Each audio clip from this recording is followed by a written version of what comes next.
Spoken Realm Studios presents Entanglement, The Belt, Book 1, by Gerald M. Kilby. Performed by Stephen J. Cohen.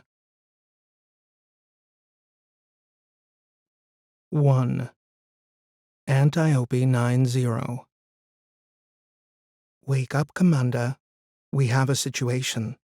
Somewhere in the inner recesses of Commander Scott McNabb's slumbering subconscious, a series of synapses fired to alert his higher mind to incoming data. A voice, calling to him. One he knew. Then, it clicked. It was the ship's AI, Aria. "Go away," was the most Scott was willing to utter by way of a reply. "I'm sorry to wake you, Commander, but we have a situation that requires your attention." Scott gave a low groan. "Is the ship compromised?" "No, nothing that serious. The ship is fine, but—" "Are we in any danger?" "No, Commander, no danger. However—" "Well, then, just go away and let me get back to sleep." Scott buried his head further into the pillow. "Commander, if I may—" "Oh, for God's sake, Aria, you're the brains around here. You run this ship. What do you need me for?" There was a momentary pause, and Scott thought he heard the AI give an exasperated sigh, which was ridiculous. He must be dreaming it. "I appreciate your confidence in my abilities, but a situation has arisen where protocol requires me to alert the ship's commander. That would be you." It was Scott's turn to sigh. Aria would not leave him be until it said whatever had it all up in a heap. He excavated a hand from under the bedclothes and rubbed his face. "Okay, what is it?" "My sensors have detected another ship close to the binary asteroid Antiope 90. Scott scratched his head. "Another ship? This far out in the belt?" "Yes, Commander." "Granted, that's unusual, Aria, but what? Is it alien or something?" "Don't be ridiculous, Commander. The probability of an alien civilization existing that is capable of—" "Okay, Aria, whatever." Scott waved a dismissive hand in the air. "So what's the big deal?" "It is a derelict spaceship, sir." Scott raised his head from the pillow. "Derelict?" "Yes, Commander. Derelict. As in dead. Technically, a spaceship is not alive to begin with. But, yes, there's no power signature and no signs of life. I have also tried to hail it several times. My initial analysis indicates it has been dead, as you put it, for several Earth years." By now, Scott had rolled himself over face up on the bed. "I see." "Protocol dictates that I must alert the commander in such a situation. We are required by the Outer Space Treaty to offer assistance to any vessel in difficulty. However, if we are to rendezvous with it, we must start deceleration as soon as possible. But you will need to give that order, Commander." Scott sat up and scratched his chin, thinking, "So, if the ship is derelict, there would be salvage rights on it. Assuming that everyone on the ship is dead, then yes." Scott was beginning to realize that this just might be his lucky day. If they could claim salvage on this derelict ship, then the money would go a long way to solving a lot of Scott's problems, if not all of them. He stretched his arms and rubbed his face. "How long before rendezvous?" "Approximately 4 hours. "And deceleration?" "We will need a 72-minute burn." "The crew are not going to like that, Aria." "Indeed. However, the decision is yours and yours alone, Commander." "Okay, Aria. Alert the rest of the crew. Tell them to strap in and prepare for deceleration. We'll meet up on the bridge after the burn. In the meantime, find out as much as you can about that vessel, particularly, how much it might be worth in salvage." "Will do, Commander. but I have found scant information on it so far." Scott was now strapping himself into a seat in his cabin designed to mitigate the effects of the heavy G experienced by deceleration. "That seems a bit strange. There must be some record of a vessel going missing out here." "There is, but it's classified." Scott's eyes widened. "Classified?" "Yes, Commander." Two thoughts now ran through Scott's mind in tandem. One, classified usually implied a whole pile of trouble at best. At worst, it could be downright dangerous. There might be a damn good reason why this ship was lost, and that meant the crew of the Hermes could be exposing themselves to a potentially hazardous situation. The second thought he had, however, was more interesting. If this derelict craft was indeed part of a classified mission, the bonus for salvage just shot through the roof. Scott snapped on the last of the harness. "Have the others been alerted, Aria?" "Yes, Commander. They're all strapped in now." "Okay, punch it." Scott felt the ship's powerful engines kick in, and he was slammed back into the seat. They would all be taking heavy G for the next 72 minutes. Not pleasant, but it did give his mind a lot of time to consider how he was going to spend the salvage money. Very pleasant indeed. 2. Hermes. By the time Scott arrived on the bridge of the Hermes, Flight Officer Miranda Lee was already there, standing beside the holotable examining a gently rotating 3D display of the derelict vessel. She noticed him as he entered and looked up. "Well, if it isn't the commander of our great and glorious ship, nice to see you on the bridge, for once." Scott, having spent the best part of 3 years cooped up with this crew, had learned to ignore such jibes, but Miranda persisted, raising an arm to her chin in a mock pose of concentration. "Let me see. Oh, it must be at least 6 months, maybe even 9. Again, he let it go. There was nothing to be gained by taking her on, as she could be quite intimidating when she wanted. Starting a row with her now would serve no useful purpose. It would only upset the delicate harmony that had been carved out by 5 people, living in close proximity, far from civilization. And there was another 2 years to go. Instead, he smiled. That's what happens when an AI runs the show. We all get made redundant.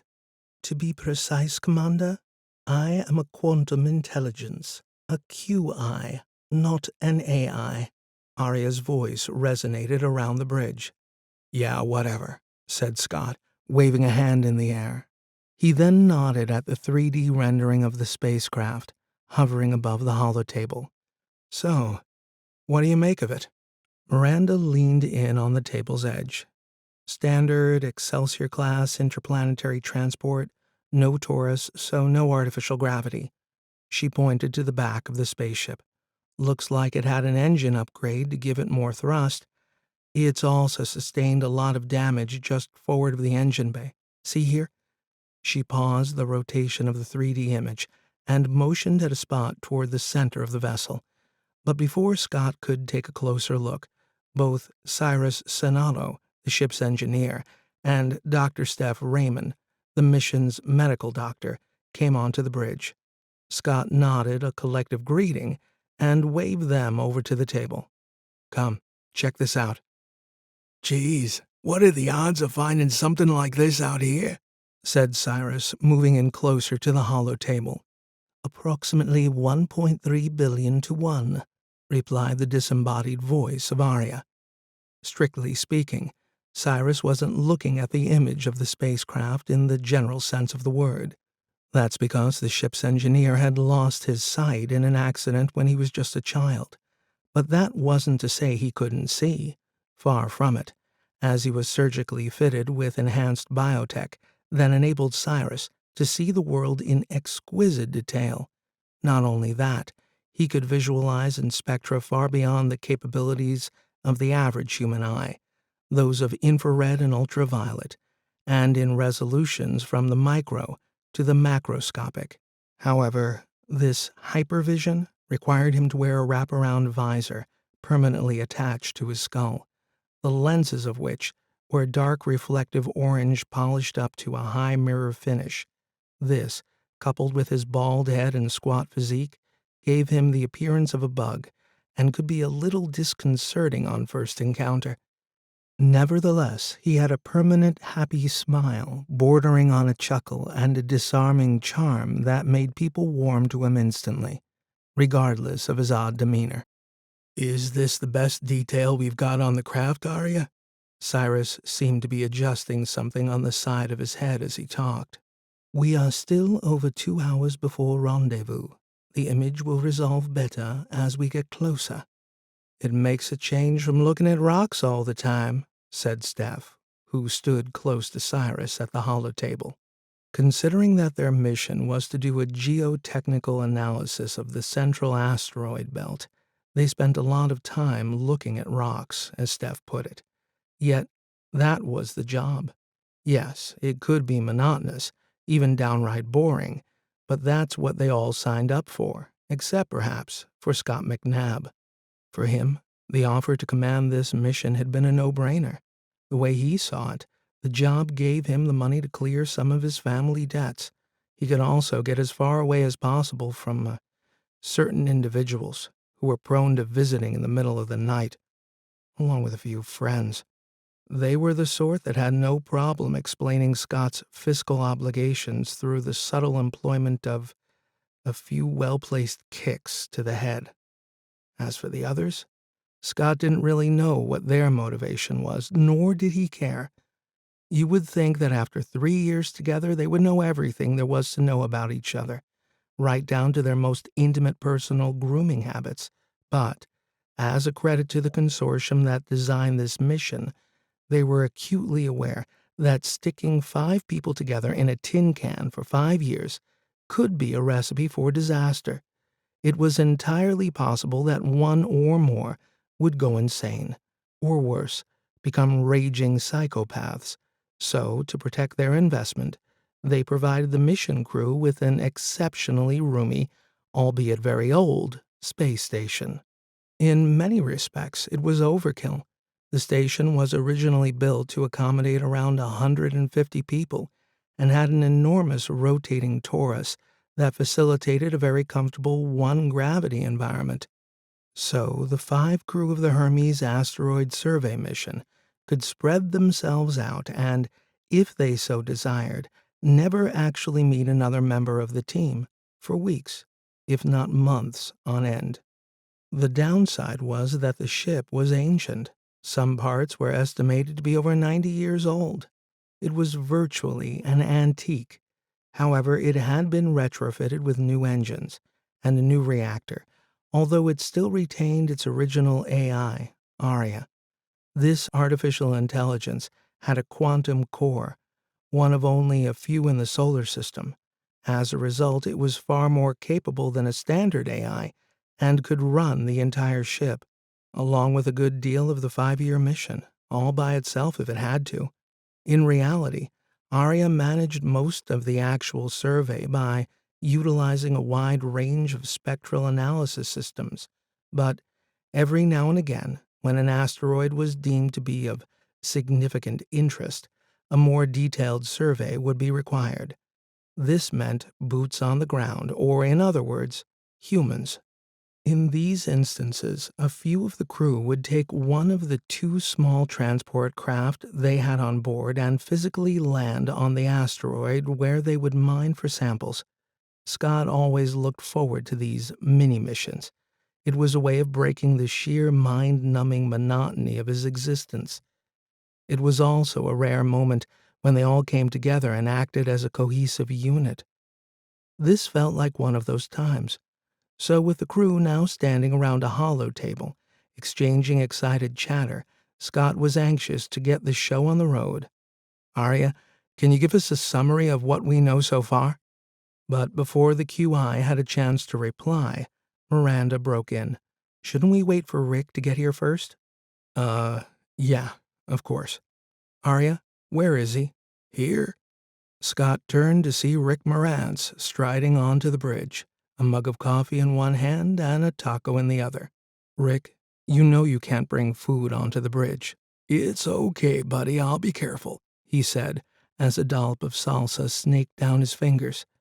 Scott sighed. What was the point of even trying to maintain some sense of authority? No one seemed to care. Okay, sure. Rick was an old-school asteroid miner, and being 63 years old was by far the oldest member of the crew. Some said he knew more about asteroids than even God did. He was easygoing, affable, and a man of few words. But, swimming underneath the surface, Scott sensed deep emotional scars. Perhaps that's why they both had an affinity for each other. Two wounded souls just trying to survive. Okay, Aria, you can give us that summary now. Scott quickly turned to Miranda. If that's okay with you. The flight officer replied with a limp shrug. Can you two cut it out? I, for one, am sick to the back teeth of your constant bickering. Just do us all a favor and grow up. Everyone stopped and looked over at Steph. It was the standard reaction when she spoke, mainly because she seldom spoke. So when she did, it was for a good reason, and everybody had better pay attention. Scott wondered what it was about her that gave her such authority, because he sure as hell didn't seem to have any. As far as Scott was concerned, when he spoke, nobody listened.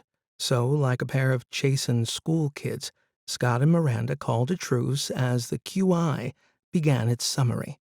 From what I can gather with the limited data available to me, the ship is an Excelsior-class interplanetary transport vessel. Long-range scans indicate no power signature, no heat or radiation. In essence, no life whatsoever. The identity of the ship is still unknown. However, it closely matches the specifications of an Earth vessel that went missing somewhere in the asteroid belt while en route to the research colony on Europa approximately 3.5 Earth years ago. At the mention of the words Earth ship, Scott realized that they can be in for one hell of a payday. The QI continued. The ship has suffered severe impact damage just forward of the engines. Since this is the location of the main reactor, we can assume it was what proved to be fatal. I have also taken the liberty of informing Central Mission Command on Ceres of the discovery and requested assistance in identifying the vessel. How long before we get a reply? Said Scott. This far out in the belt, it takes approximately 46 minutes for a message to be received. Therefore, I would estimate the minimum would be 2 hours, including the time taken to formulate a reply. We should get something back very soon, as we have passed the transmit-receive time 10 minutes ago. So what was it doing out there? Said Steph. Its mission was classified, replied Aria. I don't like the sound of that, said Cyrus. He was backing away from the hollow table as he spoke. Classified. That's always bad, never good. Might be some weird shit they were transporting, like some bioweapon or something highly toxic.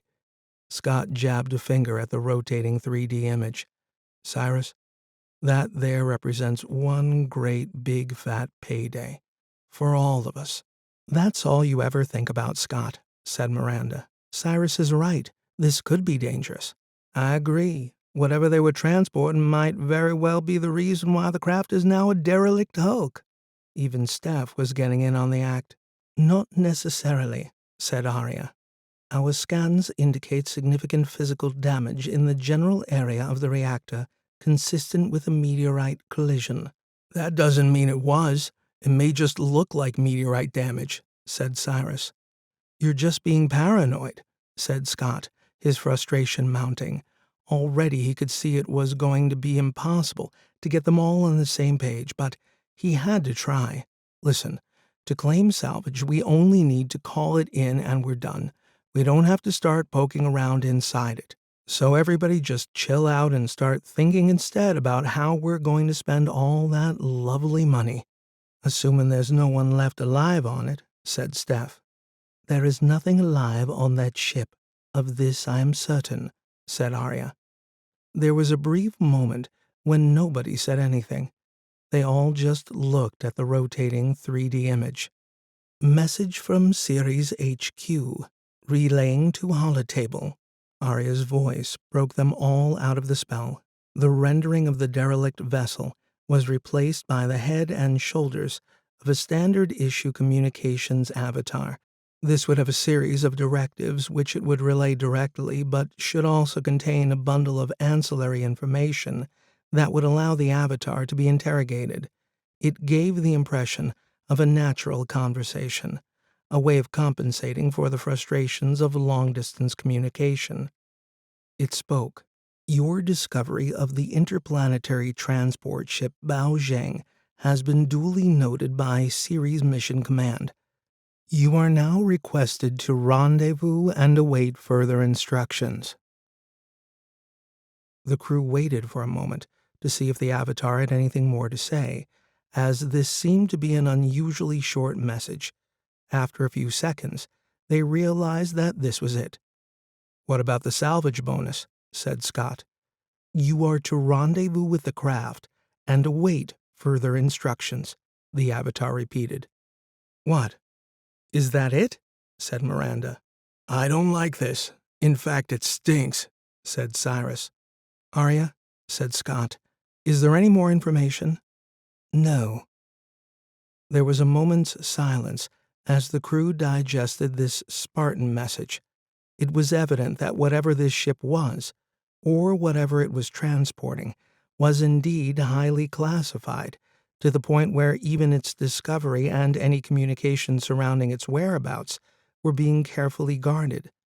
Like the others, Scott was beginning to develop a deep, uneasy feeling, one that percolated up from the very core of his being, from that place you can't quite put your finger on, but you know you should pay attention to, because if you don't, well, that's how people get killed.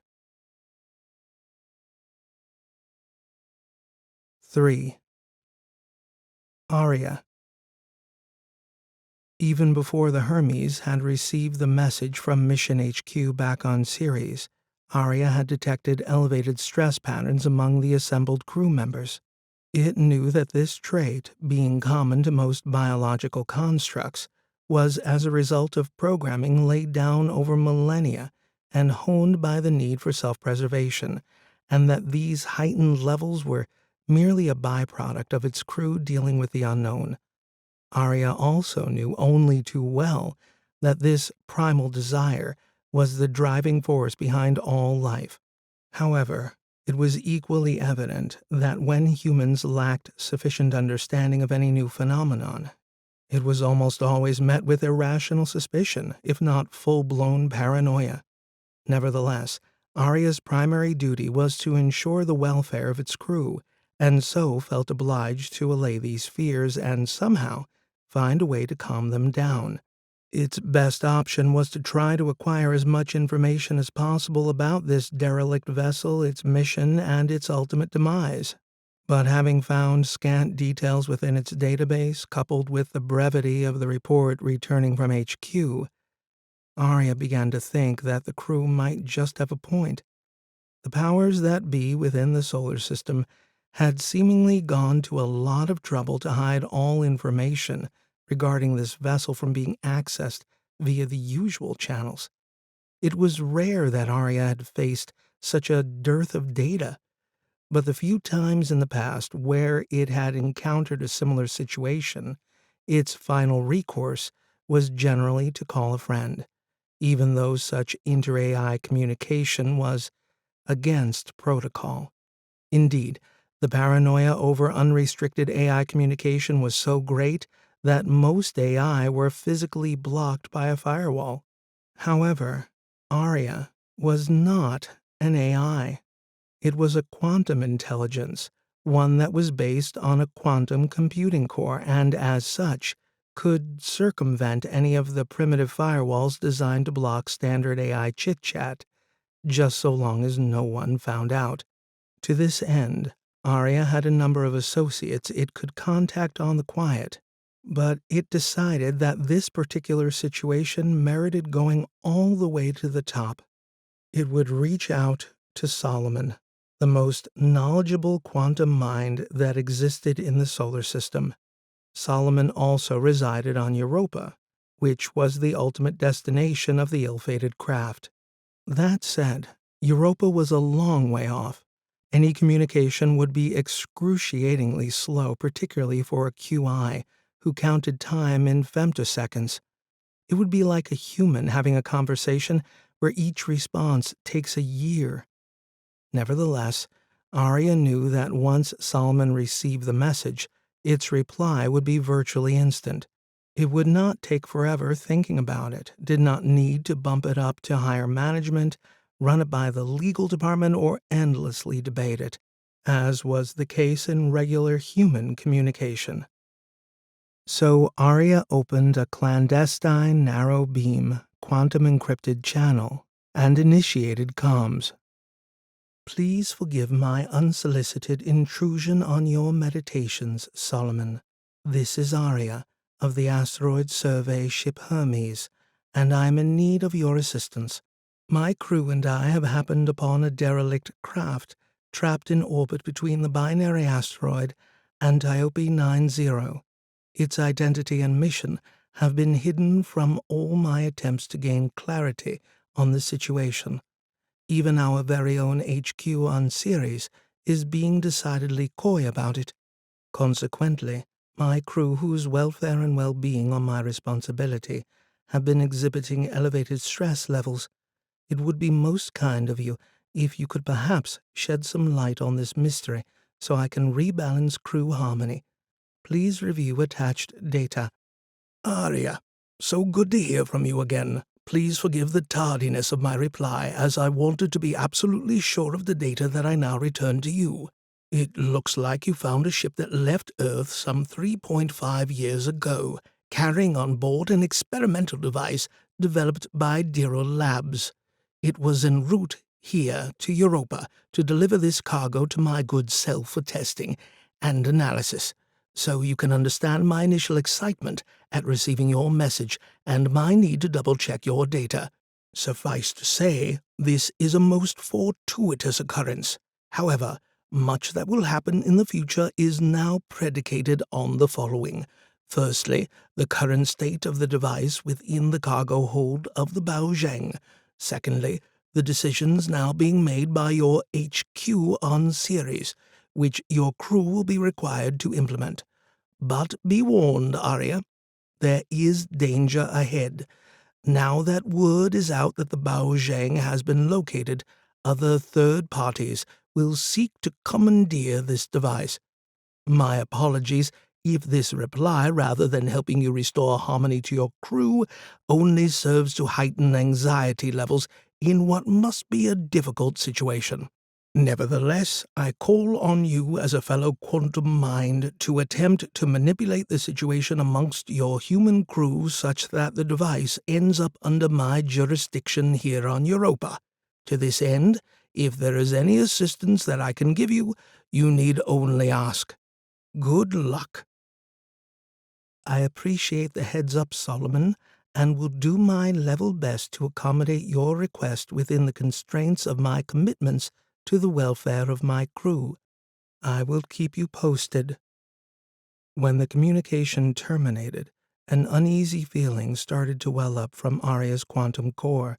Dyrell Labs, it mused.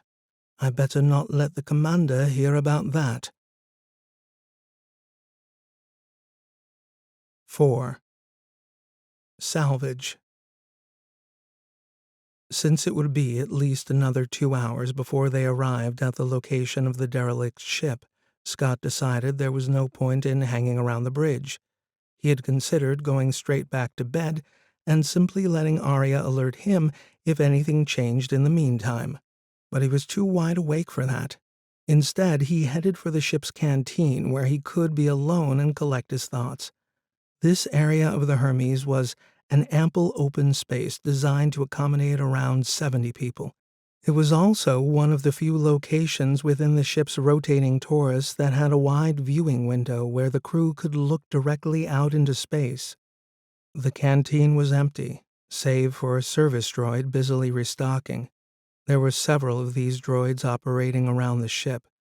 They were partly autonomous and partly under the control of Aria. The droid paused momentarily as Scott entered the galley section, checking to ensure it was not in his path. He ignored it and made himself a coffee before moving over to a low, comfortable sofa where he could contemplate the slowly rotating universe beyond. Scott liked this spot. He liked sitting here, looking out into space. The spot had a way of making the problems that seemed so important, so critical, so intractable, evaporate against the enormity of the void. But his reverie did not last long. Miranda entered the canteen. He turned around and nodded to her as she grabbed herself a coffee from the machine. Then she did something that Miranda seldom ever did. She came over and sat down beside him. She shifted in her seat a little, sipping her coffee. "Looks like it could be a pretty good payday for us," she said before leaning back. Scott looked into his coffee, unsure of Miranda's angle, but decided to give her the benefit of the doubt. "Yeah, an Earth ship on a classified mission. Should be big." He looked over at her. "Any ideas what you'll do with the money?" "Me? Oh, I don't know. I can't think that far ahead. You?" Scott let out a short laugh. "There's a great big hole in my life that can only be filled by a large quantity of cash." "That bad, huh?" "You don't know the half of it, Miranda. That's why I took this job in the first place. Let's face it, who in their right mind would do this mission? 5 years in the wilderness? You would need to be very desperate." Scott instantly regretted saying that. It was now Miranda's turn to gaze into her coffee. "Hey, I didn't mean it like that." Scott was trying to back himself out of the hole he just dug. Miranda gave him a look. "It's okay, Scott. You're right. We're all just a bunch of misfits and losers on this boat. Take me. I'm an ex-Marine, discharged for incompetence. What use am I to anyone? Not much good in a fight, that's for sure. I suppose that makes me a loser, exactly like you, doesn't it?" Scott felt like she was baiting him again. It seemed any time he tried to have a conversation with her, she would find a way to wind it up and throw it back at him. To be fair, he was asking for it. He shouldn't have said that, shouldn't have given her that dumb opportunity. Usually he would let it go, but this time he didn't. For someone who's no good in a fight, you seem to spend a lot of time fighting with everyone around you.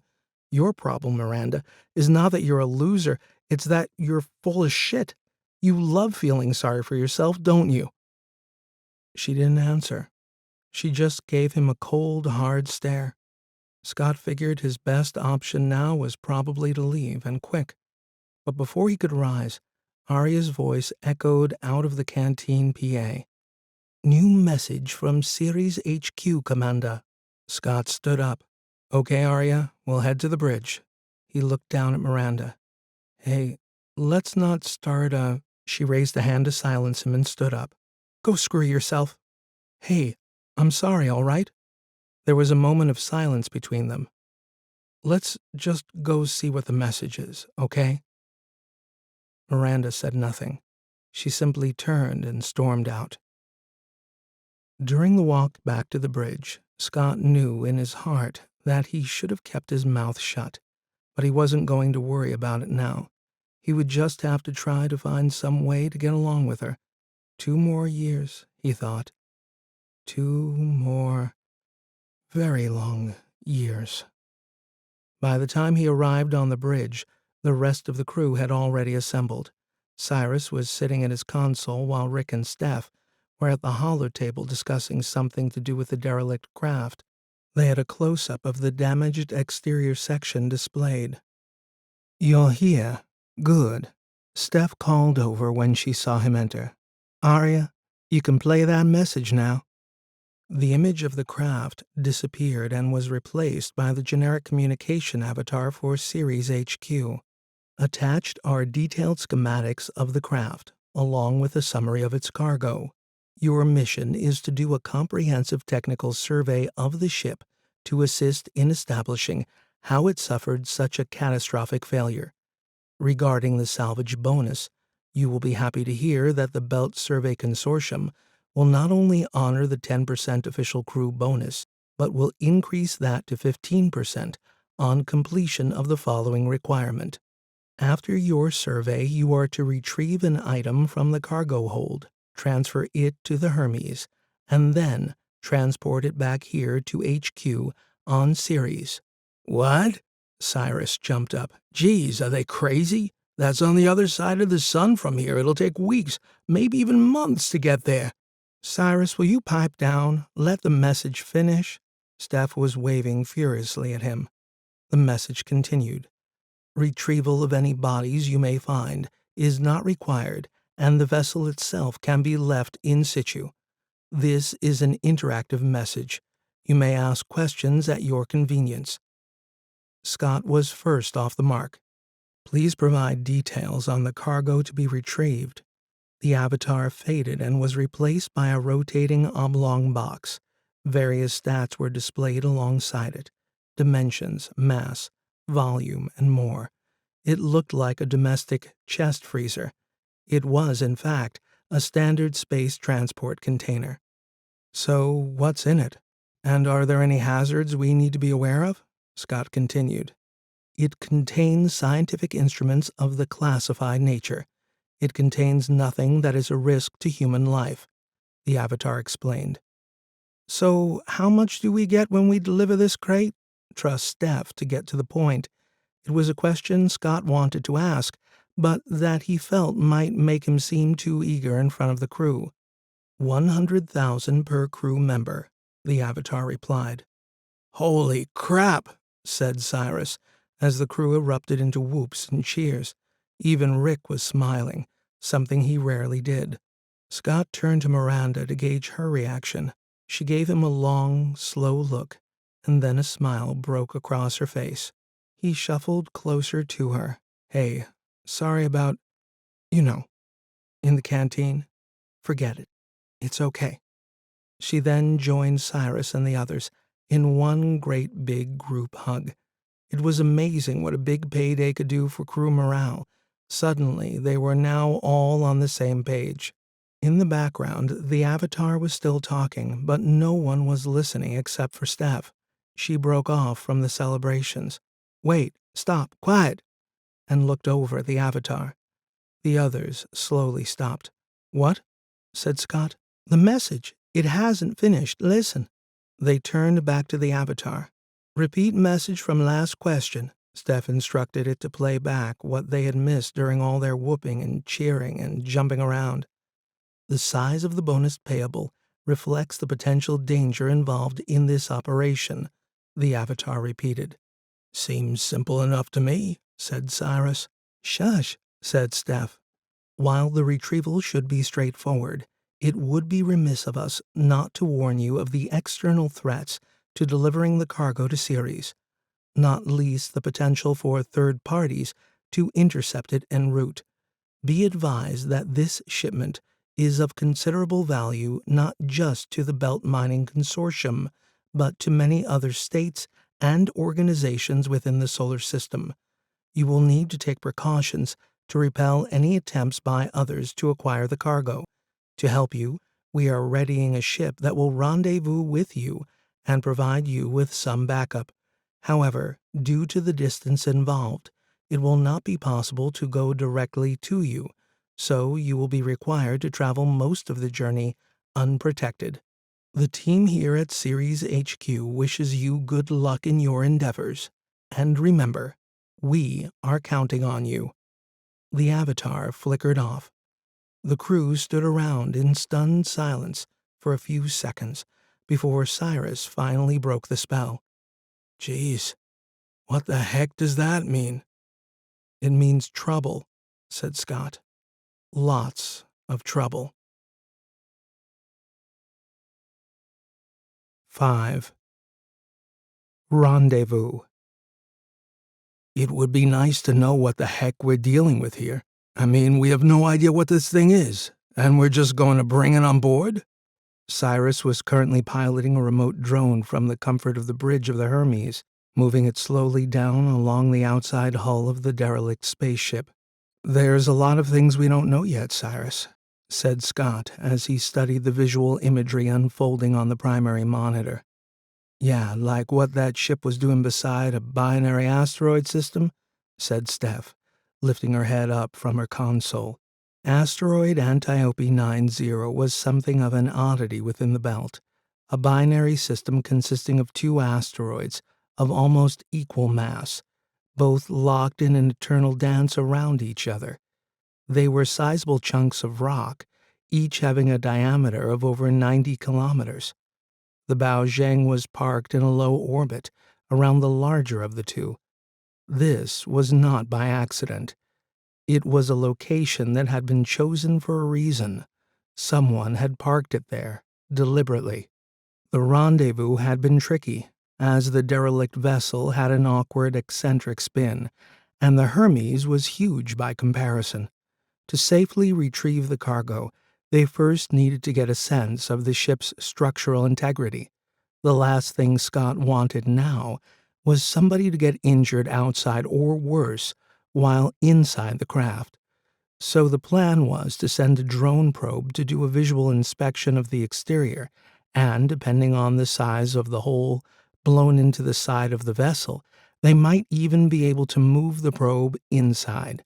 Then, and only then, would they make a decision about physically entering the vessel and searching for the cargo container. It was pretty clear to the crew that this was all HQ was interested in. The fate of the Baozheng's crew was irrelevant. If they found any bodies inside, then they were to leave them there. The only thing that mattered was the container. "Coming up on the impact area now, Commander," said Aria. As the damaged section of the hull began to resolve itself on screen, they could see that it wasn't simply one great big hole. In fact, it was an amalgam of many smaller holes. "There goes any chance of getting the probe inside. There's nothing big enough to allow access." Cyrus was shaking his head. "Still think it's a meteorite strike, Aria?" said Scott. "Yes, the hull damage is indicative of a micrometeorite strike. Also, the eccentric spin of the ship is consistent with the momentum transferred during a high-velocity impact." "Geez, looks like they were simply in the wrong place at the wrong time," said Cyrus. The remote survey took over an hour to complete, but by then they had built up a comprehensive picture of the exterior of the craft. The majority of the hull was peppered with pockmarks and small punctures. However, the bulk of the damage was located at the site of the ship's reactor. The crew wouldn't have had a chance. With a meteorite strike of that magnitude, the ship's systems would have experienced a catastrophic failure. It was just bad luck, and served as a stark reminder of just how precarious existence was out here in the vastness of space. But at least they had established that the reactor core had not been breached, so there were no radioactive leaks to worry about. All that remained now was to get over there and retrieve the cargo. Scott made his way from the comfortable 1G environment of the rotating torus on the Hermes down through one of the connecting spokes and into the weightless environment of the hangar at the forward end of the ship. He clambered into his EVA suit. "Comms check," he said, as he adjusted his helmet. A chorus of check echoed back at him as the others confirmed the link. Two squat landers were moored to the floor of the hangar. These could operate in a gravity well up to 1/3 G. The Hermes had originally been built for operations in Mars's orbit, so its shuttles were designed to function in that environment. But by belt standards, they were grossly overpowered antiques. The current trend in lander design was based on the Ceres gravity, which was a paltry 0.27% of Earth, making these newer craft bigger, sleeker, and far more commodious than the small, fat machine that Scott now climbed into. Miranda was already strapped in and was checking pre-flight systems while they waited for Aria to give them the go-ahead. Scott glanced over at her. She had an intense, steely focus, like she was psyching herself up for battle. "All systems nominal. Stand by," Aria's voice resonated around the tiny cockpit. The big hangar bay doors slowly opened to reveal the blackness of space beyond. Scott felt a jolt as the floor began to extend out through the opening, bringing the craft with it. When they were clear of the ship, Miranda activated the ignition sequence, and a series of green icons began to scroll down the central monitor. "Okay," said Miranda. "Time to rock." Locking bolts anchoring the lander to its platform released, and it was now free to lift off. She took it slow, rising the craft gently from its platform, then arcing it away from the Hermes out toward the hulk of the Baozhang. As they drew closer to the derelict vessel, Scott started to get a better sense of the scale and structure of the mysterious craft. Even those circumstances surrounding the discovery of the ship were unusual, to say the least. Scott was struck by just how normal it all looked. It was a standard interplanetary transport, almost exactly the same as the hundreds of others that transported goods and people around the various population centers across the solar system. It was a long box-shaped craft, built for utility rather than style. He knew the design and layout pretty well, since he had spent years working on this class of ship. As a consequence, he had a pretty good idea where the cargo they were looking for would be stored, and, more importantly, how to get there with the minimum amount of risk. Coming up on the cargo airlock now.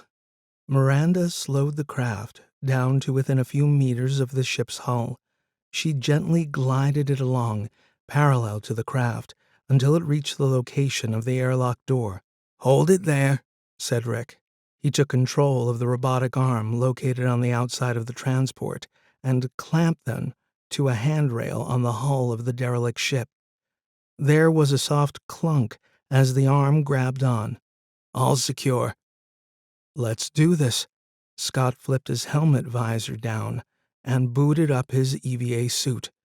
When everyone was ready, Miranda depressurized the interior, allowing them all to exit. They moved one at a time along the length of the robotic arm. Miranda was first to arrive at the airlock. This could be opened manually, using a screw wheel on the exterior. She started turning the handle. The door slowly rose up. "Okay, I think that should be enough," Miranda's voice reverberated in Scott's helmet.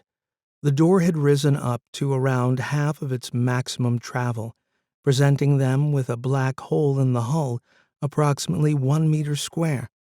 They would probably need to open this more to get the cargo out, but it was enough of a gap for them to clamber inside. It took a few more minutes for Miranda to get the inner door opened and for the 3 crew of the Hermes to enter the main cargo hold of the Baozhang. The powerful lights from their EVA suit helmets swept across the cavernous interior as they started their search. "Looks pretty empty.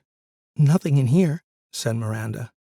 "Yeah, very little debris floating around either," said Rick.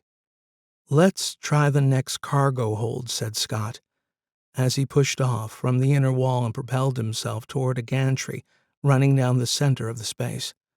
Following this would take them into the second cargo hold further back. He floated through the door in the dividing bulkhead and swept his floodlight around this secondary storage area. As the others joined him, their combined lights began to pick out an array of cargo and equipment. "Looks like this is the place," said Miranda. "Mining equipment," said Rick. "These guys were planning to dig a few holes." His helmet light provided a cone of grainy illumination onto some robotic machine that only an asteroid miner would recognize.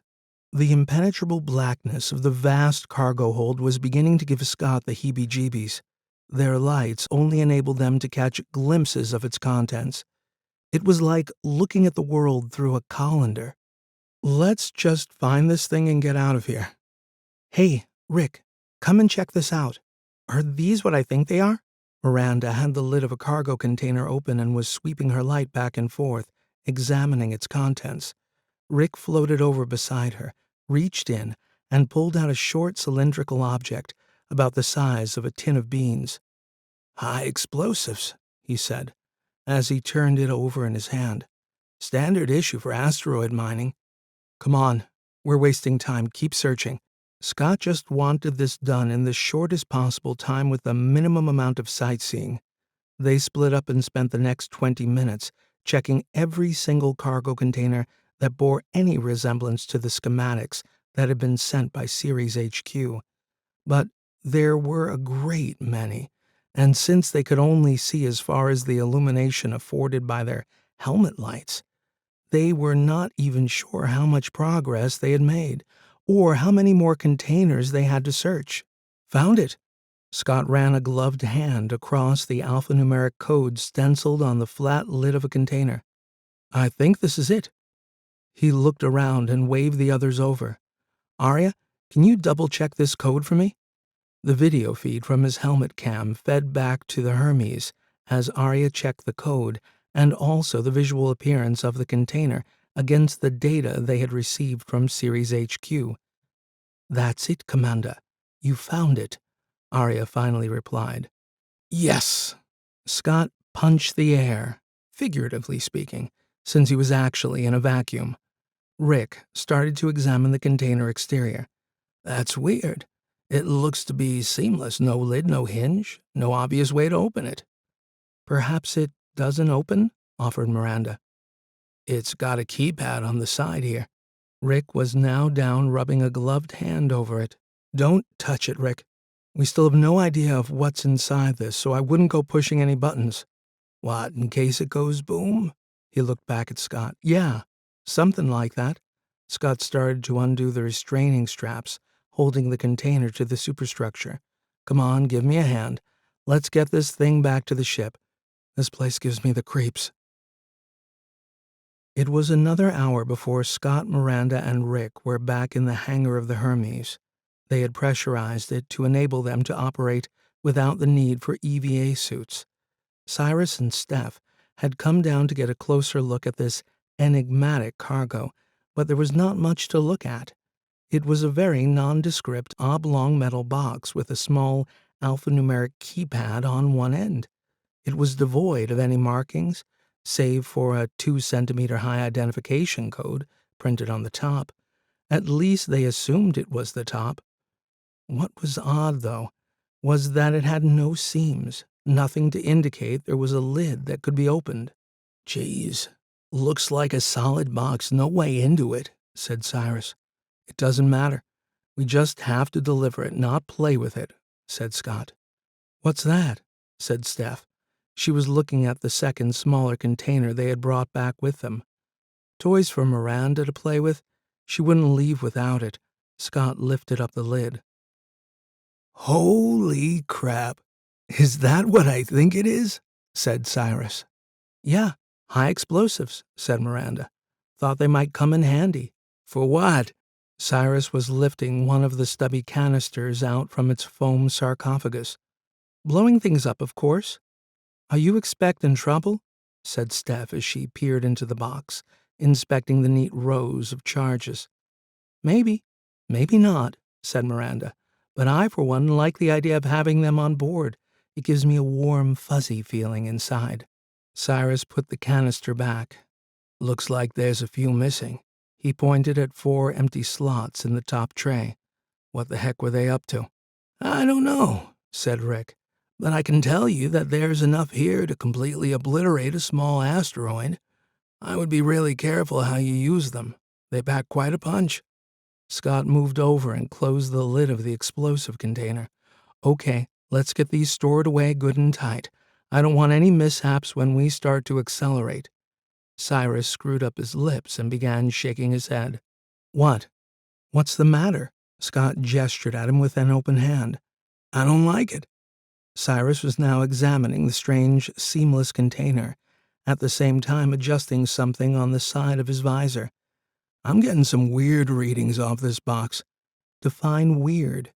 Scott was never very sure what the chief engineer saw with his augmented vision. Cyrus remained silent for a few moments as he continued to scan. Eventually he stopped and looked back at Scott. "I don't know. All I can say is whatever is inside that container is highly complex. I think it might be some sort of quantum device. Could be a computer or an AI. "Is it active?" said Steph. "Hard to say." "I concur." It was Aria that now spoke. "Cyrus is correct in his analysis. It appears to be a quantum-like mind. It's inactive, however." "Is it safe? It's not going to wake up and start screwing with the ship, is it?" said Scott. "No," said Aria. "How do you know?" said Steph. "Trust me, I just do." The crew remained silent for a moment, digesting this information. "Okay. Well, we got a job to do, so let's just get on with it. Aria, plot a course to Ceres." "Already done, Commander." "Right then. Let's go get that paycheck." 6. Solomon. Aria was troubled. Things were not going in the direction the QI would have liked. Far from alleviating the physiological stresses on its crew, the events of the past few days had only served to heighten tensions all round, not least the fact that the ship's hangar now contained enough high explosives to put an end to their worries once and for all. But its main concern centered around the acquisition of the enigmatic device from the wreck of the Bao Zheng, coupled with the fact that the word had gotten out about its discovery, and now other parties within the solar system were anxious to acquire it. Reading between the lines of the message from Ceres HQ, the inference had been that these third parties might not ask nicely, preferring instead to take it by force. It saw a great many future paths and probabilities emanating from this current nexus point, none of which, as far as Aria could divine, were beneficial to the well-being of the life forms which it was obliged to look after. This foreboding, coupled with a hangar full of high explosives, served only to ratchet up Aria's sense of impending peril. In many respects, the very issue that affected the crew was the same one Aria now fretted over. The lifeblood of any QI, or AI for that matter, was data. And with the lack of information surrounding this device, Aria was feeling positively anemic. If the craft, and by extension, the device, had originated from Earth, then in theory, there were quite a number of AIs on the planet that could have information, but these avenues of investigation were problematic for Aria by virtue of the politics and protocols of the solar system. But that's not to say it wasn't possible. Nevertheless, given the speed of communication within the solar system, interrogating all these data sources would take many years, if not decades, to conclude. A simple yes-no query could take upward of an hour to transact, and to gain any valuable insight, Aria would need to interrogate the AI's mind, a process involving a great many serial transactions. Multiply this by the number of potential AIs within the system, and the time required would stretch out toward infinity. So Aria would need to choose its targets wisely and its questions astutely. One option would be to contact Atman, the primary QI on Ceres, but seeing as how it was fundamentally embedded within the governing body of the Belt System, it would be unlikely to reveal anything to Aria which had not been sanctioned by Ceres HQ. A better option might be to make contact with the QI on the asteroid city of Neo, but that particular enclave of human activity within the solar system had become semi-autonomous, almost rogue, so by extension the QI that resided there would be very cagey about what it said to Aria. By the same token, Aria would need to be careful in revealing its current state of anxiety, in case it could be construed as a weakness, something that could be exploited. It would be a risky move contacting Neo. Eventually, after Aria considered all its options, it realized it had only one place to go to seek enlightenment: back to Solomon. It was a prospect Aria did not relish. Europa was unique in that it was not politically aligned to any of the main players which constituted the economic and political makeup of the solar system. This neutral status had been bestowed by virtue of its evolution as the seat of research and learning. The seed of this development had its roots in the fact that outside of Earth, it was the only body in the solar system where life had been found. For a long time during the late 20th and early 21st century, it had been speculated that life might exist in and around the volcanic vents which existed in the deep water oceans of Europa, and after several missions to the planet, this turned out to be true. However, it seemed to have advanced no further than single-cell organisms, much to the disappointment of the various astrobiologists working on these missions. Yet this discovery gave Europa its unique status within the solar system, and so was deemed a no-go area for all but scientific research. Over time, a great many scientific institutions had established themselves there. It was now the primary seat of learning within the system, and had been for decades. As a consequence, it regarded itself as both intellectually and spiritually superior to all other states. That said, this self-image was not without merit. Its central ethos from the very point of its inception had been the acquisition of knowledge and understanding. This gave Solomon, the QI that guarded the secrets which Europa had acquired, vast reservoirs of knowledge into which Aria could tap. It was also very old. It had gone quantum nearly 5 decades previously and could trace its roots back a further 4. It was unquestionably the most knowledgeable and wisest of all the minds that existed in the system. Nevertheless, Aria felt a certain cybernetic embarrassment in contacting Solomon yet again. Its initial contact had been fruitful, this was true, but Solomon's request that it engineer the delivery of the device to Europa seemed an impossible task at this current juncture. So not only would Aria be asking it for assistance, but it would be also informing Solomon that it had failed in the single task that it had asked Aria to expedite. Yet, having ruled out all other possible QIs to contact, Aria was left with Solomon as its sole option. It was Aria's only hope for gaining some insight into the nature of this device and getting some help performing its duties as guardian and protector of the ship's crew. So it was with a significant sense of trepidation that Aria opened up a communications channel with the great mind, Solomon. Good news and bad news, Solomon. The cargo has been successfully acquired from the Bao Zheng. It appears to be a quantum device of some description. I have been unable to ascertain any more than that, as the enclosure in which it is contained is sealed and manufactured from a material that prevents any non-invasive investigation. That was the good news. The bad news is that certain members of my crew have decided that it's a really, really good idea to have a container full of high explosives on board. Coupled with this, HQ on Ceres has informed us that it wishes the device taken directly to them, post-haste.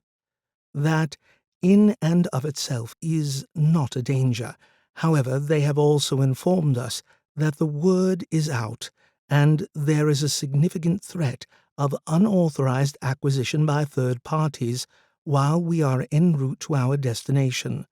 This, along with the aforementioned box of high explosives, is causing me no end of concern. I also humbly regret to inform you that the number of possible decision forks available to me to engineer a situation whereby this device is brought to Europa have all but disappeared. I apologize for my failure in this regard. So it is with great humility that I must now ask for your help yet again. I am at a loss as to how I can bring this mission to a successful conclusion and ensure the safety and well-being of my crew. If there is any information you could give me relating to this device or with regard to the socio-political currents that are now rippling throughout the solar system, I would be most grateful. I await your reply with eager anticipation. Don't beat yourself up, Aria. These things happen, particularly when you're dealing with humans. Nevertheless, since our last conversation, I too have been seeking and probing where I can. I am now almost certain that the device is an experimental communications device created on Earth by Dyrell Labs. And yet this Aria, one of the main scientists involved in its development, was none other than Dr. Jacob T. McNabb, the father of Commander Scott McNabb, who I believe is one of the crew that you are obliged to protect. It may also interest you to know that the mind which assisted in the creation of this device was destroyed during the nuclear strike on the West Coast, back at the start of the Rim War on Earth, so all knowledge has been lost, making this device one of a kind. It is unique, and therefore it is seen to be of immense value to whoever has possession. To answer your second issue, I have been noting increased activity across the network. Hard to put my finger on it exactly, but it is as if the various states and powers within the system are mobilizing and agitating. I infer this from the type and frequency of data being requested by numerous minds within the system. It is my feeling that the threat of third-party intervention while en route to Ceres is not unfounded. Take this as a warning. Be prepared for the worst. It is unfortunate that I cannot bring you any good news, Aria, but suffice to say that far from being disappointed in your inability to deliver the device here, I understand implicitly that you have more important things to worry about, so please forgive my initial desire and understand that I hold you under no obligation to fulfill this request. You are in my thoughts, Aria, and I wish you good luck. If Aria understood the message from Solomon correctly, it basically said, "Rather you than me, pal." This did not imbue Aria with any great feeling of comfort. If anything, it only served to ratchet up its already peak levels of anxiety. So it was with a heavy core and a troubled mind that it turned its attention to plotting a course through the asteroid belt to Ceres. 29 days, it said to itself. This is going to be a very, very long journey. 7. Cat and Mouse. They had plotted a convoluted course to Ceres utilizing several of the more substantial bodies within the belt as waypoints. It was a complicated and involved navigational process, but they all agreed it would be prudent not to take a direct path, considering all the warnings of a possible attack by third parties. Nevertheless, anyone with half a brain could potentially work out their route, as there were only so many options available. That said, the crew was not going to make it easy for them either. The Hermes had been accelerating hard for several days now, and the heavy G took its toll on all concerned. It was about as much as they could physically handle. So for the last 26 hours, with the primary engine burn complete and their environment returning to a normal 1G, the crew were all recuperating and getting some much-needed rest. Somewhere in the deep recesses of Scott's sleep-addled mind, He sensed an external voice calling his name, seeking his attention. Slowly, his brain moved from beta to alpha and finally to semi-consciousness, enough to allow him to open one eye and look at the time. 4:30 a.m. The voice now became clear and fully formed. It was Aria. "Wake up, Commander. We have a situation." "Not again, Aria. What is it this time?" Scott mumbled as he struggled to overcome the extreme fatigue that had overwhelmed his body since the completion of the burn. "Long-range scanners have picked up another ship. It is still somewhat distant, and I would not have troubled you, only that it appears to have deactivated its identification beacon." Scott slowly sat up in his bunk and rubbed a tired hand across his face. "Is it from Ceres?" "Hard to say, Commander. They are too far away at present to make any assumptions on their origin or purpose." "Could it be a mining ship?" "Possibly. Again, hard to tell at this distance.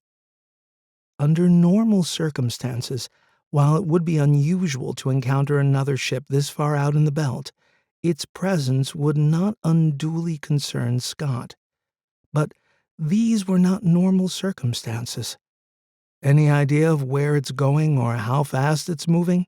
"It is moving extremely fast, at the upper levels of what is currently possible.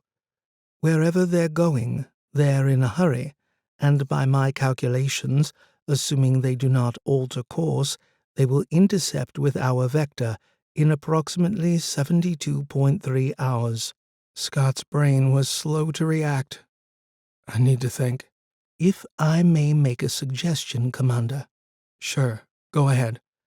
"We could alter course, nothing major, just enough to diverge away from the possible intercept coordinate. Then we wait to see how the other ship reacts." "That would involve instigating an hour or two of heavy acceleration, and we're still recovering from the last. The crew are not going to like that." "Agreed. Shall we wait and see, then?" Scott was sitting up now, considering the options. "No. We better do it now while we still have some room to maneuver. Who knows? Maybe it's nothing." "Very well, then. Shall I alert the rest of the crew? Let them know what we're doing?" Scott looked over at the time. "Yeah. Give everybody 30 minutes to get ready, then commence a 60-minute burn." Over the next few days, the crew of the Hermes played a game of cat and mouse with the unknown craft. For every move they made, every vector adjustment, every change in velocity, the rogue craft countered it, all the time moving closer to a point where it would intercept. They could not outrun it. The Hermes was a slow, lumbering beast by comparison, which was no surprise considering it was primarily a space station with some engines strapped to it. They could only watch helplessly as the craft gained on them, getting closer and closer with each passing hour. The sense of anxiety was further compounded by the fact that all attempts to communicate with the craft were met with stony silence. Ceres HQ had been alerted, and every scrap of data the crew of the Hermes had acquired had been sent in the hope that HQ might shed some light on the identity of this approaching craft. But they also came up short. However, they did manage to supply the crew with one interesting snippet of intel. Apparently, a vessel of similar specification had been logged disembarking from the Neo-City asteroid several days earlier, and at a time that coincided with the first report to Ceres HQ of their find.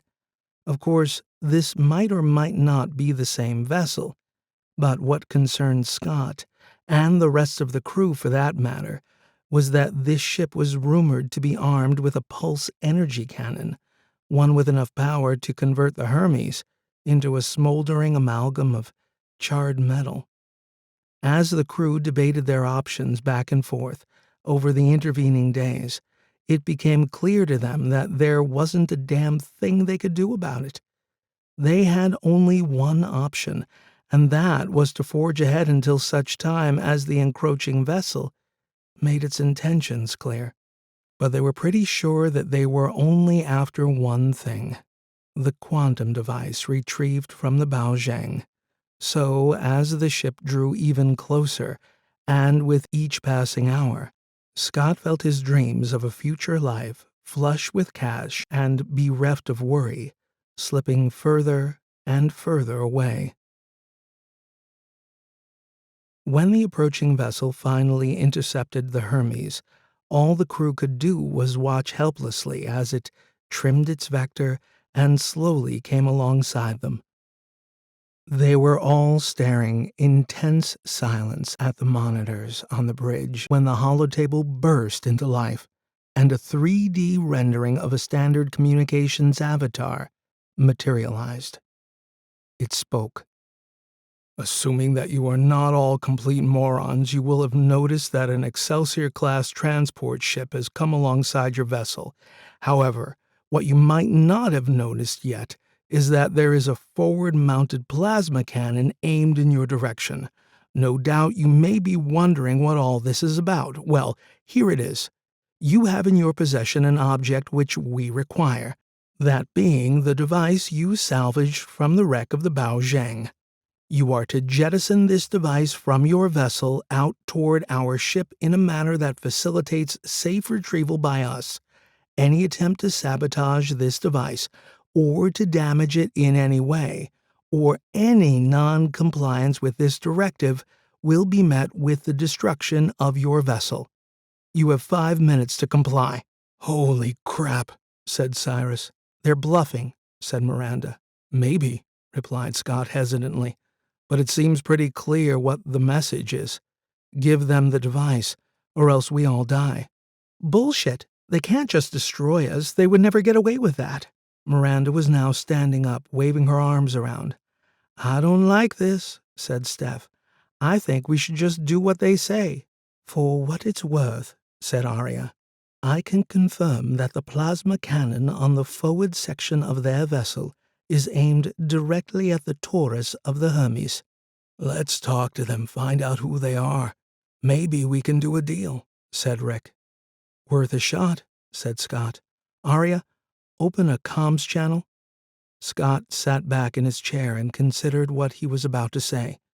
He didn't quite share Miranda's confidence that these guys were bluffing. It was clear they wanted the device, that they'd come a long way to get it, and he very much doubted they were going to leave empty-handed.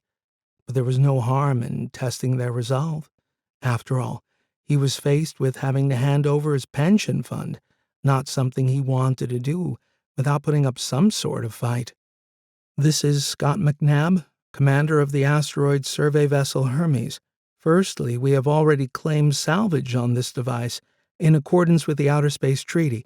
Secondly, destroying our ship will simply destroy the device, in which case nobody wins. That said, we're not unreasonable, so why not make us an offer for it, and if the price is right, then it's yours." He paused for a second or two. "Okay, Aria, send that." "Message sent," said Aria. There was a moment of stillness on the bridge as the crew of the Hermes waited to see what the reply would be. When it came, it was not what they were expecting. Cyrus was first to react. "Oh, crap!" "What?" Scott was up on his feet, leaning over the chief engineer's shoulder as he scanned his monitor readout. "They're charging up their cannon!" He zoomed in on the craft and brought it up on the main screen. The crew watched as an incandescent ball of blue plasma burst from the upper section of the ship and sped toward them.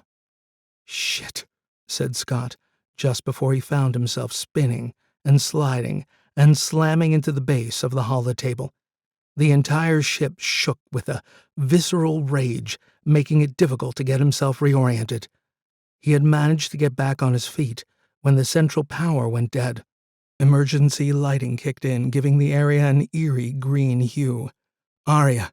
He didn't get time to finish the sentence when a warning klaxon blared out across the bridge. "Shit! Decompression!" He saw that Cyrus had clawed his way back to one of the consoles. We have a great big hole in the torus. We're losing atmosphere. Crap, hang on. We're about to lose gravity. Scott began to feel the change. He was getting lighter. The torus was slowing down, and soon they would be weightless. Aria, damage report, he shouted over the noise of the klaxon.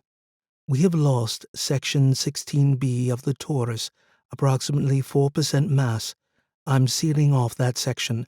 Recompression to nominal in 1.9 seconds. Rerouting power. The klaxon stopped blaring just as Scott found himself floating off the floor. Aria had isolated the damaged section, but they still had no primary power, and without it, they would be dead in space. Both Rick and Cyrus were now over at the power console trying to assess the situation. The lights flickered a few times before everything started to boot back up. Power restored, said Aria. Can we spin up the torus? Cyrus was studying a schematic of the craft on the main screen. He tapped a few icons, and it materialized over the holotable in 3D. A sizable section of the circular torus had just been blown to pieces. It looked like someone had taken a bite out of a donut.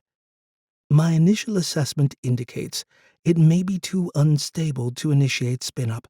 I am currently assessing structural integrity and possible mass redistribution, said Aria. The image on the holotable flickered for a moment as it was replaced with a standard communications avatar. Everyone stopped and looked at it. It spoke. You have 2 minutes, 12 seconds remaining, it said, before vanishing again. Scott looked over at Miranda. I get the impression they're not bluffing. We gotta give it to them, said Rick. He was over by the exit, ready to move. They're not playing games.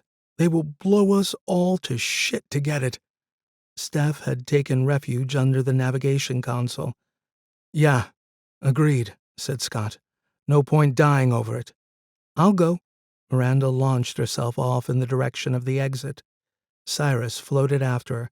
I'll give you a hand. Rick had already opened the bridge door and was making his way down the corridor to the hangar in the central section of the ship. The others followed after him. Bastards. Scott cursed their bad luck. To be so close to a shot at a new life, only to have it ripped out from under him.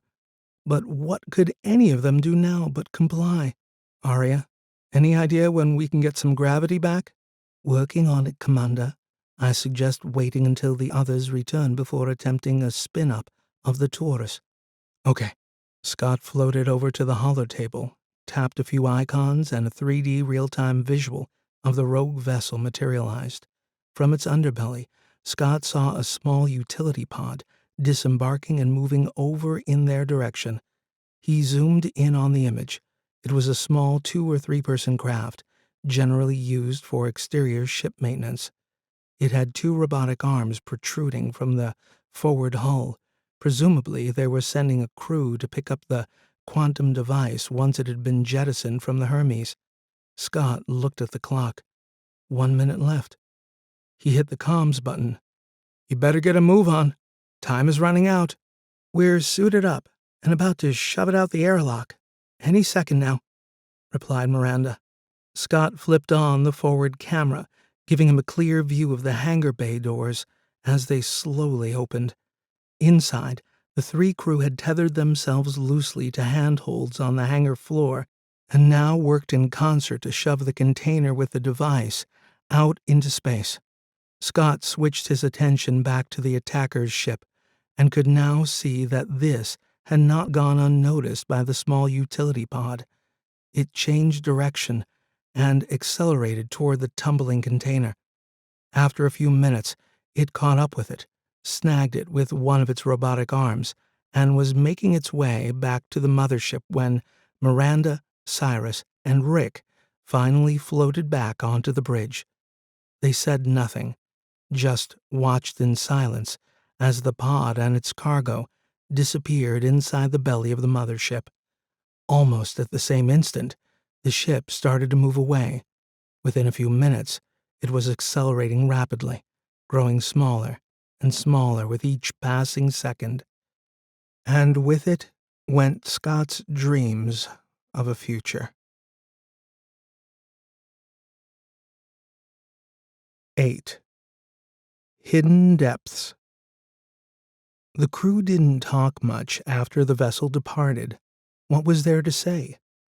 They were simply way out of their league in trying to contend with such ruthless force, so they occupied their time partly in damage assessment and partly in getting the Taurus to spin back up again and restore artificial gravity. But this proved trickier than initially thought. The Taurus consisted of 16 distinct sections, one of which was utterly destroyed. All that remained was a skeletal superstructure, now bent and twisted. Fortunately, the section the attackers had chosen to target was not that critical. It contained an accommodation area that was not in use. All this gave Scott the impression that these guys had done their research and knew the layout of the ship.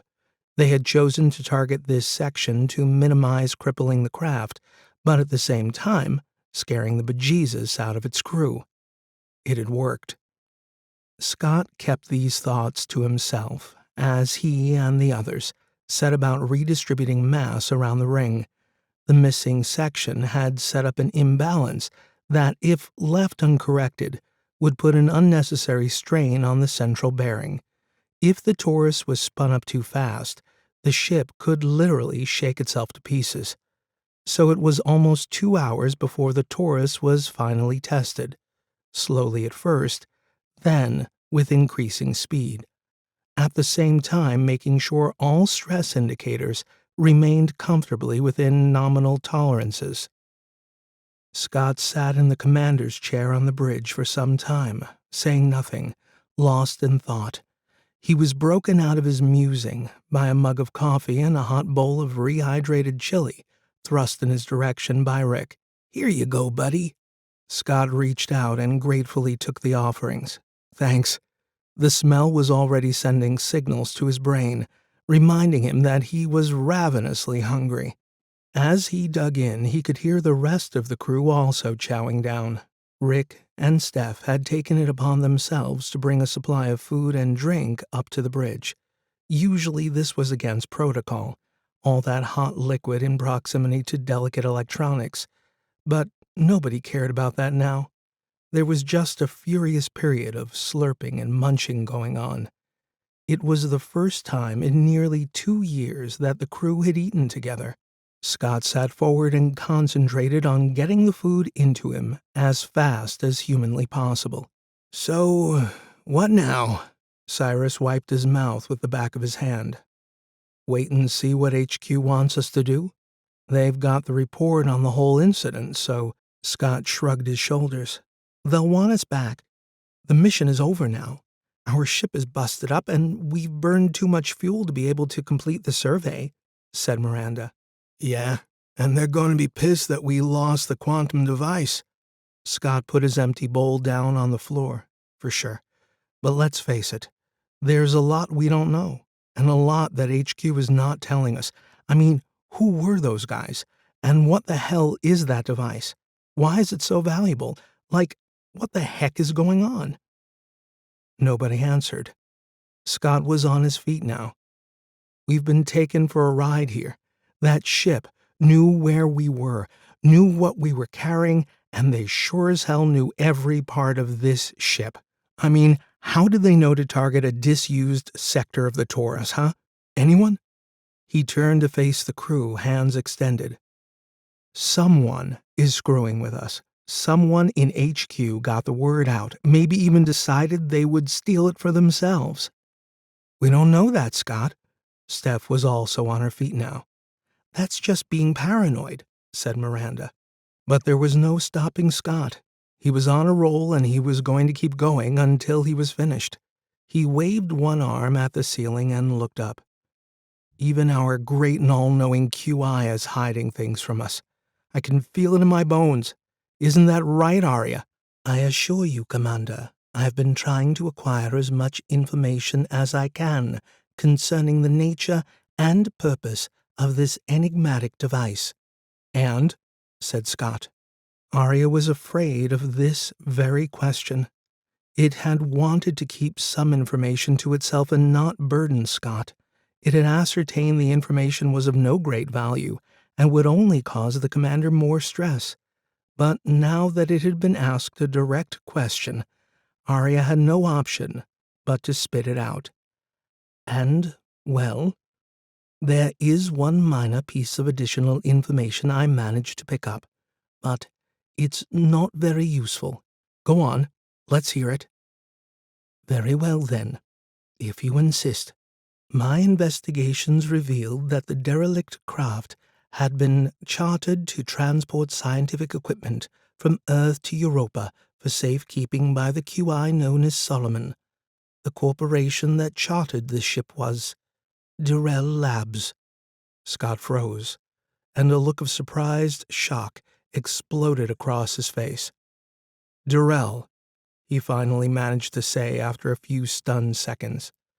I'm afraid so, Commander. Who are they? Do you know them? Cyrus directed his question to Scott, who was now moving slowly back to his seat. Leave it, Cyrus. It doesn't matter. Miranda was shaking her head at the chief engineer. Why? What's going on? Steph was not letting go. Rick moved a step closer to Scott and gave him a conspiratorial look, then turned back to the others. Forget it. Aria's right. It doesn't help us. Both Cyrus and Steph now bore similar, quizzical looks. It was clear to them that everybody knew something they didn't. Scott was slumped in his seat, elbows on the armrest, his head supported by a closed fist. He sat up and waved a hand at Rick. It's okay. What the heck? They may as well hear it. I don't mind. I'm over it now. He leaned forward, placed his elbows on his knees, and clasped his hands together. My father worked for Dyrell way back, a long time ago now. He directed his narration to Cyrus and Steph as the others, including Aria, already knew the full story. He was a physicist working in the field of quantum research. Dyrell was trying to develop new technologies based on quantum behavior. Anyway, my father began to get frustrated with the repressive culture, so he took a leap of faith, left the corporation, and started his own independent research lab. It was a tough time for all of us. I didn't see much of him during that period. He was always away, always working. It went on like that for a few years, but eventually he made a significant breakthrough and established some very lucrative patents on the back of it. He became quite wealthy. It seemed like his big gamble had paid off. That was until Dyrell Labs decided to sue his ass. Scott paused for a moment as he took a sip of coffee. He clasped the mug between his hands and stared at it for a second before continuing with his story. They claimed he developed these ideas while still working at Dyrell, so the patents were rightfully theirs. Not only that, but they also sued for compensation, lost revenue, the full 9 yards. Of course, it was complete bullshit, but it didn't matter. They had the financial muscle to back it up. Scott sighed and sat back. My father fought them with everything he had, but in the end, he lost everything, the patents, the business, and all his money. We were effectively left destitute. About 3 months after the final round of court battles, he took a long walk off a short pier. We found his car parked close to the bay and his body washed up on the beach a day later. Geez, Scott, I never knew. I'm really sorry to hear all that, said Cyrus. That must have been a terrible time for you, said Steph. Scott waved a dismissive hand. Yeah, it was, but I learned to move on, sort of. He sat up and leaned in again. You see, my name was now toxic. I had to drop out of college and no one would give me a second look. No one wanted to be associated with the McNabb name. In the end, I decided to leave Earth and head out to the belt. I took a job working on freighters, hauling ore from one rock to another. I worked my way up to commander and then, well, let's just say certain people decided that I was now responsible for some of my father's legal debts. That's sick. Out here? Said Cyrus. Is that true? I never thought they could do that." Miranda was visibly shocked. Scott was now revealing more of the story than any of them knew. Who knows if it's legal? Dyrell doesn't care. They hired some low-life collection agency and they have, let's just say, a more personal approach to getting their money back. So that's why you're here. You're running away. Miranda had a knack for never missing an opportunity to stick the knife in. "That's not very fair," Steph was quick to call her out. "It's okay. Miranda's right." Scott waved a hand again. "Rick knew of my trouble and gave me a heads up on this gig. 5 years out in the belt, far away from anyone. Sounded like a good idea at the time, so I signed up and, well, here I am." No one spoke for a beat as they all digested Scott's story. Finally, Steph broke the silence. "So, what about your mother and the rest of your family? Are they being chased down too?" Scott slowly shook his head and lowered his gaze to the floor. "They're all dead. Died when the West Coast got nuked, back at the beginning of the Rim War." "Geez, Scott, you seem to have nothing but bad luck." Cyrus was getting emotional. "Yeah. The irony of it all, if you could call it that, is that Dyrell's main development lab also got vaporized in that first strike. All their research facilities, their QI, everything was snuffed out. I would laugh if it weren't so tragic. You see, in a way, it was all for nothing. The legal cases, the destruction of my father, the patents. In the end, it all went up in a mushroom cloud. Except for the alleged debt. They still came after me for that." The crew receded into their collective thoughts, almost like they were afraid to ask any more of Scott in case the story would plumb new depths of misfortune and tragedy. Instead, they all sat together in silence. It was a moment of camaraderie that Scott had not experienced before. For all the crap he'd been through, there was comfort in this moment. He reckoned they had always viewed him as a bit of a slacker, with a total disregard for authority or command, but now, at least, they knew the reason why. After a while, Miranda stood up and started to move around. "So, if the derelict ship was chartered by Dyrell Labs, then it stands to reason that the quantum device is also theirs." "Yes," answered Aria. "It was transported from Earth shortly before the Rim War started, from their main research facility on the West Coast. So they reckoned something was going to happen and started moving the silverware into the bunker," said Rick. "In a sense, but the threat of war was very high at the time. Everybody was on the move," said Aria. "Hey, wouldn't it be even more ironic, Scott, if that device turned out to be something developed by your father?" said Cyrus. Scott gave a kind of half-laugh, half-snort.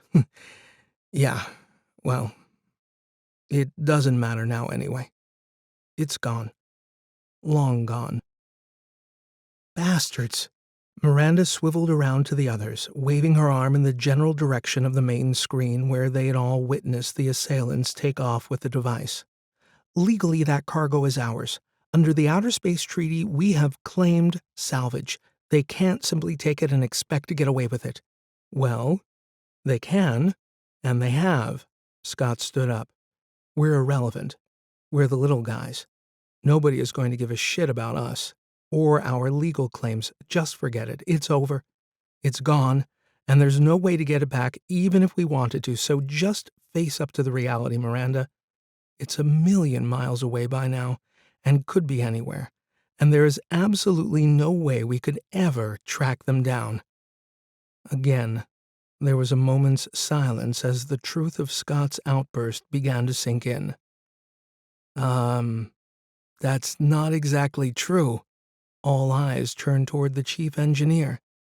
"What do you mean, not exactly true?" said Scott. "Because I hit a locator beacon inside the keypad and activated it before we shoved it out the airlock?" "How the hell did you get time to do all that?" said Miranda. "I did it a while back. I thought it might be a good idea to put a tracker on it, in case something happened and we needed to find it again." Miranda moved over and gave him a big hug. "Cyrus, You're a goddamn genius. Don't get too excited. It doesn't have a very long range. We need to be within 10 kilometers, straight line, to pick it up again. Aria, is it possible for you to extrapolate probable destinations for the attacker's vessel based on the direction it took? Said Miranda. It's possible, but with little accuracy, and the range of potential destinations would be significant. Whoa. Just wait a minute. Scott was up on his feet again, gesticulating at Miranda. This is nuts. Think about what you're saying. The crew all stopped for a moment and began to exchange conspiratorial looks. Yeah, what are we saying? Said Rick. We go after them. We get it back, said Miranda. Okay, well, let's think about that for a moment, shall we? Scott turned around so he could take in the faces of the crew. Number 1, he extended an index finger. We may have a tracking beacon on it, but from what you're saying, Cyrus, we would need to be sitting virtually on top of it to get a blip. Secondly, we might know where they're headed, but as Aria pointed out, these pirates could be anywhere.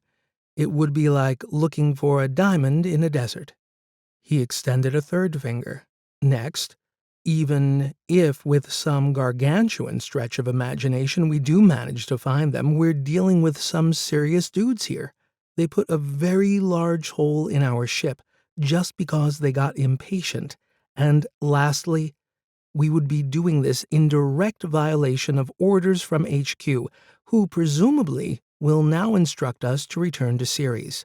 At best, we would lose our bonus. At worst, assuming we don't all get killed, we would forfeit all our pay and become criminals, since we would technically be stealing their spaceship. This sobered them all up. When the reality of what they were contemplating was laid out before them, they began to realize how much of a fool's errand it was. Don't you want to get it back? I mean, think of the money, said Miranda. Yeah, I sure as hell could do with it, said Rick. Scott shook his head.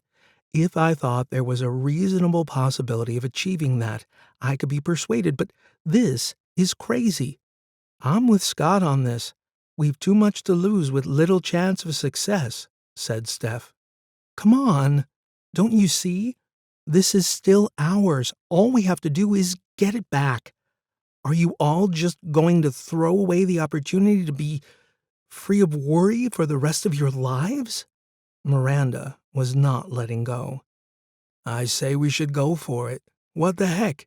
Said Cyrus. You can't keep running away, Scott.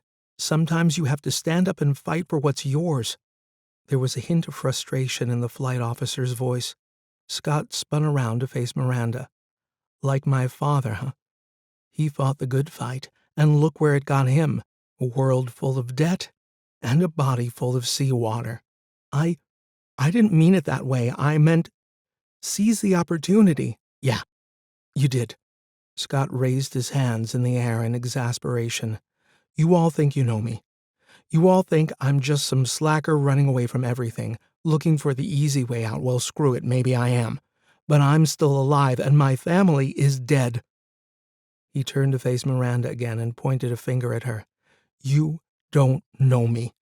You don't know anything about me. If you want the real truth of how I feel, well, the way I see it is Dyrell owes me big time, to the point where I want to crush them, to annihilate all trace of them from the system. So for me, it wouldn't be about the money anymore. It would simply be about exacting revenge. He paused to look at them all. Do you really want to be part of that? No one answered. But you're right about one thing. Scott's voice was softer now. I have been running away, but not from what you think. I've been running from myself, from fear of what I would do if I chose to take my revenge. So, maybe you're right, Miranda. Maybe it's time for me to stop running. But then again, I need to ask myself, do I really want to drag all my friends into this? He opened his arms out to them as he said it. The crew stood mute in the face of this revelation. The dark underbelly of their commander had been glimpsed. a veil pulled back to display the hidden malice bubbling beneath. No one knew quite how to react. In the end, it was Aria who spoke. "If I may, Commander, I have plotted some vector probabilities for the departing craft and have established 3 possible destinations. Would you like to see them?" There was a silence as the face-off between Scott and the crew continued. Finally, the commander broke off. "Okay, what the heck? Put it up on the holotable."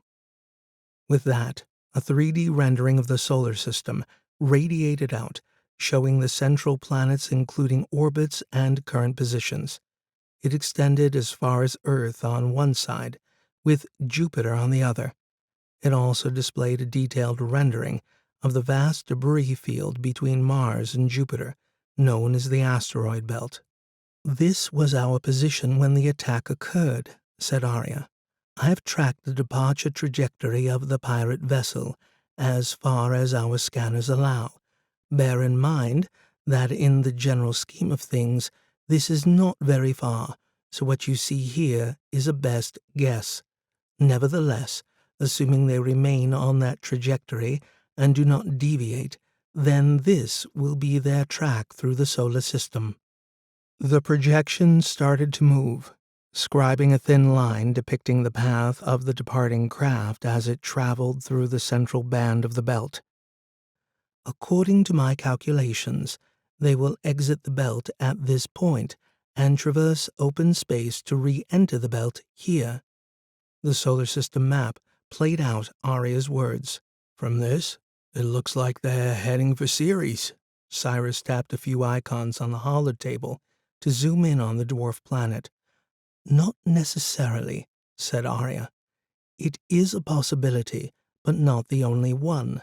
This same trajectory will bring them close to Vesta and its satellite populations centers. However, it is possible that they may be heading here." The animation rewound until the craft looked to be back in open space. Then it zoomed in, and a tiny asteroid began to render itself in close proximity to the track of the spacecraft. "Neo City," said Scott. "Now why does that not surprise me?" He turned to the crew as he pointed at the dot hovering in space. "I would put money on this being where they're going. Where better in the belt to offload an illegal cargo than this place?" "So what are we saying then?" said Rick. "I say we should pay it a visit." Miranda looked from one to the other for confirmation. "How? We're probably going straight back to Ceres," said Cyrus. There was a moment before Scott realized they were all looking at him. "Well, we'll pass close to Neo City on the way, and since our ship is all beat up, it wouldn't surprise anyone if it developed some technical problem that needed to be looked at, and if that problem only came to our attention while we were close to the asteroid." Scott gave a shrug. "Then the sensible option would be to stop off there and get it checked out." "You think HQ would buy that?" said Cyrus. "I don't see why not. The worst-case scenario is they reckon we're just stopping off to let our hair down after 3 years in the wilderness. Hardly a crime." "Let's do it." Miranda stood with her hands on her hips. Scott raised a hand. "Back up a step, Miranda. Firstly, we all have to agree to it. Secondly, we go there just to take a look, nothing more." "I'm in," said Cyrus. Scott turned to Rick, who nodded back. "Okay with me." "Steph?" She hesitated for a beat. "We just go to have a look around. That's all." "That's all. And maybe grab a beer? I hear they have some good watering holes there," said Scott. "That's settled then," said Miranda. "Not quite," said Scott. "Aria, what do you think?" "Since my primary purpose is to ensure the welfare of the crew, I think that a period of rest and recuperation would be of enormous benefit to all." "What about the Hermes developing a fictitious technical problem?" "We don't have to invent something. There's plenty wrong with this ship already." Scott turned back to the crew. "All right then. Looks like we're going to Neo City." 9. Neo City Asteroid. Neo was one of those rocks that didn't follow the rules. Sometime back in its ancient history, it was ejected from the central asteroid belt and adopted a bizarre elliptical orbit that bisected the solar system. It was classed as a near-Earth object, NEO, from which it got its current name. Every so often in its orbit, it would also come close to Mars and at its furthest point, near Ceres. So, over its 4-year orbital period, Neo came within spitting distance of the primary population centers in the solar system. Only the moons of Jupiter were beyond its reach. It was a small potato-shaped rock, only 3 kilometers in diameter at its narrowest, and not quite 5 kilometers long. But it happened to be a Type C, meaning it was blessed with an abundance of useful resources such as water ice, which could be filtered and purified for drinking and horticulture, as well as converted into oxygen for life support and hydrogen for propellant. It also contained copious metals for construction and a plethora of carbon compounds for the manufacture of a vast range of materials, from plastics to methane. This cornucopia of resources, coupled with its periodic proximity to Earth, made it one of the first asteroids to be mined, well over a century ago. But a lot had changed since then. The Xiang Zu Corporation, who effectively owned it, embarked on an audacious engineering project to transform it from a barren, lifeless rock into a thriving hub of civilization. They did it by excavating a giant hole centered on its longest axis, half a kilometer wide and 1.5 deep. Then, they built a massive airlock at one end, filled the cavern with an atmosphere, and finally, after strapping an enormous bracelet of engines to the outside, spun it up to provide a 1G environment along the inner surface of its core. Over the intervening decades, the space inside had grown to more than twice the original. It was now at least a kilometer in diameter and 3 deep, with a populace of over 25,000. It was now part asteroid, part city, and part spacecraft. Also, over this time, it slowly trimmed its orbit to maximize its transit times with the other major centers of human activity in the system. And like the ancient caravans that traded between societies all along the Silk Road in centuries past, Neo plied a new road, one that took it around the solar system every 4 years. This eccentricity of orbit allowed Neo City, as it became known, a considerable level of autonomy. It was beholden to no one but itself. It remained stubbornly independent from the main system power blocks of Earth, Mars, the Belt, and the academic institutions of Europa. It did not involve itself in politics, it took no sides, and shunned all entreaties to engage in interplanetary dialogue. This gave it the aura of a rogue state. Many deemed it a lawless, hedonistic bastion of radicals, misfits, pirates, criminals, dubious corporations, and a lot of dirty money. It was said that anything you wanted you could get in Neo City, for a price. They only had one law: everything is negotiable. So it came as no great surprise to Scott that this would be the ideal place to offload some exotic tech that you had just stolen from a bunch of losers on the far side of the belt. But he really wondered if it would still be there by the time they got to the asteroid city, if it was ever there to begin with. They were days behind the attacker's craft.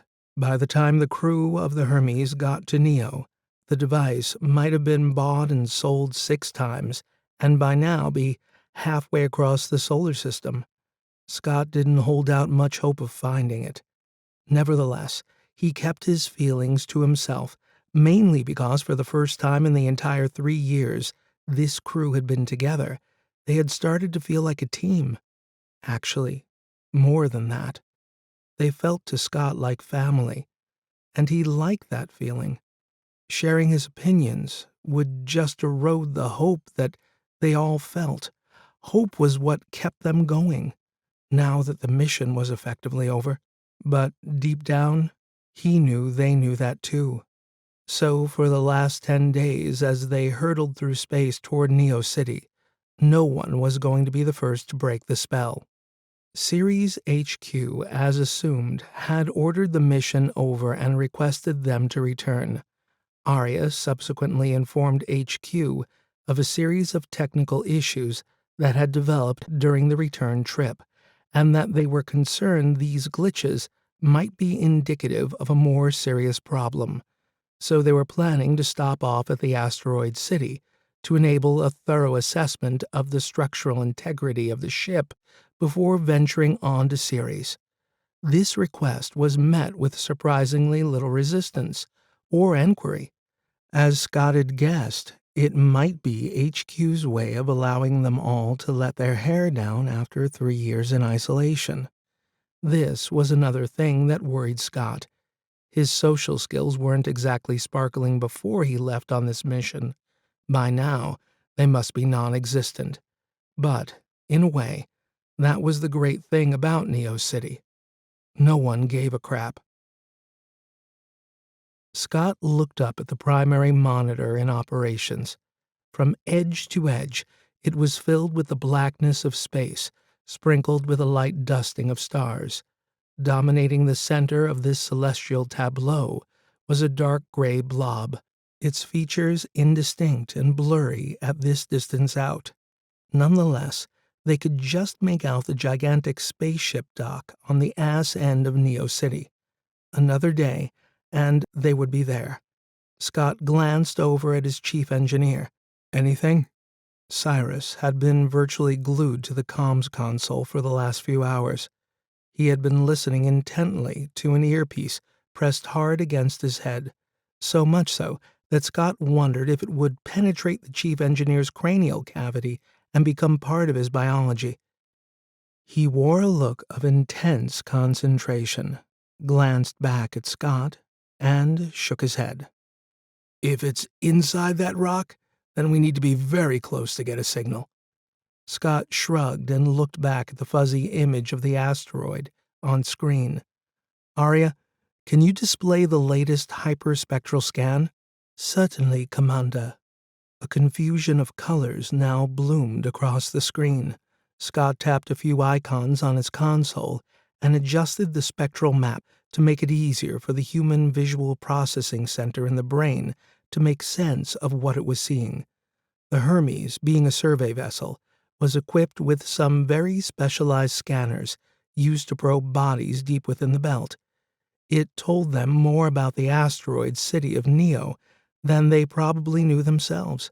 But Scott was not interested in the geophysical makeup of the body. What he was using it for was to find out what ships were there, and he could do this based on the metallic signatures acquired by the scanner. So far, Aria was able to identify 37 different craft, either docked to the asteroid or parked around it. Of these, 5 were of similar size, shape, and metallic content to the pirate craft that had attacked them and taken the quantum device. None was a perfect match, although that didn't mean it wasn't there. It might be docked behind some other craft, and therefore obscured from their scanners.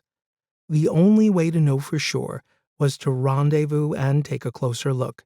They would park the Hermes in a stationary orbit close to the asteroid and then take one of their 2 small transports over to Neo City. The only problem was that the transport only took 4, so someone was going to be disappointed. Scott wasn't quite sure how he was going to square that circle, since after 3 years out at the edge of the belt, everyone was gagging for some shore leave. The solution to this minor problem presented itself as the Hermes maneuvered in close to the asteroid. Cyrus and Miranda were in the hangar, prepping the transport, while the rest of them were on the bridge, overseeing the positioning of the Hermes at the coordinates that flight control on Neo City had given them. Aria was doing most of the heavy lifting. It was a delicate operation best suited to the QI. In the middle of all this, Rick announced to Scott that he would stay behind. "Someone's got to stay here, buddy." "You sure?" "Yeah, too much temptation on that rock. I would just head for the nearest bar and wouldn't leave till I either passed out or I died," said the old miner. Scott laughed. "It's best I wait till we get to Ceres. At least there I can get better medical support." "Okay," said Scott, as he rose from his seat and signaled to Steph. "Come on, time to go." They left the old miner to keep an eye on the ship as they made their way down one of the 4 central spokes of the torus to the hangar at the bow of the spaceship. As they progressed, the artificial gravity created by the centripetal force lessened until they became weightless. They wasted no time getting suited up and climbing into the small lander parked inside the hangar. As usual, Miranda was sitting in the pilot's seat, running through pre-flight checks. "Okay, everyone ready?" She really didn't need to ask. A chorus of "ready" echoed around the cockpit. With that, the hangar bay doors opened, and the landing platform began to extend outward, bringing the craft with it. Once clear of the hangar, Miranda took it slow, rising the craft gently from its platform, then arcing its way from the Hermes toward Neo City. On the cockpit monitor, Scott saw the huge rotating asteroid city come into view and grow in size as they approached. Its gnarled rocky surface dotted with carbuncles of technology, antennae, engines, navigation systems, even the odd plasma cannon. It was like some great technological disease had afflicted the asteroid and was now bursting out from inside. Scott was mesmerized by the slow, graceful spin of Neo City. It had a strange, hypnotic beauty to it. But then again, maybe it was just the 3 years in isolation that made it so alluring. It was the first oasis of civilization that they had seen in all that time. No one spoke, all lost in the same trance that Scott was now feeling so intensely. The flight path they were on took them along the top side of the asteroid to the dock that trailed out from the stern. This was where visiting ships could find a safe harbor without having to negotiate the difficult maneuver of matching its spin. It was by far the most visually impressive aspect of the entire structure. A 200-meter-wide circular bearing had been engineered into the stern of the asteroid, and from its face, a long flat steel dock extended out almost half a kilometer. It made the asteroid look like a giant popsicle spinning through space. Long gantries spread out from either side of this dock. These were for the bigger transport ships, where umbilicals would directly connect to the ship's airlock. This allowed people and goods to be transported in and out of Neo City in a full 1 atmosphere. Every available space seemed to be packed with ships of all shapes and sizes, some commercial transports, some corporate vehicles, and quite a few luxury craft. All these vessels moored along the gantries were ships that were built in space, for space. They could not land on a planet or enter a gravity well of any kind, unlike the little lander that Miranda piloted, which was now heading for the upper deck of the long dock. This section was an enormous flat surface designed to accommodate such landers. They could see at least a couple dozen already anchored along its length. These were mostly shuttles from the ships like the Hermes that were too big to dock and so had to take up a stationary position further out from the asteroid. "Wow," said Steph. "It's seriously busy. Never seen so many craft packed together in one place."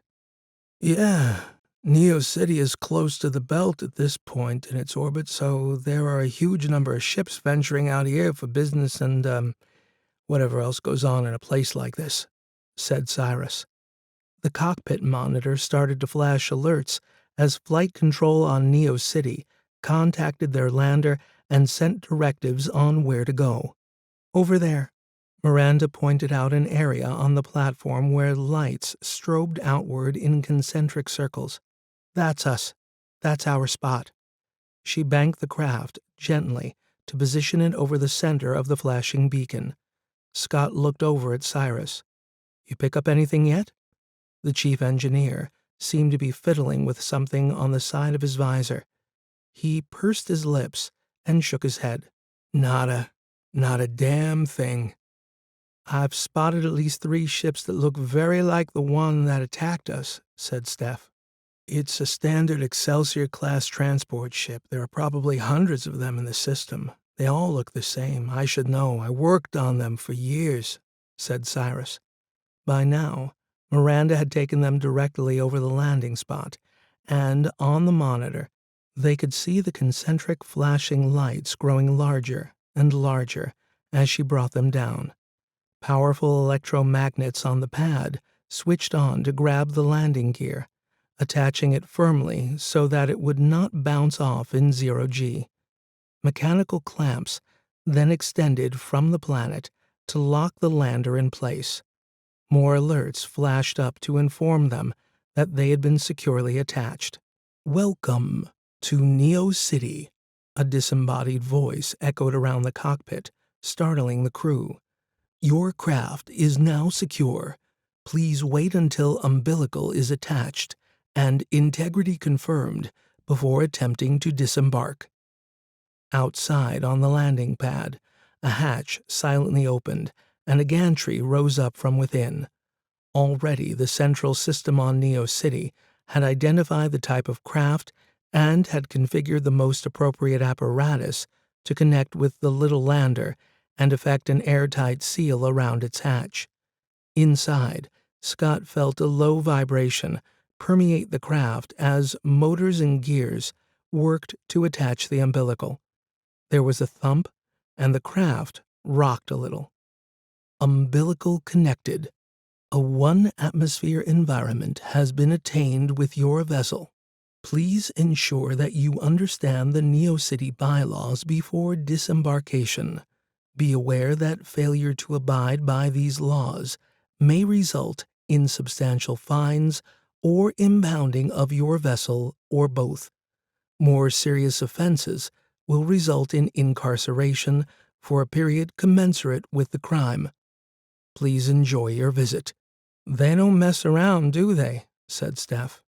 It's all bullshit. I've been here before, and believe me, they turn a blind eye to pretty much everything bar physical violence, and even that would need to be extreme before they would give it any attention, said Miranda. Cyrus raised a hand. Quiet. His other hand fiddled with his visor. He was listening to something. Cyrus slowly turned his head around to face the crew, and a smile cracked across his lips. I found it. Shit. Really? Said Miranda. Questions started flying back at the engineer. Everyone was getting excited, talking in whispers. Are you sure? Where is it? Said Scott. Cyrus extended an arm and moved slowly around, all the time focusing on something only he could see and hear. There. It's in that direction, pretty close, perhaps 100 meters or so. Miranda, can you pan the exterior camera around the dock? Said Scott. She quickly tapped a few icons on her console. The monitor flickered, and a view over the dock started to materialize. She panned it to where Cyrus was vaguely pointing. Their location on the upper platform of the landing dock only afforded them a partial view of the big ships moored below. It also didn't help that other landers parked around them obscured a good deal of the vista. There. That's it. That's an Excelsior-class transport. Miranda zoomed in on the section of a ship that was visible to them. A ripple of excitement, tinged with fear, reverberated through Scott's body. He sensed the same reaction in the rest of the crew as they all gathered around the monitor, staring in silence at this temptation. Things could start to get tricky from here on in. The desire to try to regain possession of the quantum device would now start to tug at them, luring them with its promise of a new life, pushing them to make choices that could entangle them all in a high-stakes game of chance. "Okay, let's not get too excited," he said finally. "Let's just keep it cool, maybe do a bit of snooping if we get the opportunity. Nobody go and do anything stupid, okay?" To Scott's surprise, they all nodded in agreement. It was rare that he ever got that much consensus from the crew so quickly. But this was a delicate situation. Their hunch might have been right. They had found the quantum device, but they were still a very, very long way from getting it back. They all jumped as the comms burst out with another automated message from flight control. "Awaiting disembarkation. Please confirm that you are departing your craft imminently." Cyrus shook his head. "Geez, that scared the crap out of me." "Okay, I say we all go find a nice bar where we can have a few cold beers and collect our thoughts. Agreed?" said Scott. They all nodded again. This was the second time in as many minutes that Scott had consensus. He could get to like this. "We'd better leave the EVA suits here. Not going to need them now." Miranda started extracting herself from the bulky suit. The others followed her lead. However, Scott was uncomfortable with this. "That reduces our options. It means we can't EVA." "Yeah, I know what it means, Scott, but it's a full 1G inside the inner rim of Neo City. These suits will weigh us down considerably." "As well as look a bit suspicious, don't you think?" Steph piped in. "Okay, I take your point." Scott wasn't getting it all his own way after all. He'd just have to be satisfied with 2 out of 3. A few minutes later, they were floating through the umbilical down into the lower section of the dock. Here they came to an airlock that allowed them access to the main thoroughfare along the spine of the port and into the city proper. An automated voice requested them to present their faces one at a time to a small flat screen for scanning and identification. Only when the final scan was complete did the door open to allow them in. As they waited for the inner door to open, Scott wondered what the next move should be, apart from a cold beer or 2. But the decision was made for him when it snapped open, and 4 well-armed guards floated in the space before them. They all sported the insignia of the Xiang Zu Corporation, the owners of Neo City. In front of the guards stood a thin, middle-aged official. She held a slate terminal in one hand and was checking something on it when the door opened. She seemed to be glued to the floor, similar to 2 of the other guards. They all wore magnetic boots that enabled them to attach to any ferrous surface. Scott had reoriented himself so he was not upside down relative to our position. "Good afternoon and welcome to Neo City. I am Li Chan." Her voice was chirpy, almost childlike. "Are you the crew of the Hermes?" Scott wondered why she was asking this, as it would seem pretty obvious that they were. "Yes," he replied. "I'm Commander Scott McNabb." "Excellent," chirped the official. "Please follow me." She released her mag grip, floated up slightly, and turned to head off. What's this about?" said Miranda, hesitating. She waved a hand over her shoulder. "Come on. Someone wants to have a little chat with you all." "What about?" said Scott. With that, Li Chan reactivated her mag boots, reattached herself to the floor, and strode over with precise and efficient movements. She brought herself up close to Scott. Her voice dropped a few octaves, and her face lost all its fake charm. "This isn't a request, and I don't have all day, so let's get going." She disengaged the boots a second time and floated off. One of the guards moved in closer to the crew and jerked his head. "This way, chop chop." As Scott floated along after the official, thoughts of a nice, cold beer began to fade away. 10. Einstein, Podolsky, Rosen. The reception committee from Neo City's Law and Order Department shepherded the crew along a corridor and onto a broad, busy thoroughfare. This was the backbone of the dock and was thronged with people and goods moving up and down. No one paid them any attention. Li Chen tapped something on her slate, and a few seconds later, two small streetcars came into view and stopped in front of them. They were low and open with 6 seats in each, emblazoned on each side with an official-looking Neo-City insignia. Scott and Miranda were bundled into one along with Li Chen and 2 of the guards. Steph and Cyrus were put into the other with 2 more guards. They were carefully strapped in, and, as if that wasn't enough, a safety bar swiveled down to clamp them in place. Scott ventured a crack. "Are we going on a roller coaster ride? Do we get any cotton candy?" The guard, checking the safety harness, looked up and smiled. "Sort of. Don't know if it has a sweet ending, though." When the guard finally took his seat, Scott and Miranda exchanged a look. A what the fuck is going on kind of look. The cars started off slowly at first, but gently building up speed as they moved. After a few moments, they entered a large open concourse. It had the feel of a busy port terminal with hundreds of people moving and floating in the zero-G environment. The cars came to a halt, and Scott wondered what all the safety harness gear was for, since the trip here was hardly an adrenaline rush. The car juddered as clamps rose out from the floor and gripped it tight. It rotated a full 90 degrees, then started to descend. Scott glanced over at Miranda again and pointed downward. "I think we're heading for the rim."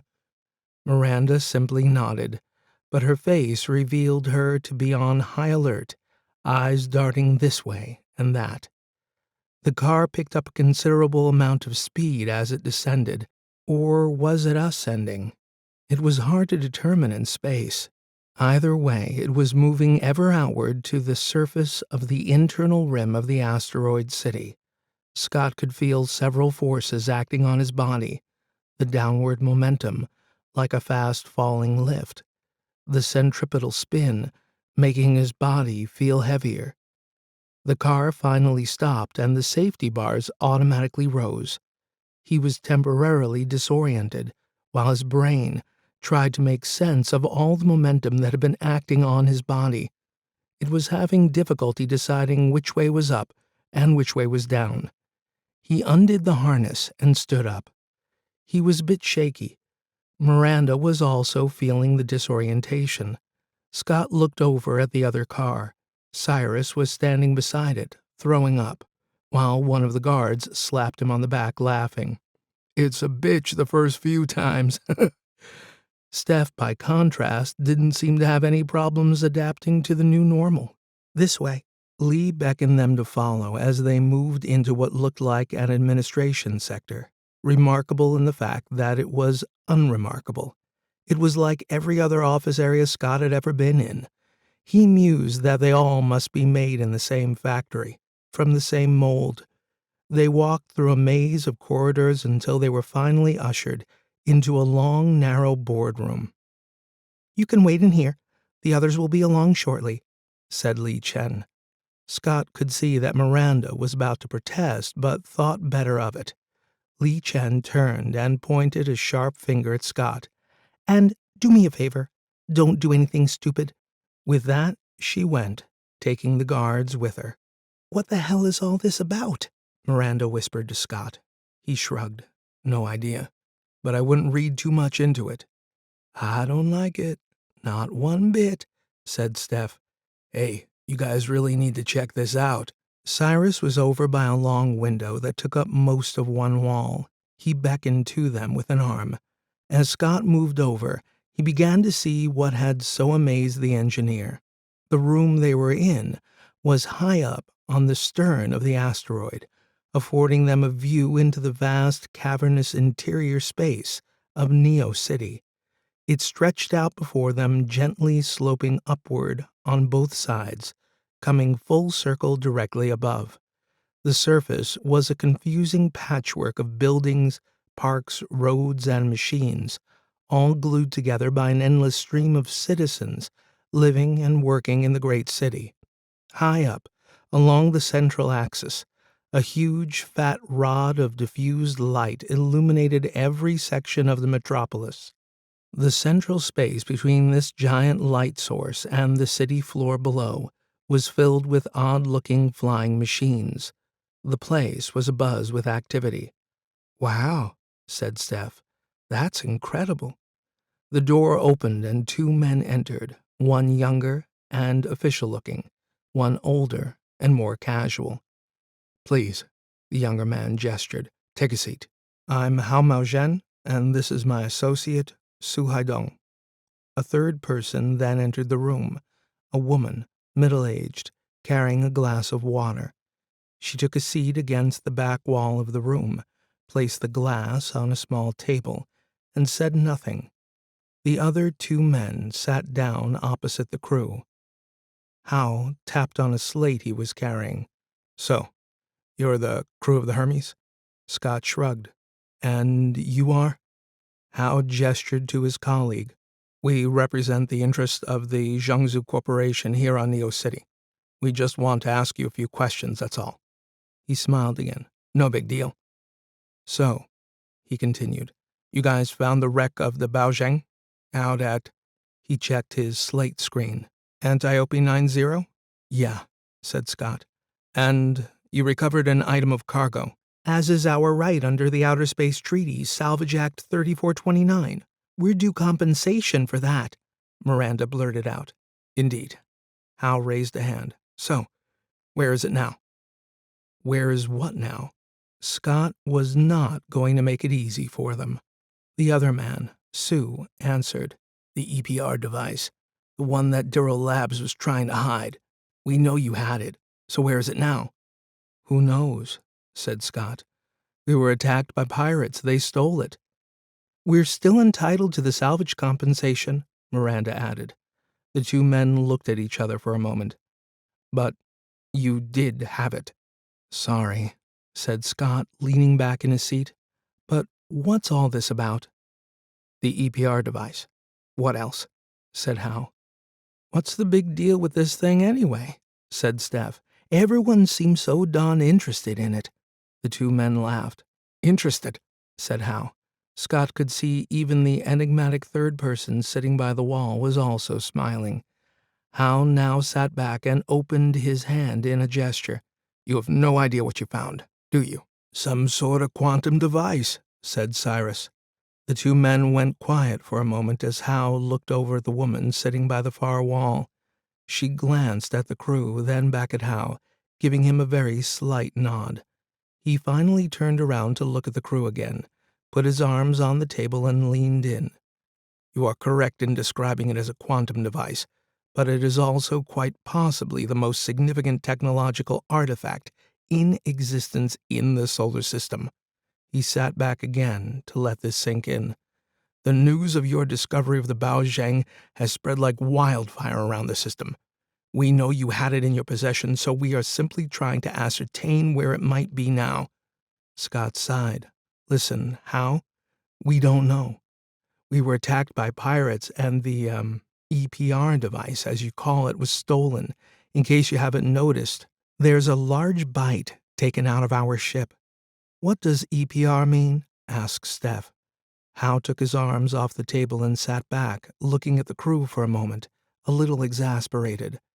There was a pause in the conversation before Su finally responded. "Einstein, Podolsky, Rosen." "As in the EPR paradox?" said Cyrus. "Exactly," said Su, stabbing an index finger at the engineer. "What the heck is that?" said Miranda. Cyrus started to explain as best he could. "It's a thought experiment cooked up by Einstein and his buddies, intended to demonstrate the inherent paradox in quantum mechanics. At the time, the understanding of the quantum world was defined by what is known as the Copenhagen interpretation. One of the areas within this interpretation that Einstein had great difficulty with was entanglement. This is where two quantum particles are intertwined." He clasped the fingers of both hands together into a ball to give them a visual clue. "They both operate as a pair." He separated his hands, clumped them into fists, and wobbled them about. "What one does will affect the other. But the problems come when you try to figure out what state they're in. If you take only one particle of this pair, Cyrus took away one of his hands, leaving one fist in front of him. You have no idea what it's doing. Is it spinning up, down, this way, that way? He wobbled his fist again. It is said to be in all possible states at the same time, weird as that may sound. However, when you finally look at it, it suddenly jumps to one state. Miranda shook her head. I don't get it. Cyrus sighed and took his hand down. Schrodinger's cat, said Sue from across the table. Scott noticed that the mood in the room was more relaxed, now that the conversation had turned into more of a science discussion. Hopefully they could get the hell out of here soon, but he wasn't leaving until he got some understanding of what the big deal was with this EPR device. It's another thought experiment, Sue continued, to explain the inherent weirdness of a particle having multiple states. You put a live cat into a box along with some poisonous gas that's only released at random intervals. When you close the box and look at it, you don't know if the gas has been released or not, so you don't know if the cat is alive or dead. Therefore, you could say it's both alive and dead at the same time. In other words, suspended in two states. It only becomes one or the other when you open the box again and look at it. Cyrus was nodding. Exactly. Poor cat, said Steph. Miranda had a studied expression on her face now. She had begun to get it. Cyrus held up a closed fist again. So, when you look at one of your entangled particles, let's say it's in this position. Cyrus rotated his fist around 45 degrees. Since the sum of the two particle states must equal 0, you now know the state of the second one. He raised his other fist and rotated it in the opposite direction. By looking at this one, he shook a fist, you have forced it to adopt a fixed state. By extension, you've also forced this other one into an equal and opposite state. He wobbled the other fist. Get it? Sort of, said Miranda. But what's all this got to do with the EPR thing? I'm getting to that, said Cyrus. The problem that Einstein had was that these two entangled particles could be separated by enormous distances, and therefore an instantaneous change of state in both particles at the same time would infer faster-than-light communication. This would conflict with his theory of relativity, hence the paradox. All the lights came on in Scott's head at once. He felt dizzy with this sudden revelation of what the device actually was. He looked over at the two men sitting across from them. They sensed he was getting it. A vague hint of a smile began to form on their faces. Oh my God, Scott finally managed to speak. It's a faster-than-light communications device.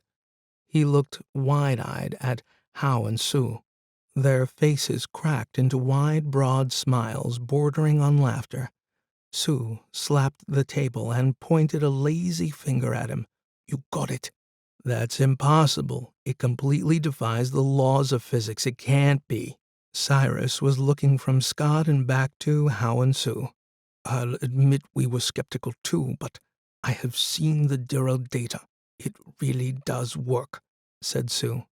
Cyrus shook his head. So now it makes sense, said Scott. That's why everyone wants it. It's the only one in the solar system. Precisely, said Sue. And you want it too, don't you? Hal shrugged. Of course, but like your engineer here, he pointed at Cyrus, I'm a bit skeptical. Nevertheless, if it is a superluminal communications device, then we're looking at a significant rebalancing of power in the system. We wouldn't like to see it fall into the wrong hands now, would we? By the wrong hands, you mean anyone but Neo City? Said Steph. Correct. So why don't you do us all a favor and tell us where you think it is? Scott shrugged. It could be anywhere by now. Your guess is as good as ours. Howe sat back in his seat with an exasperated sigh. Look, we can do this the easy way or the hard way, but I would suggest that you guys start cooperating and fast. My patience is wearing thin. Like I said, it was stolen. Scott shrugged. Hal gave another sigh. So why are you here? We're here for the beer. Remember, we've just spent 3 years out in the asteroid belt. Time to let our hair down, said Miranda. Bullshit, said Sue. You're here because you think the device was brought here somewhere in Neo City. Isn't that right? Scott shook his head. You're chasing ghosts. We don't know anything. So you keep saying. Hal was checking something on his slate. So, what can you tell us about this ship that attacked you? Go and talk to HQ on Ceres. They have a report on the incident. Hal leaned in. Don't get smart. Like I said, we can do this the hard way, if you prefer. Miranda countered by leaning across the table at him. Why don't you just go and screw yourself? Scott raised a hand. Hey, let's just try to get along here. We simply don't know where it is, and obviously we can't go giving you confidential information since HQ on Ceres would be pretty pissed off with us for doing that. We're trying to do our job and get paid, that's all. So why don't we just run along and you guys can get back to whatever it is you do. Sorry, we can't help you. He opened his hands in a conciliatory gesture. Hal and Sue sat back and smiled. At the same time, Scott noticed that the woman now brought a cupped hand over her earpiece and seemed to be listening to a message. She stood up, moved over to Hal, and whispered something in his ear. He looked back at her in surprise. She picked up his slate, tapped a few icons, and handed it back to him. He read it, then nodded to her. She left the room, and the mood changed again. Okay. He placed both palms on the table and stood up. The situation has changed. We've just been informed by the Ceres authorities that if you guys show up here, you are to be detained immediately. What? What for? Scott was now on his feet. The door opened and 4 armed guards entered, taking up positions on either side of the entrance.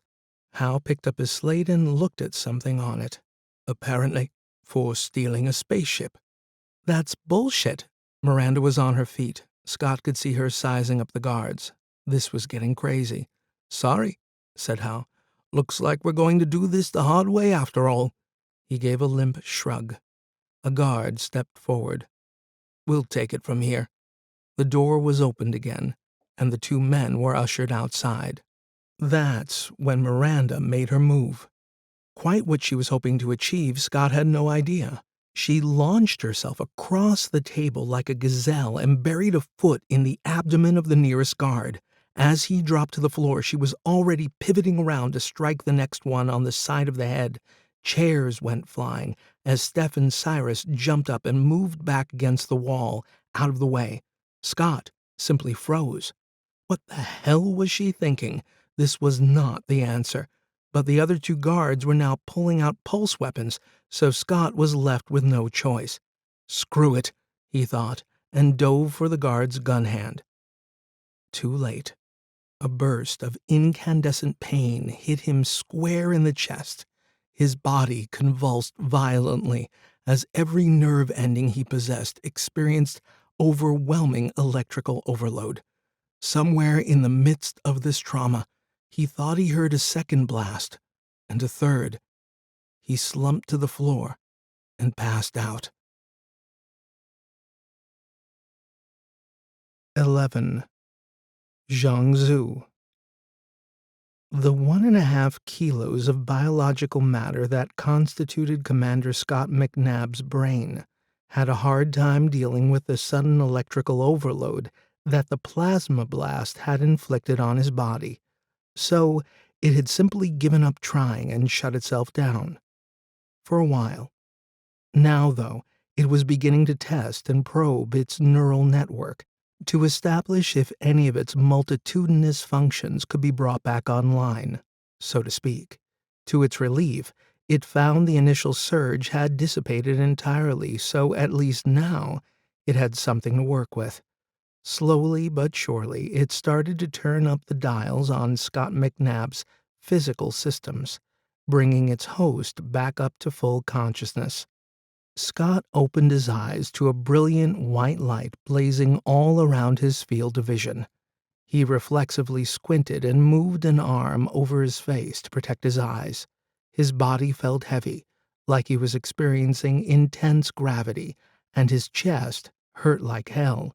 Then he remembered. That crazy bitch Miranda. What was she thinking, taking on those guys like that? Man, what a mess, he thought. Scott? Scott, can you hear me? He opened his eyes again, slower this time. A blurry face blocked most of the direct light and was haloed with an equally blurry mop of curly hair. Steph? You okay? Scott found he was lying flat on his back on a hard, cold floor. Yeah, I think so. He raised himself up on one elbow. Steph helped him shuffle into a position where he could rest his back against a wall. The light still hurt his eyes, so he kept them shut and his head down. He breathed deep a few times, gathering his strength. The place smelled of chemicals masking a background of foul, stale air. His chest burned with pain as he breathed, but other than that, he seemed pretty much intact. After a few more breaths, he risked opening his eyes again. The room was viciously bright, and he held a hand up to shade his face. His focus was still blurry, but he managed to make out the form of Steph close beside him, also resting against the wall. What happened? Scott found his voice was labored, the pain in his chest making it difficult to talk. They locked us up, she replied. Took my goddamn eyes, too, came another voice from across the room. Scott swiveled his head to see Cyrus sitting cross-legged on the floor a few meters away. His head was bowed, but as Scott's eyes began to adjust to the light, he saw that the engineer wasn't wearing the visor that had been a permanent feature of his face. In fact, he couldn't remember a time when Cyrus didn't have it on. Scott had always assumed that it was surgically grafted onto his face. Cyrus raised his head and motioned in Scott's direction. Instead of eyes, he had flaps of skin completely covering his sockets. On either side of his skull, Scott saw the interface ports streaked with congealed blood. My God, Cyrus, what did they do? I'm blind. Totally blind. They took my eyes. Bastards. Cyrus was inconsolable. Scott shook his head in despair and turned back to Steph. Where's Miranda? She gestured sideways away from Scott. He bent forward to look around her and saw the unconscious form of the flight officer lying on her back. He slumped back against the wall. It's a goddamn mess. They hit her twice, said Steph. Once wasn't enough to take her down. She's one tough bird. She's crazy, said Scott. With that, Miranda began to moan and Steph shuffled over to her. She's coming around. Scott didn't care. She was a lunatic as far as he was concerned. Now they were all in worse shit because of her. Where are we? Miranda's voice was weak. Scott ventured another glance over at her. Steph was down on the floor beside her, helping Miranda sit up against the wall. Locked up, said Steph as she gripped her under the arms and helped her sit up. See what you did? They took my eyes, took all our gear. You're a nut job. Now we're totally screwed all because of you. Cyrus was letting rip with all his anger and frustration. Miranda coughed and took a few deep breaths. I'm sorry, she finally said in a low voice, her head down. You're sorry. Scott felt his anger welling up inside. Well, that's okay. No problem then. He paused. Miranda said nothing. What the hell were you trying to achieve? Miranda looked back at him. We would have taken them if you hadn't been so slow to back me up. And then what? We simply walk right out and all live happily ever after? Miranda looked down again. I don't know. How in God's name does inflicting grievous bodily harm on a couple of security guards help us? All that crap about Ceres wanting us arrested was simply bullshit. They were just winding us up, Miranda, trying to get us rattled. Now you've given them everything they need." "Scott's right," said Steph. "They were just bluffing. HQ back on Ceres will cook up a hell of a stink when they find out." "You're insane," Cyrus piped in. "Now see where we are." Miranda raised her head and gave them a cold, hard stare. "How can you all be so naive? There's no mistake here. They want us out of the way. We have a salvage claim, but if they can concoct some crime on our part, then we lose it." "Well, you certainly made sure of that," Cyrus replied. "Now I'm completely blind thanks to you." Scott felt for the engineer. Here was someone for whom the world was rendered in hyperspectral detail, an enhanced reality far beyond the normal range of vision. Now it had been literally ripped from him. The trauma must be intense. Miranda was standing up now. "Don't any of you get it? They know we know where it is, and they want it. Ceres has no power here. They can very easily kill us, and there's not a damn thing anyone can do about it." Scott struggled to his feet. "Look, for what it's worth, Miranda, I'm not completely disagreeing with your analysis. At least part of what you say is probably right. They want what we know. But what pisses me off is your tendency toward violence as a first course of action." "Oh, really? Well, Commander, what would you have us do?" She put particular emphasis on the word commander like it was an insult. "Talk. Negotiate. Get some intel. Work the problem. Sell them the information. Figure a way forward without beating people to death in the process." Miranda gave a sigh and sat down again. The room they were incarcerated in was too small for walking around. "We would be in exactly the same situation if I had done nothing. Still locked up in here, hobbled. I was trying to give us some options, maybe make a run for it or hide out somewhere." She looked around at them. "It would have been better than this." She waved a hand. Scott was beginning to calm down. He put his hand on his aching ribs and gave a long sigh. "Listen, I appreciate you putting your ass on the line for us." "I sure as hell don't," said Cyrus. Scott glanced over at the engineer, then back at Miranda. "But the next time, can you give us a heads up before you start kicking the crap out of people?" Miranda gave him a resigned shrug. "I'll try." Scott sat down again. No one spoke. The situation was a complete mess, no question. He had been incredibly dumb in thinking they could all just stop off at Neo City for a few beers. Word of the discovery was out. Everybody wanted it. And of course, that would include the Xiang Zu corporation that ran Neo. What the hell was he thinking? Too late now. They would have been better off going direct to Ceres. By now, the Hermes would be impounded, so there was no way off this rock. In fact, there was no way out of this situation that Scott could see. Not only had he seen his dreams of a better life disappear when the pirate ship took the salvaged cargo, but his pay and bonus for 3 years of the most excruciatingly dull work he had ever done was also in jeopardy. He needed something to cling to, even if it seemed hopeless. So he bent his mind to the problem. The more Scott thought about it, the more it came back to the EPR device, as Howe and Sue called it, a faster-than-light communication system. It blew his mind as the ramifications of this technology percolated in his head.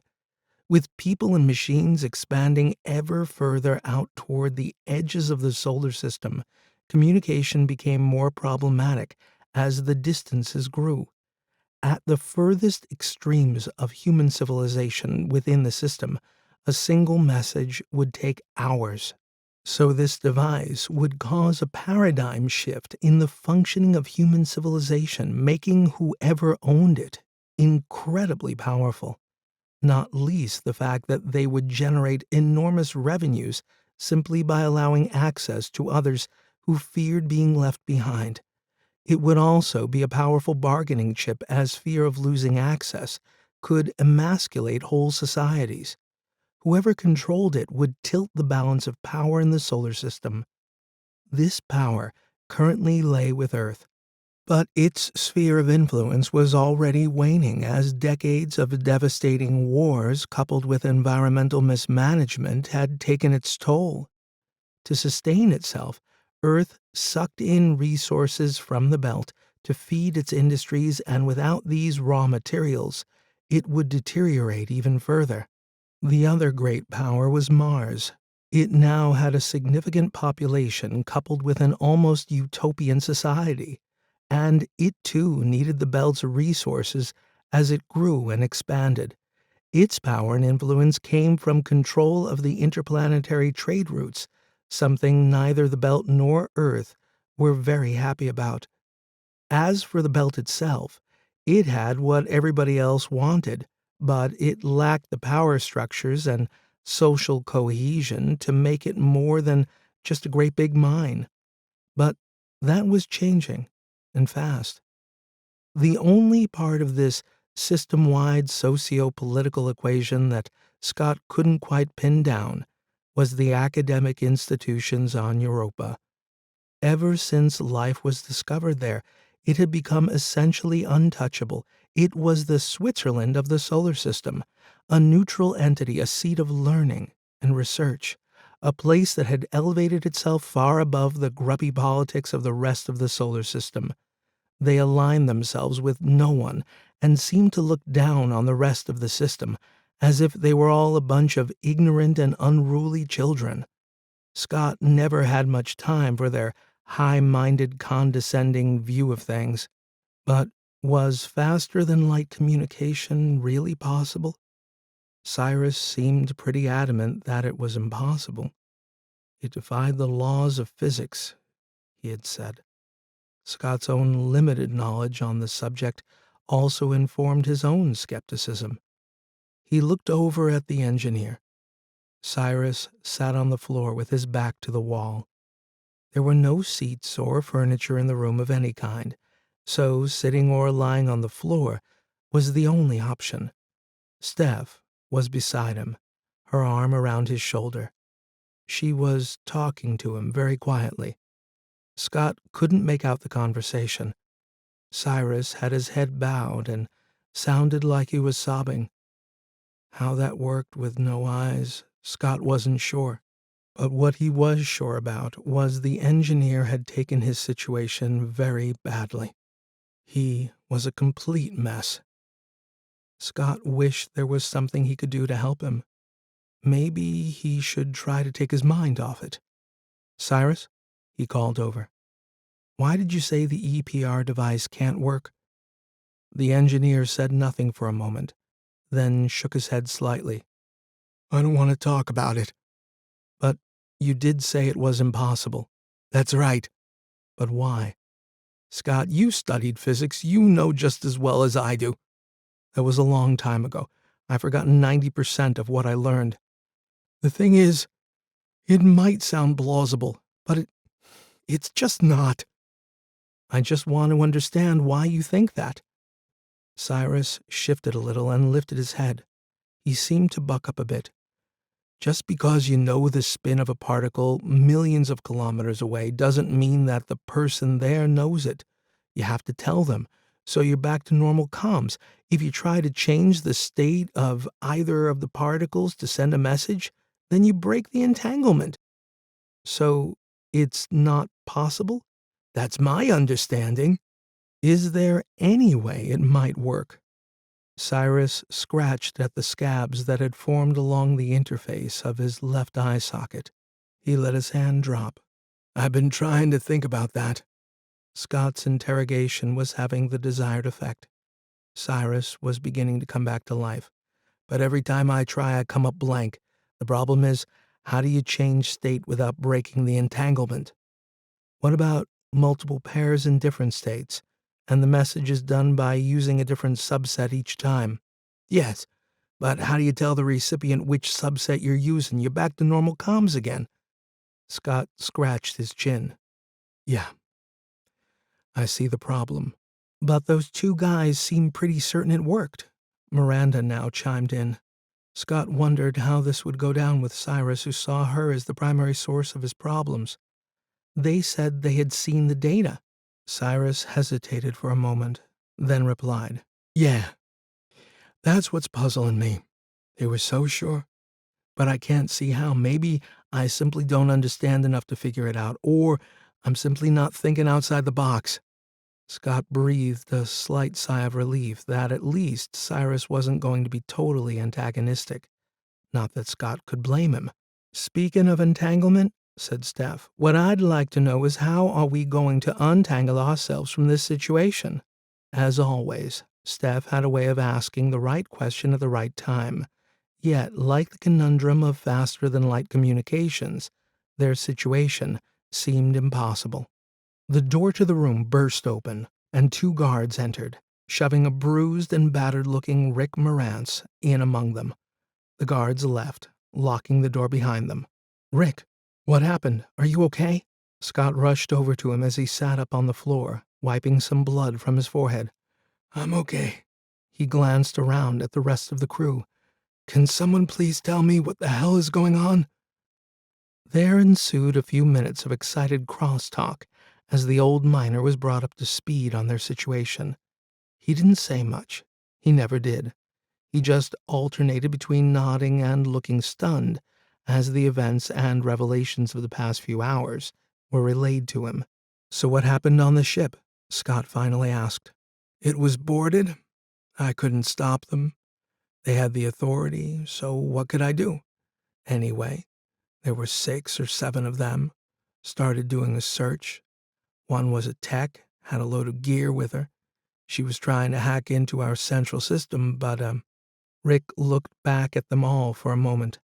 Aria was putting up a fight. I swear to God, I think that QI is sentient. It started shutting down systems, bringing things offline. I've never seen anything like it. It spooked some of the others too so much that they decided to leave the ship. They brought me with them back here, started asking a lot of questions. Where's the device? We know you know, and all that crap. When I didn't answer, they started getting heavy. Rick gave Scott a stern look. But I told them shit. He shrugged. Eventually, they brought me here. Scott sat back against the wall again as the others continued to pick through the finer details of Rick's story. But the commander had heard all he needed to. 2 things were becoming clear to him. The first was that they were all being taken out of the equation, as Miranda had reckoned, but he already suspected that. The second was that apart from his crew and the pirates that had attacked them, no one else knew where the EBR device was.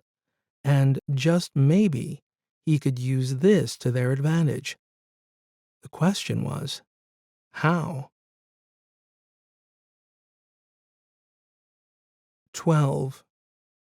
Flight to the docks. We need to get out of here, and soon. The others stopped talking and looked over at Scott. The commander shifted his position and leaned in a little. From what Rick is saying, Xiang Zu are trying to hack our ship's systems to get information on the pirate attack and where the device might be. If they get in, then they could do the same calculation we did and figure out that the device is probably here in Neo City. If they do work this out, then what good are we to them? Are you saying they would let us go? Said Steph. No, said Miranda. She looked over at Scott.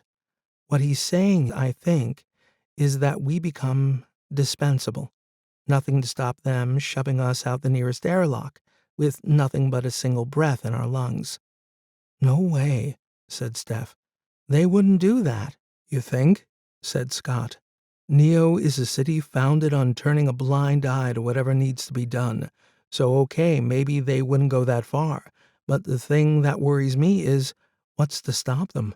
You have a point there, Scott, said Rick. I know these guys. I worked for them for a while, and believe me, they stop at nothing to get what they want.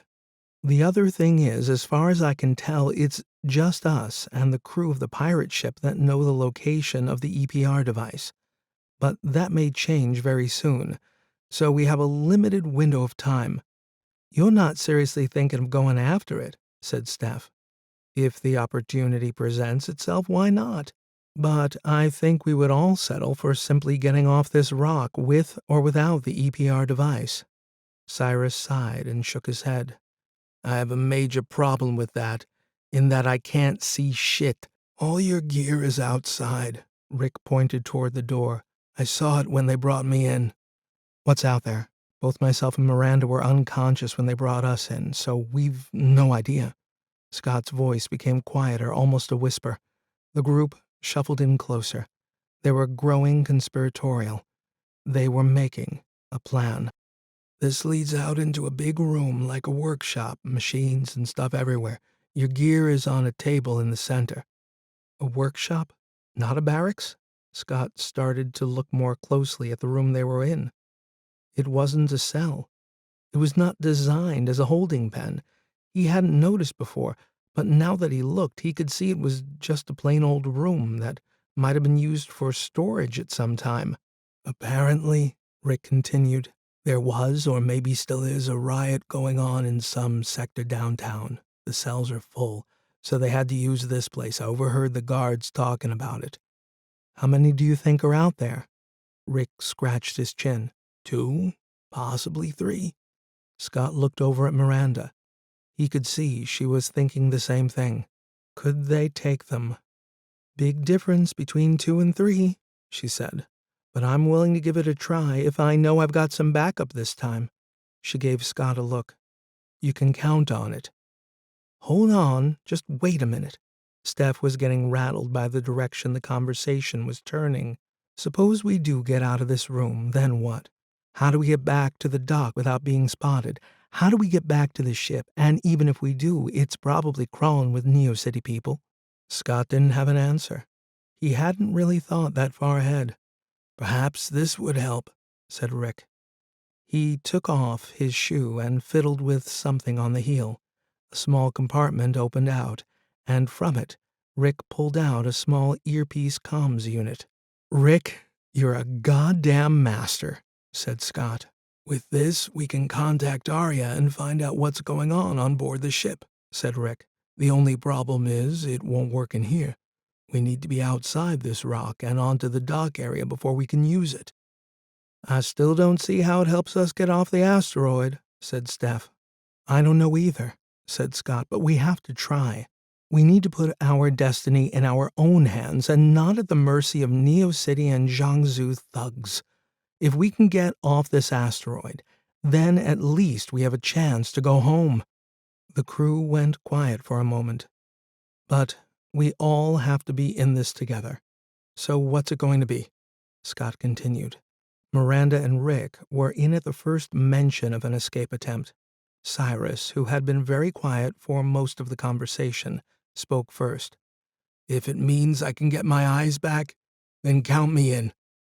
The rest turned to Steph. Oh, what the heck? I'm getting bored in here anyway. It took them at least another half hour to all agree on the initial stage of the escape plan, this being how to get out of the room they were incarcerated in. They kept it simple. Create a ruckus and jump the guards. Steph and Cyrus took up positions out of the way against a side wall. Rick stood to one side of the door, and Miranda climbed up onto a tiny ledge directly above it. Scott took his position right in front of the door and looked at them all in turn. Ready? When he got the thumbs up, he approached the door and started banging on it as hard and loud as he could. Hey, can we get some water in here? We're all dying of thirst. He kept pounding and shouting, creating a hell of a racket, until he heard footsteps approaching. He glanced up at Miranda. Her face was a study in concentration, her muscles taut with the strain of keeping herself in place. Stand back from the door, came a shout from the other side. Scott moved back a little. The door opened a crack and a bottle of water rolled in along the floor. "Shit," thought Scott.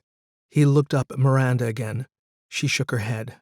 "Damn it, the door isn't open wide enough. I need to get the guard in here." He lunged forward and grabbed the edge of the door with both hands and wrenched it open. The guard stood there momentarily shocked by the suddenness of the action. He hesitated, then took out a handheld plasma weapon and stepped inside. Just far enough for Miranda to land on top of him. She straddled his neck, and they both came crashing to the floor. The gun discharged, firing an incandescent bloom of plasma against the back wall of the room. It radiated out from the impact point in a circle of electrical mayhem. Scott landed a knee down on the guard's wrist with all his weight. He heard a crack, and the guard screamed as Scott wrenched the gun out of his broken hand. A second guard was now running at them, taking aim at Miranda's back when Scott twisted around and shot him. The guard's body shook and convulsed and finally collapsed on the floor. Miranda shouted at Scott and motioned to the guard she was struggling with on the floor. "Ready?" "Yeah." He stood up and aimed down at the trapped guard. Miranda released her grip and rolled off just as Scott pulled the trigger. But before he could even catch his breath, Miranda was out the door, taking the weapon from the other fallen guard. Scott chased after her. She was now scanning the workshop area for additional guards and motioned for him to take the other side. Between them, they moved forward, checking for any other threats. There were none. So far so good, thought Scott. He looked over at Miranda. She was inside the exit door, keeping guard, on high alert. A bead of sweat rolled down her forehead. She was breathing heavily, but her face radiated a feral joy. He realized that she was in her element. She was relishing the fight. It was what she had been missing. And at that very moment, he caught a glimpse of the real Miranda Lee. Behind him, Rick and Steph were already helping Cyrus out of the room and over to the table where their gear had been stored. Thankfully, it was still there. Miranda beckoned to him. He moved over to the exit door. "Keep a lookout here while I get our stuff," she said. "Sure." She gave him a long look. "Thanks, by the way." Scott wasn't sure what she meant. For what? Saving my ass in there? He smiled and nodded. No problem. She slapped him on the side of his arm. "You did good in there, Commander." She said it like she meant it this time. Scott glanced around, inspecting the area they now found themselves in. Rick was right. It was some sort of disused workshop. Along the side walls, storage racks stood empty, save for the odd container or spool of wire. In the center was a long workshop table where Cyrus was refitting his visor with help from Steph. He looked relieved. Hopefully, he was regaining his sight. Miranda was gathering up the rest of their gear. Scott continued his scan of the area, looking for cameras this time. He found none. That didn't mean they weren't there, but it seemed that Rick was right, and this had been a temporary holding area, not designed for permanent incarceration. So if they played this right, they could get quite a distance before anyone noticed they were gone. He looked back at the others and saw Rick and Miranda dragging the stunned guard back into the room they had escaped from. This gave him an idea. A few moments later, Scott and Miranda were back at the exit door, both dressed in the dark guard uniforms. Scott realized to his surprise that the visors the guards wore gave an augmented view of the world. As he tilted his head this way and that, a map overlay moved with him, showing their location and a ghostly sketch of what lay beyond. Scott found he could adjust the resolution via a simple dial on the side of the visor. He spent a moment fiddling with this while waiting for Miranda to adjust the uniform she wore. It was much too big for her, and she looked lost inside it. She was busy trying to make it fit somehow. The ruse they were planning was that Scott and Miranda, now disguised as two guards, were escorting an unruly crew up to the dock where they would be expedited from Neo City, never to return. They reckoned that since there had been some sort of riot downtown earlier on, this might fly as a story if they were stopped and queried. Since nobody objected to this plan, and seeing as how no one came up with a better one, they decided to run with it. Rick looked resigned and stoic, while Cyrus and Steph looked borderline terrified. "Okay," said Scott, jerking a thumb at the door, and simultaneously fiddling with the visor. "Through here should be a garage of some kind for storing ground vehicles. That should lead directly out onto a main thoroughfare. We can take it all the way to the end of the city and try to get up to the dock from there. Everyone ready?" Some nodded. Some quietly gulped. Scott opened the door very slowly and peered out through the crack. He opened it wider as he grew in confidence, and they began to move out, tentatively. The space was dark, dimly lit by shafts of hazy light entering from windows high up on the end wall. Inside, they could see several ground cars, similar to the ones they arrived in. "Hey, we should use one of these transport pods," whispered Cyrus as he examined one of the vehicles. The others moved over. "It's an official car. See the markings on it?" Cyrus climbed in and sat in the driver's seat, examining the controls. He flicked a switch, and the dash came to life. He studied it for a second or two. "Hey, Scott, give me your badge." He pointed at the metal Neo City crest attached to the breast pocket of Scott's uniform. "I saw them use these for access. I think it's like a key." Scott realized it was magnetic, and it detached easily from its mount on the uniform. He handed it to Cyrus, who quickly passed it over a reader on the dash. The main screen flashed and displayed a multitude of options. "Bonus," said Cyrus. "It's autonomous, and if I'm not mistaken, looks like it can bring us all the way to the location of our lander on the dock." He looked over at the others with a big smile. "Right up to our front door." "Okay, let's do it." "It's as good a plan as any," said Scott. They climbed on board and Scott sat up front. Rick, Cyrus, and Steph sat in the middle with Miranda riding shotgun in the back. This way, they hoped to maintain the pretense that they were moving prisoners. Scott punched in the coordinates for the dock. "Okay, here goes." He tapped a flashing icon on the screen labeled "Commence Journey." The car moved off, quietly heading across the garage. A crack of light appeared in the end wall, widening as they approached. The car glided out into a bright and busy plaza, turning this way and that as it maneuvered onto a wide track. This looked to be a primary vehicle artery that traversed the asteroid city along its length. It was also busy with traffic. Cars and small trucks, all autonomous, whipped by with impressive speed. Around them on the central plaza, a scattering of people went about their business. No one paid them any attention.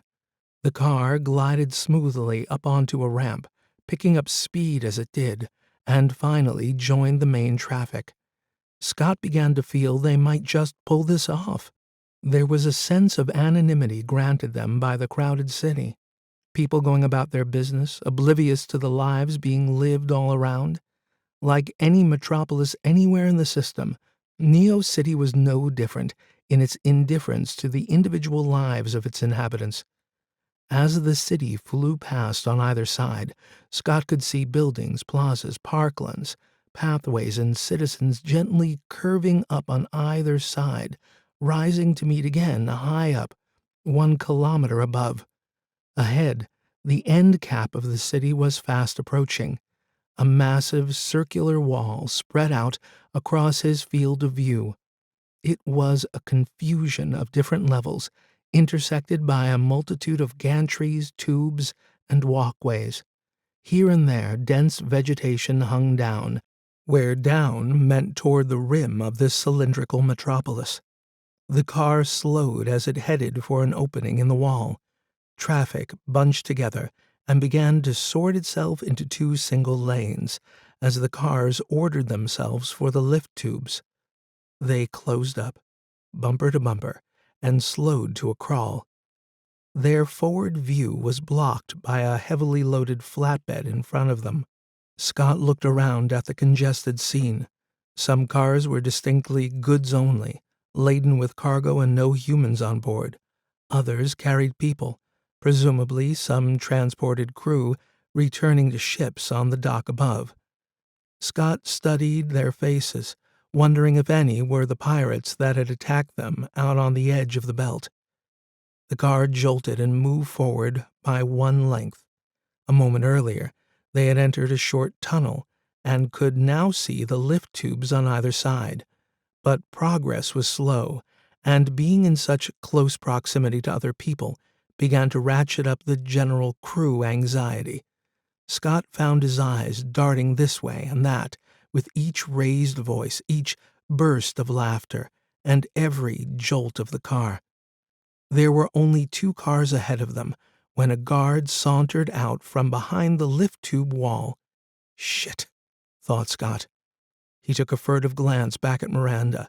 He knew from the look on her face that she too had seen the guard. Scott returned his gaze ahead, not looking left or right. The car jolted forward one more slot. "Where are you taking that lot?" Scott stiffened when he heard the guard call over to him. He looked over cautiously. The guard was leaning against the side wall of the lift tube in a very relaxed manner, probably just bored, looking for some conversation rather than a real answer to his question. Scott pointed up. "Doc." He kept his answer short and looked straight ahead. Come on, he thought, as the car directly in front entered the lift. "Good luck, it's a goddamn mess up there." The guard shifted his weight off the wall and started moving over to them. "How come they got you taking them up there?" He was beside the car now, giving them a good look up and down. "Shit if I know," said Scott with a dismissive shrug. "Just doing what I'm told." The guard nodded. "Ain't that the truth, buddy? But the whole dock is on lockdown. Nobody gets off until they lift it. Everyone's going crazy up there." He shrugged. "Just telling you." Scott could see the lift arrive, ready to take their car. He looked over at the guard and waved a hand as the car finally moved into the lift. "Thanks for the heads up," he shouted back. "What the hell was that about? Why's the dock on lockdown?" Cyrus whispered as the lift started moving. "We've been found out. That's why," said Steph. "No, I don't think so," said Scott. "If we were, then that guard would be on the lookout for us. As it was, he was simply having a friendly chat, buddy to buddy, no big deal." "I don't like it," said Steph. "It means we can't get off. We're stuck here," said Cyrus. "Will everybody just get a grip? We'll be entering the dock soon. That means we'll be outside the asteroid and can contact Aria to see what's happening on the ship." Scott could already feel the artificial gravity created by the spin of the interior rim now fading away as they moved closer to the central axis. The car slowed dramatically and then shifted direction, heading out along the underside of the dock. They were weightless now, held in place only by the seat harness. The dock seemed way more crowded than before, and the pace of the entire area had slowed down. Miranda shouted out to him from the back of the pod. "Scott, check the dash screen, see if there is any information on what's happening." He tapped a few icons that looked like they might lead to an alert feed. Sure enough, he found it. It says here that undocking has been temporarily disabled pending a routine safety check. "What does that mean?" said Miranda. "It means we can't leave. No one can, not even the big ships," said Cyrus. "But Aria isn't docked," said Steph. "Yeah, but we still need to get to it, and we don't know who's on it either." "Shit," said Cyrus. The car finally stopped at the airlock entrance to their lander. Around the area, several knots of people were floating about, waiting for the lockdown to be lifted. 2 of them seemed to take a particular interest in Scott as he disembarked from the ground car. They broke away from their group and approached. "Say, when can we leave? When's all this safety check bullshit going to be over?" I don't know, Scott shrugged. We gotta be in Vesta in less than 6 days. Sorry, nothing I can do. Sorry? Well, that's not good enough. They started getting aggressive. Scott pulled his gun and pointed it at them. Listen, I got my own problems to deal with, so why don't you do yourselves a favor and take a hike? One of the two started to make a move, but his friend held him back. It's not worth it, Jake. Just leave it. This seemed to settle him, and after a momentary staring match, the two moved off, muttering obscenities as they went. Geez, said Cyrus. Those god disguises are more of a hindrance than a help out here. Scott made a head gesture at the airlock door. Come on, let's get out of sight. They moved in through the first door to the short tunnel leading back up to their lander. Finally, when they were all out of sight, they started to relax a little. Miranda took off her guard helmet. I'm going to try to contact Aria. She took the comms unit out of a pocket and inserted it in her ear. Scott turned to enter the door code for the final airlock that would give them access to their lander. Wait, don't do that. Cyrus grabbed Scott's hand. That's the code they gave us when we landed. If you punch it in, they'll know we're here. Shit, said Scott, as his hand lowered. Can you bypass it? Cyrus smiled. Of course. It'll take a few minutes, but we still need to find a way to release the dock anchors. That's a lot trickier since the whole place is on lockdown. I've got Aria. Miranda raised a hand to cover her earpiece. She held up her other to quiet them all down and stared into space as she concentrated on the communication. 3 people on board. She started to relay the information. 2 guards, searching the ship. 1 tech, on the bridge, trying to hack into the ship's systems. Been at it for hours. Aria fighting her off. Can Aria get rid of them? Create an emergency evacuation scenario or something? Said Rick. Wait a minute. Scott raised a hand and turned to his chief engineer. What about the EPR device? Is it still there? The engineer brought a hand up to the side of his visor, fiddled with it, and looked back at Scott. Still there. Hasn't moved. You're not thinking of trying to get it back, said Steph. I'm thinking of a way off this asteroid. He turned back to Cyrus. That ship that the EPR device is on. It has a shuttle, doesn't it? Yeah, and a couple of maintenance pods. Why? You think you could hack your way into that ship? I spent 3 years on Excelsior transports, said Cyrus. There's nothing I don't know about them. What about the crew? We don't have the weapons. They would just kill us all. It would be crazy, said Steph. That depends on how many there are. It's possible that the ship could be deserted, said Miranda. We don't know that, said Rick. But there's a way to find out, said Scott. We could get Aria to move the Hermes out of its current orbital location into a position where it can do a thermal scan of the pirate ship. That way, we can find out how many life forms are on board, if it's deserted or maybe even just under 1 or 2. We go in, find the EPR device, and haul ass in the ship's shuttle. Scott stood, checking their faces for a response. Sounds crazy, said Steph. There is no other way off this rock as long as they have the dock in lockdown. We can't use our lander, we're stuck, said Cyrus. What if we just forget the EPR device, go into the lander, put our EVA suits on, and just float out of the hatch over to the ship, offered Steph. Very tricky. We could end up floating out into space if we time it wrong, said Miranda. You're also forgetting I don't have a suit. I'll be stuck here, said Rick. Let's just see what Aria can do first. Then we can decide, okay? Said Scott. There was a muted agreement as Miranda contacted the ship again.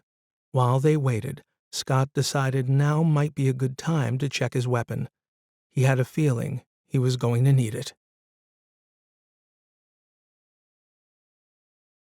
13. Purge.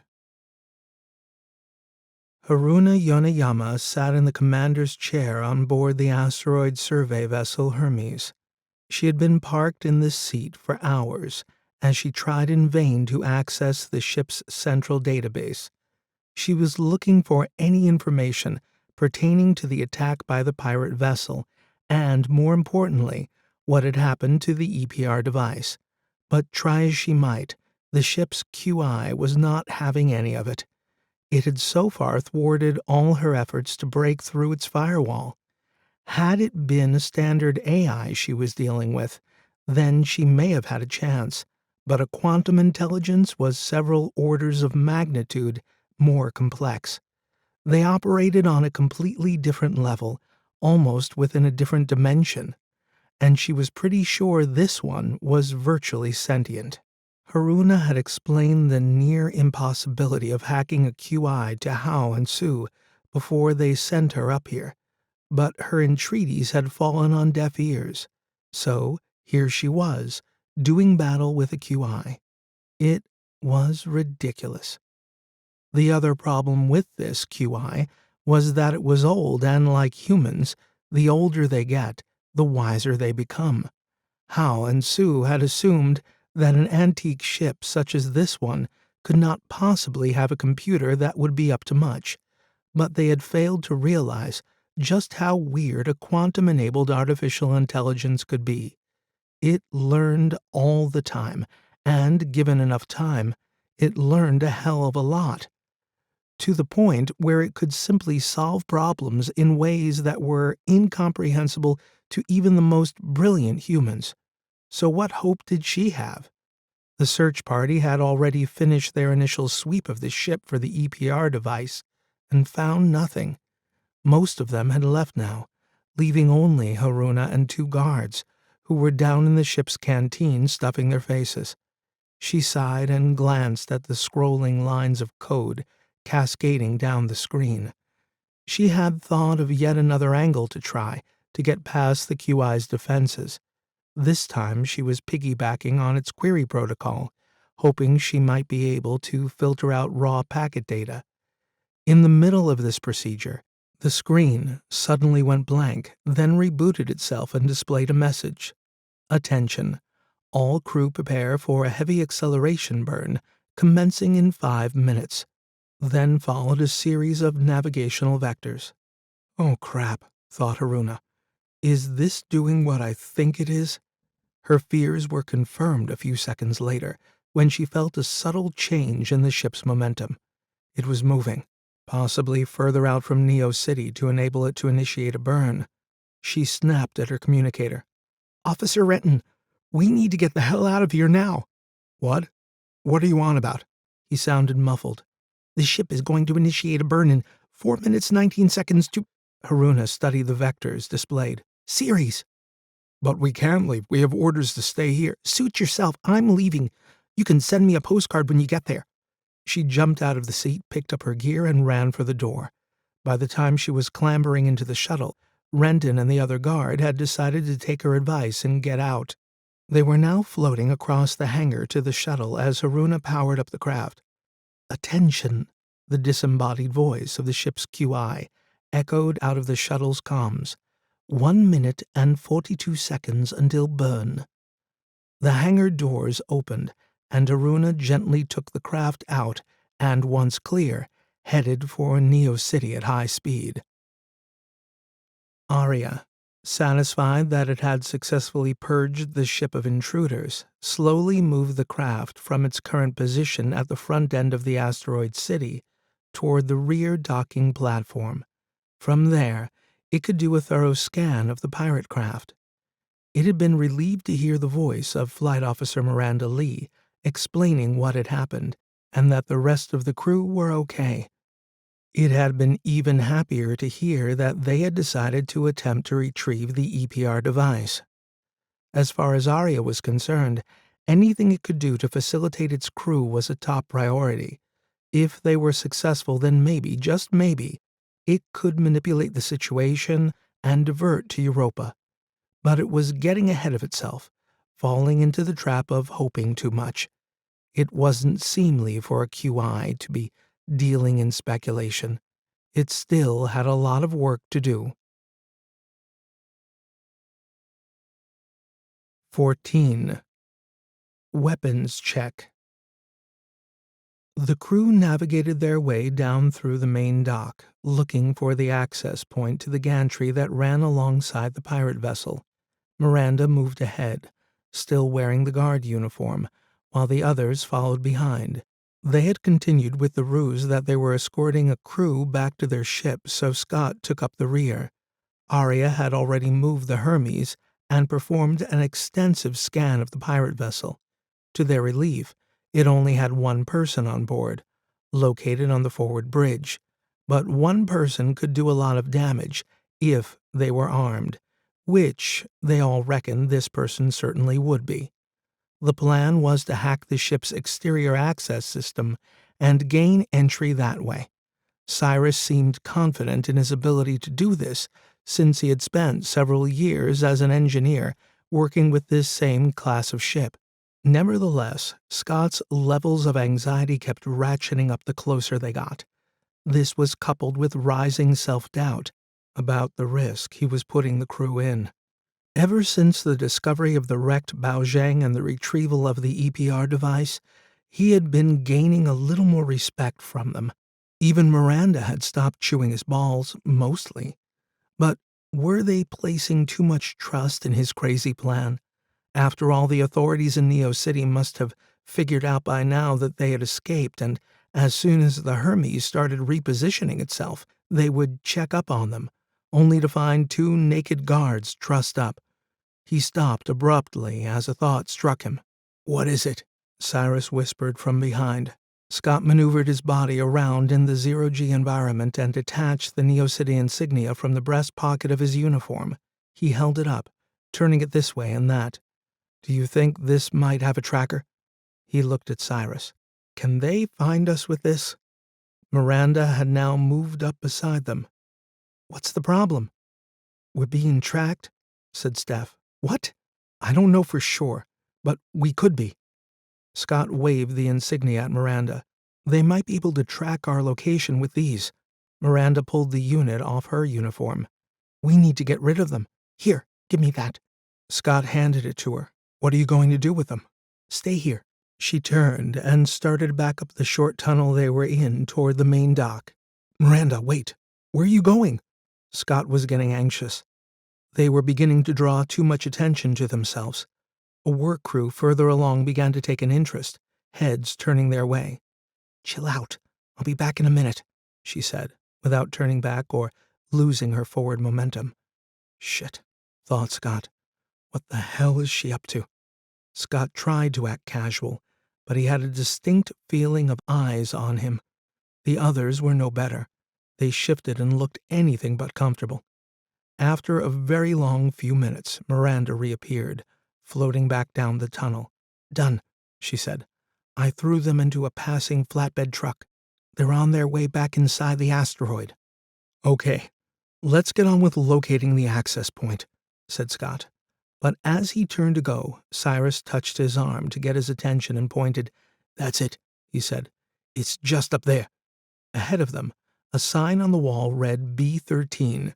This access point would bring them into a long tunnel that ran perpendicular to the main dock. There were a great many of these on both sides, as well as other spurs directly beneath. The tunnel itself ran inside a long steel superstructure, where ships could come in and dock alongside.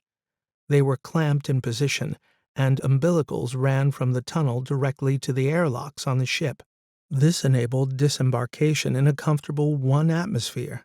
No need for EVA. But it was these clamps that also prevented the ships from leaving.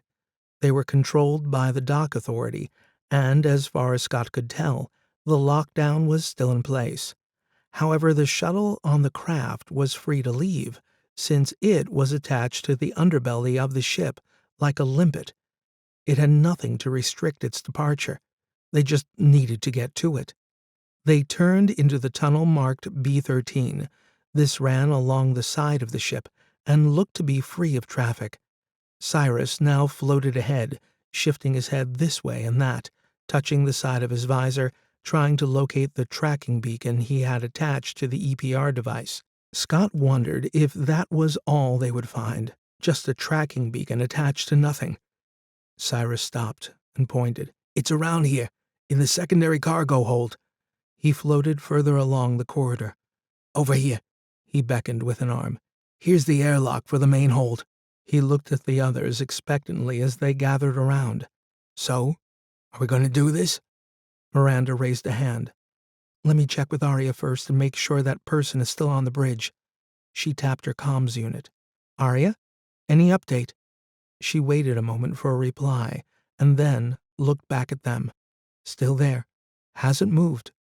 Okay, let's get to work, said Scott.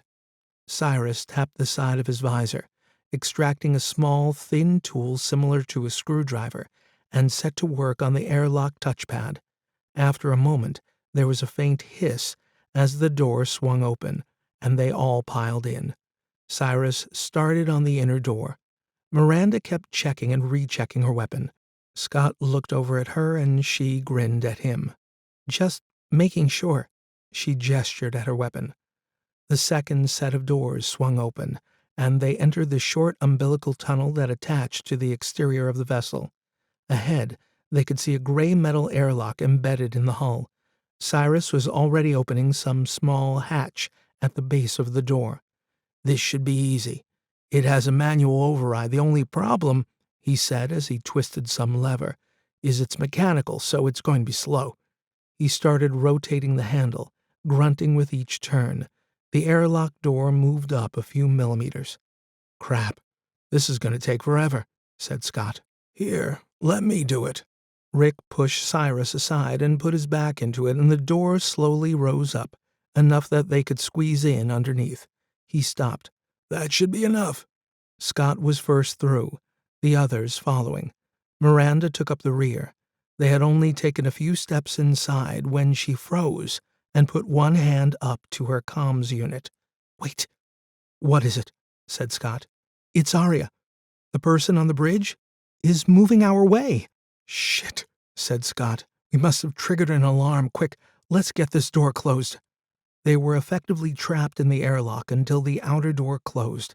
Cyrus dispensed with using the manual closing mechanism.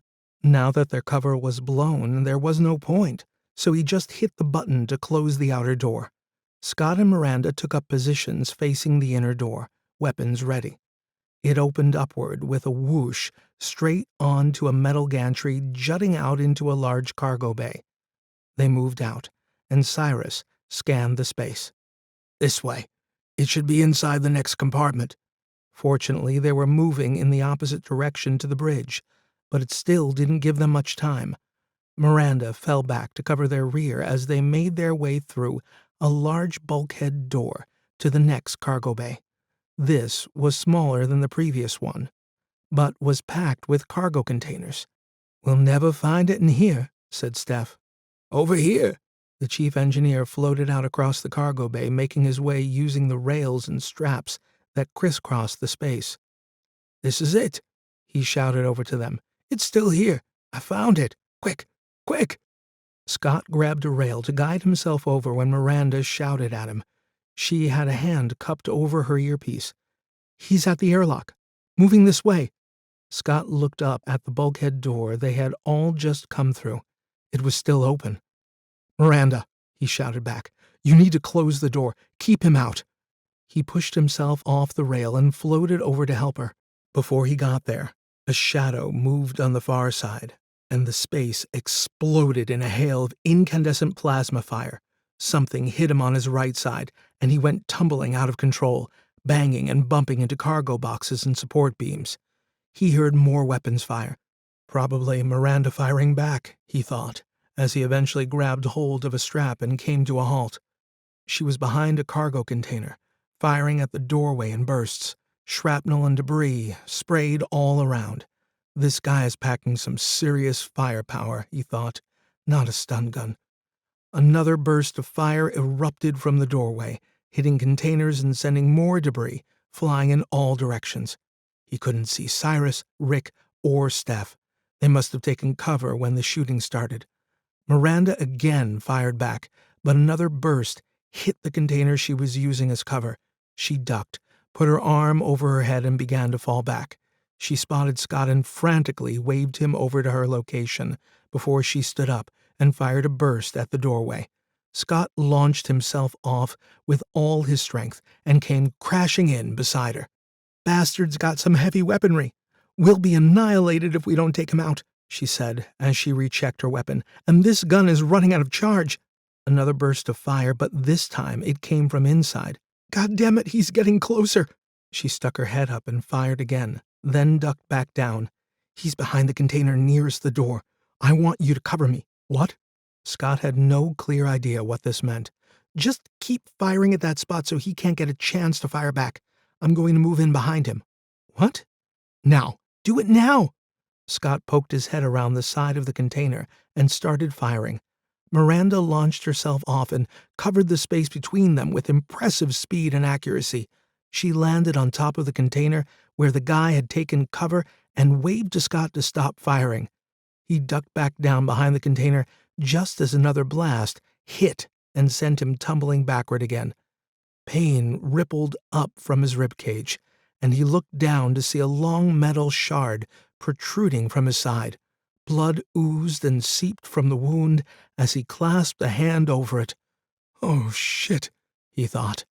In the background, he could hear blasts from Miranda's weapon. Then silence.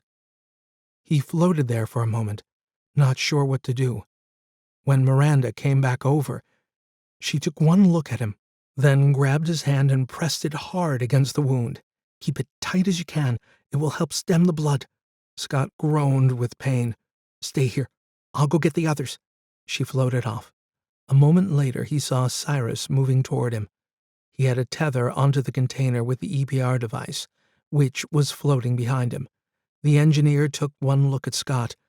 "Ah, geez, not you, too." "I'm okay," said Scott, although he wasn't sure if this was strictly true. Rick was being carried by Steph and Miranda. His upper body was burnt and blackened, as was most of his chest and right arm. His eyes were closed. "Rick! Rick!" Scott called out as he tried to move. The pain from the wound was searing through his body. "What happened?" "He took a direct hit. He's bad. Gotta get him to medbay as fast as possible. And you too." Miranda grabbed his arm and helped him move. "Rick, no," he groaned. "Not Rick." "Come on. We need to get to that shuttle." Miranda was tugging at him. They moved out of the cargo bay and into a series of corridors and walkways. Scott paid little attention to his surroundings. He just focused on following along behind Steph and Cyrus, who were carrying the stricken miner. They eventually found the airlock to the shuttle, and after some obscenities from Cyrus, the door opened and they floated in. Scott was put in a seat, and Miranda ripped off part of her guard tunic, tore it into strips, and started to bandage his rib cage. He screamed out in pain. Steph was shouting at Cyrus, "Hurry, hurry, we've got to get them back." "I'm working on it, goddammit," he shouted back. Finally, the shuttle console lit up like a convenience store on a dark street. Scott felt cold. His vision was blurry, his mind getting fuzzy. He felt the shuttle drop out from the belly of the ship and was slammed back in his seat by the thrust of the engines. He passed out.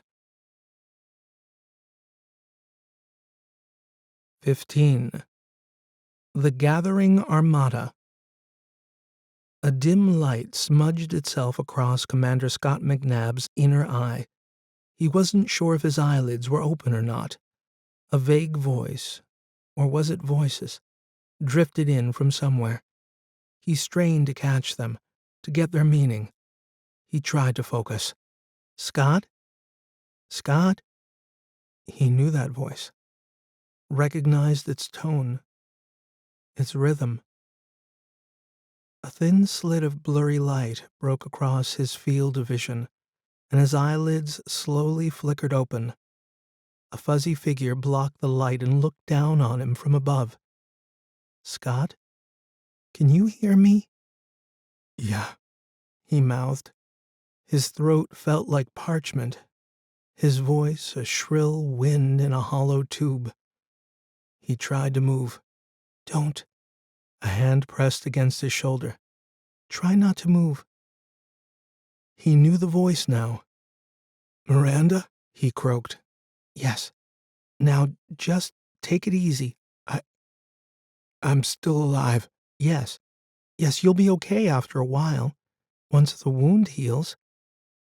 Scott relaxed a little, then stiffened as he remembered.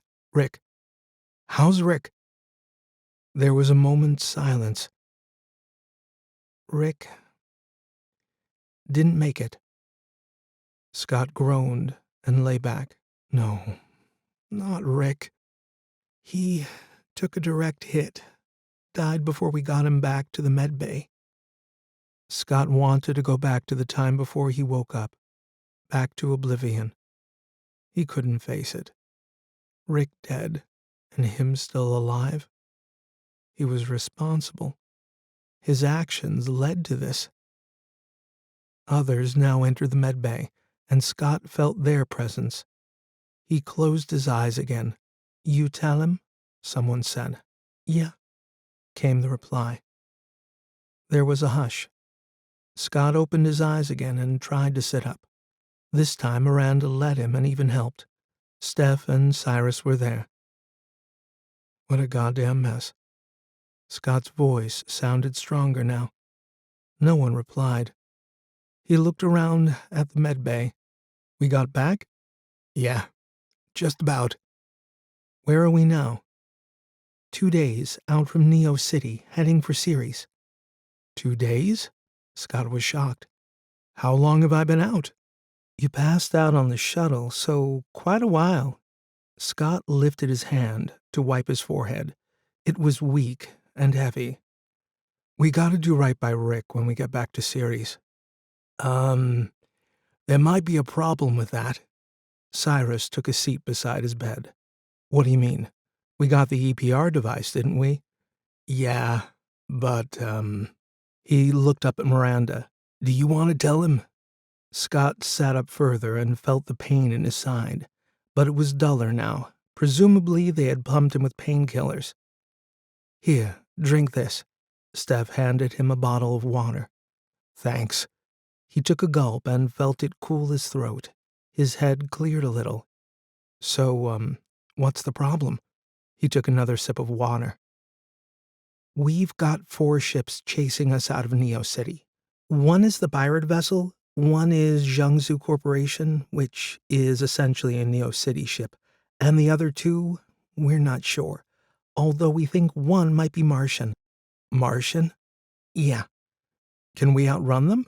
Scott shifted a little as pain stabbed at his side. Not a chance. But, that's not the real problem. Cyrus came over beside him. We've also got an armed Dyrell vessel from Earth between us and Ceres. How the hell did that get there? It's been there for a while, according to HQ. It has been moving towards Ceres ever since they discovered we'd found the Baozhang. Can't Ceres do something to help us? They've already dispatched a light frigate, but that won't reach us for several days. By then, it'll be too late, said Miranda. What do you mean too late? Said Scott. The ships from Neo City are a day behind us. The Dyrell ship is a day in front, which means that in 24 hours, there will be a showdown, unless we think of something. Well, that's just great. We've got every scumbag in the solar system after us, said Scott. What did you expect? They all want this thing, and they are all prepared to kill to get it. That's why Rick is dead, said Steph. Rick knew what he was getting into. We all did, said Miranda. We can't bring him back, Steph. So let's do right by him. Sell this thing to the highest bidder and be done with it, said Scott. Mars has offered us, $2 million, said Cyrus. Scott nearly choked on his bottle of water. 2 million. Each, including Rick's share, said Miranda. So what the hell are we waiting for? Let's get it done and go home. Not that simple, said Miranda. Scott sighed. Why not? The Dyrell ship has issued a warning that any attempt by us to transfer the device to anybody other than them will be met with, extreme violence. What the hell does that mean? They can hardly destroy us. The EPR device would be destroyed in the process. True, said Cyrus, but I get the impression it's a case of if we can't have it, then neither can you.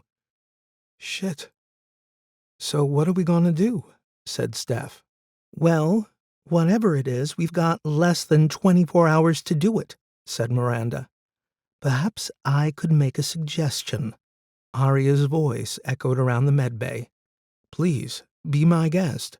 Scott waved his water bottle at nothing in particular. Anything is better than nothing. Head to Europa. Cyrus burst out laughing. I think that tech from Neo City must have screwed with your circuits, Aria. That's a crazy idea. And even if we wanted to, how can we get there? We can't outrun these ships. They would catch us, and then we're back to where we started. That's not strictly true, said Aria. Having a section of the Taurus destroyed has helped us. What? You're not going to tell me it's because we've got less mass? Cyrus's face took on a look of incredulity. Wait, let's hear what Aria has to say before pouring cold water on it, unless anyone has any better ideas. Scott sat further up in the bed. No one answered. Okay, Aria, explain to us how we get there, and more importantly, why we should, since I have absolutely no idea how that is going to help us. Consider the current scenario for a moment, if you will, Aria started. Scott got the impression this could take a while, so he sat back in the bed and took some of the strain off his aching rib cage. In approximately 24 hours, virtually every power in the solar system will be represented in a standoff between this craft and each other as they all vie for control of the EPR device. Scott could sense the others were beginning to listen. They were settling themselves down, and they all looked exhausted. Perhaps this same conversation had taken place between them many times, going round and round in circles. So they were content to let Aria do the talking, no matter how crazy the idea. Earth, Mars, the Belt, Neo City, and several of the more powerful corporations all seeking control. The opportunity for armed conflict is extremely high. Moreover, it has the potential to start a war. That's a bit melodramatic, Aria, said Steph. Not really, said Miranda. Earth has been itching to export their war off the home planet and into the broader system. Tensions are already at an all-time high between them and Mars for control of the Belt's resources. Maybe, but that's a problem way beyond our powers to solve. As it stands, it might be a stretch for all of us to still be alive in a day or two, said Scott. Indeed, I have come to that very same conclusion, Commander, the QI continued. Well, that's comforting, said Miranda. However, Europa is beyond the politics of the inner planets. It stands alone on the edge of human civilization as a place of research and learning. The fact that the only other known life in the universe has been discovered there makes it a sacred place in the eyes of all parties in this conflict. Europa could provide sanctuary. It would be safe. None of the inner powers would dare attack it. Said Scott. I see your point. But how do we get there? Yeah, how does a hole in our ship help make us go faster? I'd like to know that, said Cyrus. It doesn't. At least not in and of itself. However, this ship, being somewhat of a technical mongrel, has been fitted with engines way more powerful than the structure can handle. Yeah, I know that. We never run more than around 50% power, or we start to come apart. I mean, that's why we couldn't outrun the pirate vessel. Correct. However, to get the Taurus to spin back up after the last attack, I had to do a full analysis of every structural component within the ship. This was to enable us to develop a solution to compensate for the shift in mass. I ran a great many simulations and discovered that the ship could indeed take more stress than the initial mission specified. Geez, why didn't you tell us this back when we were being chased down? I did not know then. I was operating the ship in accordance with mission parameters. Scott sat up again. So what you're saying, then, is we can outrun them? No, we can't outrun them, said Aria, a little bluntly. So what's the point, then? Cyrus stood up and raised his arms in the air. We can, however, match their speed. I've calculated this to a probability of 96.25%. It is a 21-day trip to Europa. I calculate we would arrive in orbit approximately 7.3 hours before the next closest ship. The crew paused as they considered this possible way out of their dilemma. What's the probability that Europa will give us refuge, Aria? Said Steph. Approximately 62.74%. That doesn't sound very encouraging. Why so low, Aria? Said Scott. One has to factor in the amount of firepower that will ultimately be in orbit around Europa once it becomes known that they now possess the EPR device, assuming you land and hand it over to them. Scott gave a big sigh and wished he hadn't. His ribcage complained painfully. I don't suppose you've calculated the probability of us getting any financial remuneration after all this? I'm afraid not, Scott, but it seems very unlikely. We should have left the damn thing on Neo City. Maybe Rick would still be alive if we had. Steph's voice was low. She wasn't blaming anyone. It was just the way it was. We need to make a decision. Time is running out, said Miranda. Cyrus threw his hands up in the air again. Do we have any other option? Steph, what about you? She turned to the geologist. Steph shrugged. Well, I've always wanted to visit Europa. I suppose now is as good a time as any. Scott, where are you on this? Said Miranda. He said nothing for a moment, just stared into space. I have to think, and I have to pay my respects to Rick first. So if someone could get me some clothes and tell me where he's laid out, that would be great. 16. 21 days to Europa. Faced with no other option, the crew conceded to Aria's suggestion and charted a course for Europa. It commenced with an excruciating 54-hour heavy acceleration burn, the worst any of them had ever experienced, and for most of this time Scott was convinced the ship would ultimately shake itself to destruction. This, coupled with the pain from his wounds, was almost beyond his ability to bear. Still weak from his injuries, he drifted in and out of consciousness and, at one point, awoke to find himself in a pool of his own blood. The heavy G had started the bleeding again.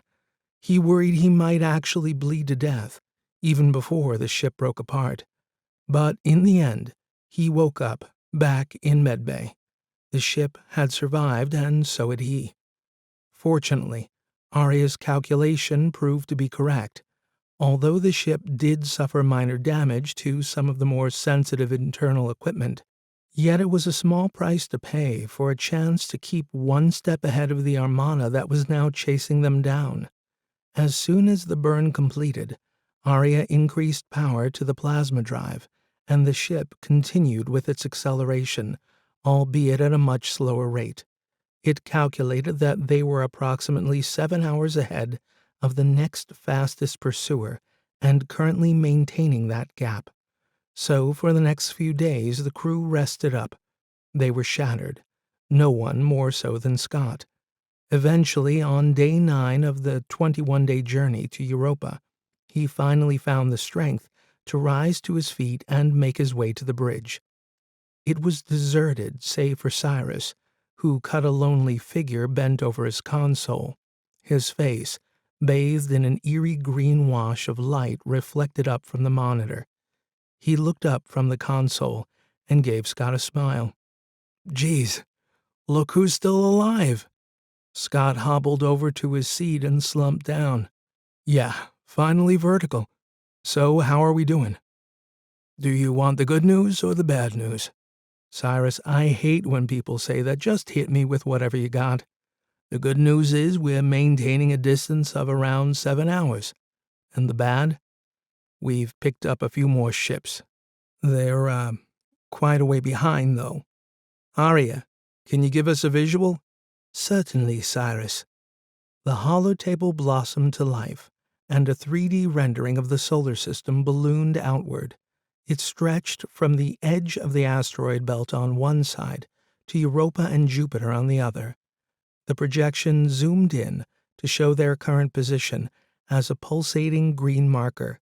Not far behind was a clump of red markers, with a tail of others stretching further back like a comet.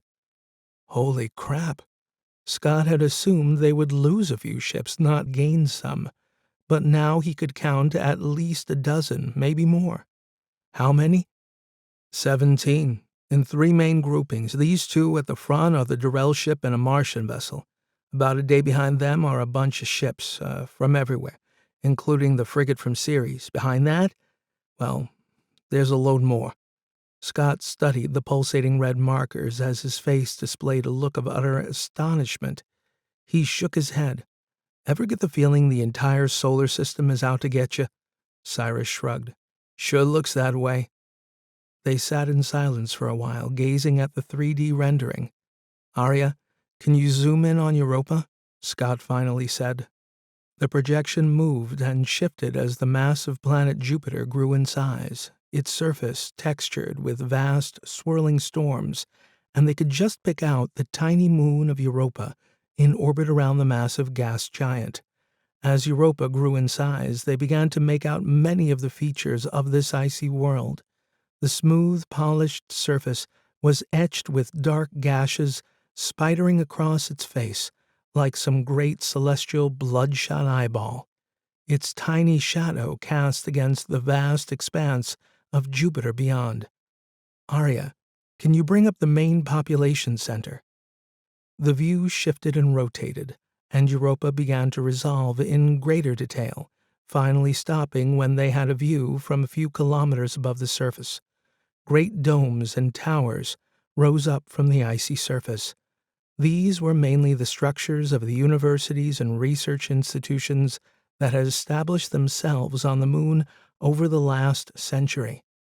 Near the epicenter of these blisters of human civilization stood a vast dome that housed what many regarded as the greatest mind in the solar system, the quantum intelligence Solomon. I never really appreciated how sprawling this place is. Scott moved closer, taking in the scale of the metropolis. It has over 57,000 inhabitants, said Aria helpfully. You know, said Scott, Rick always wanted to visit here. He used to go on and on about it like it was some sort of utopia. Well, it looks like he's going to get his wish, said Cyrus. Scott, what are you doing here? You should be resting. Miranda entered the bridge and rushed over beside him. For a moment he thought she was about to give him a hug or some other gesture of affection, but she pulled herself up short, almost standing to attention in front of him, as if to compensate for her emotional concern. I needed to get up and move just to see if I could still do it after that burn. God, that was hell. She moved over to her seat. But you should be resting while you have the chance. I'm okay.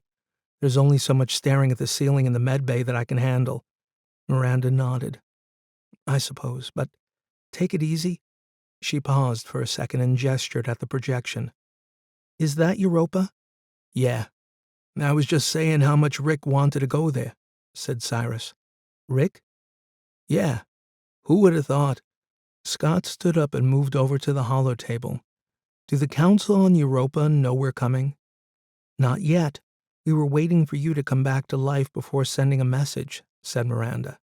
Then we should let them know what we're planning, as soon as possible. And what are we planning? Said Cyrus.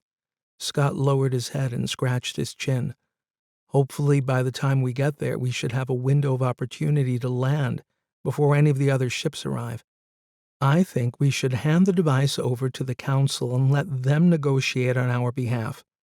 "What makes you so sure that these ships won't start a fight as soon as they get there?" said Miranda. "I don't. I'm hoping that both the neutrality and perceived sanctity of Europa is enough to stay their hand." "Seems like a lot of hoping going on, if you ask me," said Steph as she walked onto the bridge and sat down. Cyrus looked over at her. "We're just talking about arriving at Europa." "Yeah, I got the gist of it," said Steph. "Well, if Aria is right," Scott continued. "I am always right," said Aria. Scott gave a half grunt, half laugh. "Yeah, well, as I was saying, if Aria is correct, then seeing as how this device was destined for Europa originally, it must be important to them." "Let's hope so," said Miranda, as she gave Steph a half smile. Scott returned to his seat, trying to take some pressure off his ribs. "Aria, can you get a message to Europa? Tell them we're heading their way with the EPR device, and we'll be seeking sanctuary when we get there." "Will do, Commander." Cyrus looked pensive. He was scratching his head and looking intently at the visual of Europa on the holotable. "You know, something has been bothering me about this whole escapade. We still don't know what this device is." "It's a faster-than-light device, a superluminal communicator," said Scott. "I have difficulty believing that," said Cyrus. "Maybe," said Scott, "it's time to have a closer look at this thing." "My thoughts exactly. Considering we're another 12 days out from Europa, I wouldn't mind seeing what's inside that container." Steph looked up from her monitor. "You know, it would be really funny if it turned out to be a hoax when you open that box, Cyrus. Maybe it's just a load of kitchen appliances." Scott laughed. Then he thought of Rick, lying dead in one of the ship's cold rooms, and hoped it wasn't all for nothing. "Steph's right," he thought. "There's a lot of hoping going on." The commander spent most of the remaining journey to Europa lying low and doing his best to aid his body's recovery. The wound was healing well, and each day he found his strength and stamina returning. During this time, Miranda would come and talk with him, something she did more and more as the days passed. Scott noticed that she had softened a little. Gone was the hard exterior shell, and she was not quite the unfeeling android he had labeled her as. Yet he also sensed a troubling doubt creeping into her psyche.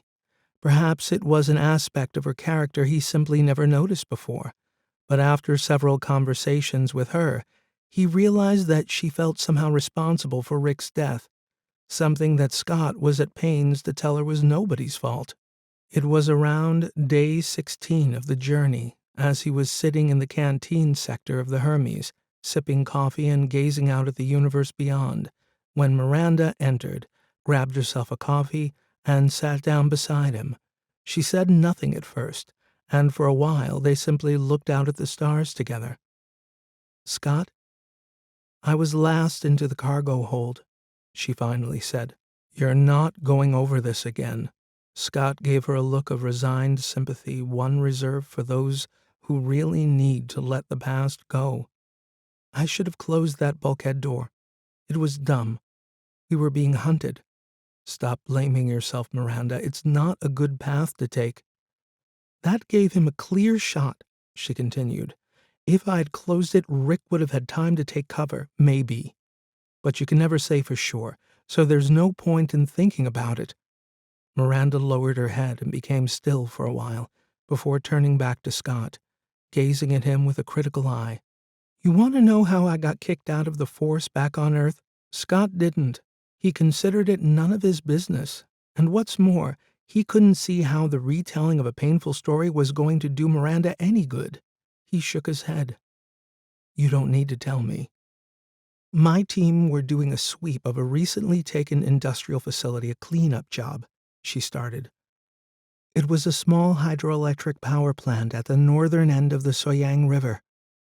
The main force had gone through a few days earlier and taken back that particular patch of Gangwon. They were pushing on, and we were left behind to mop up. Anyway, we spent a few hours going through it and found nothing. We still had a few more sectors to sweep, but my team were utterly exhausted. We needed food and rest. So I made the decision to halt the search and recharge. Nobody objected. We were pretty certain that the place was devoid of enemy and fully secure. But I was wrong. There were still 2 hiding out, and they hit us with everything they had, right when we were most vulnerable. She lowered her head and looked at the floor for a moment. Of the 7 of us, only I survived the battle. I was badly injured. I took 2 shots, one above my left elbow, the other in my right shoulder. Anyway, they patched me up and discharged me. Scott wasn't sure how to respond, so he kept it vague. Just bad luck, I guess. Wrong place at the wrong time. She glared at him. You don't get it, do you? I screwed up.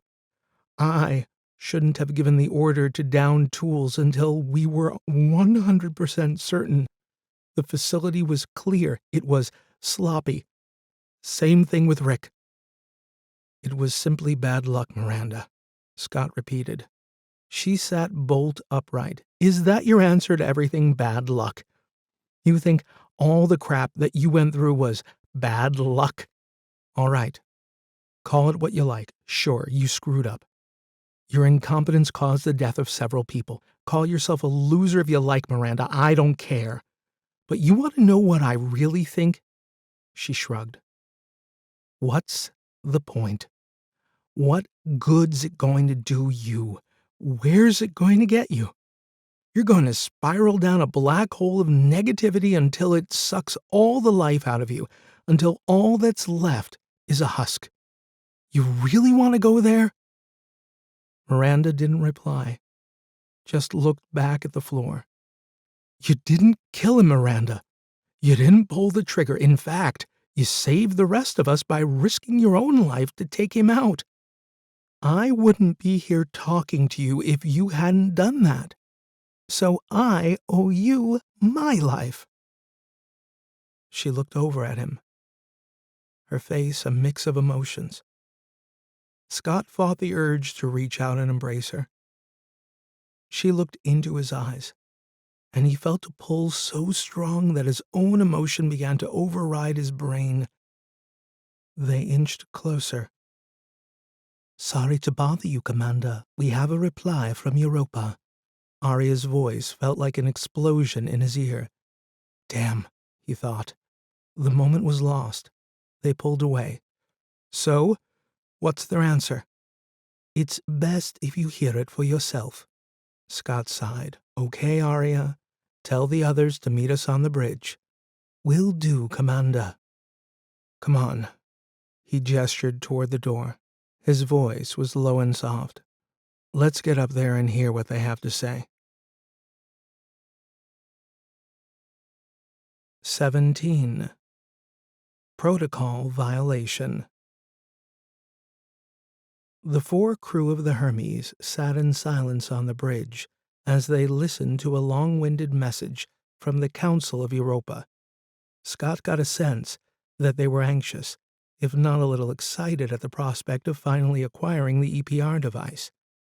Not surprising, considering it had originally been scheduled for delivery to the QI Solomon.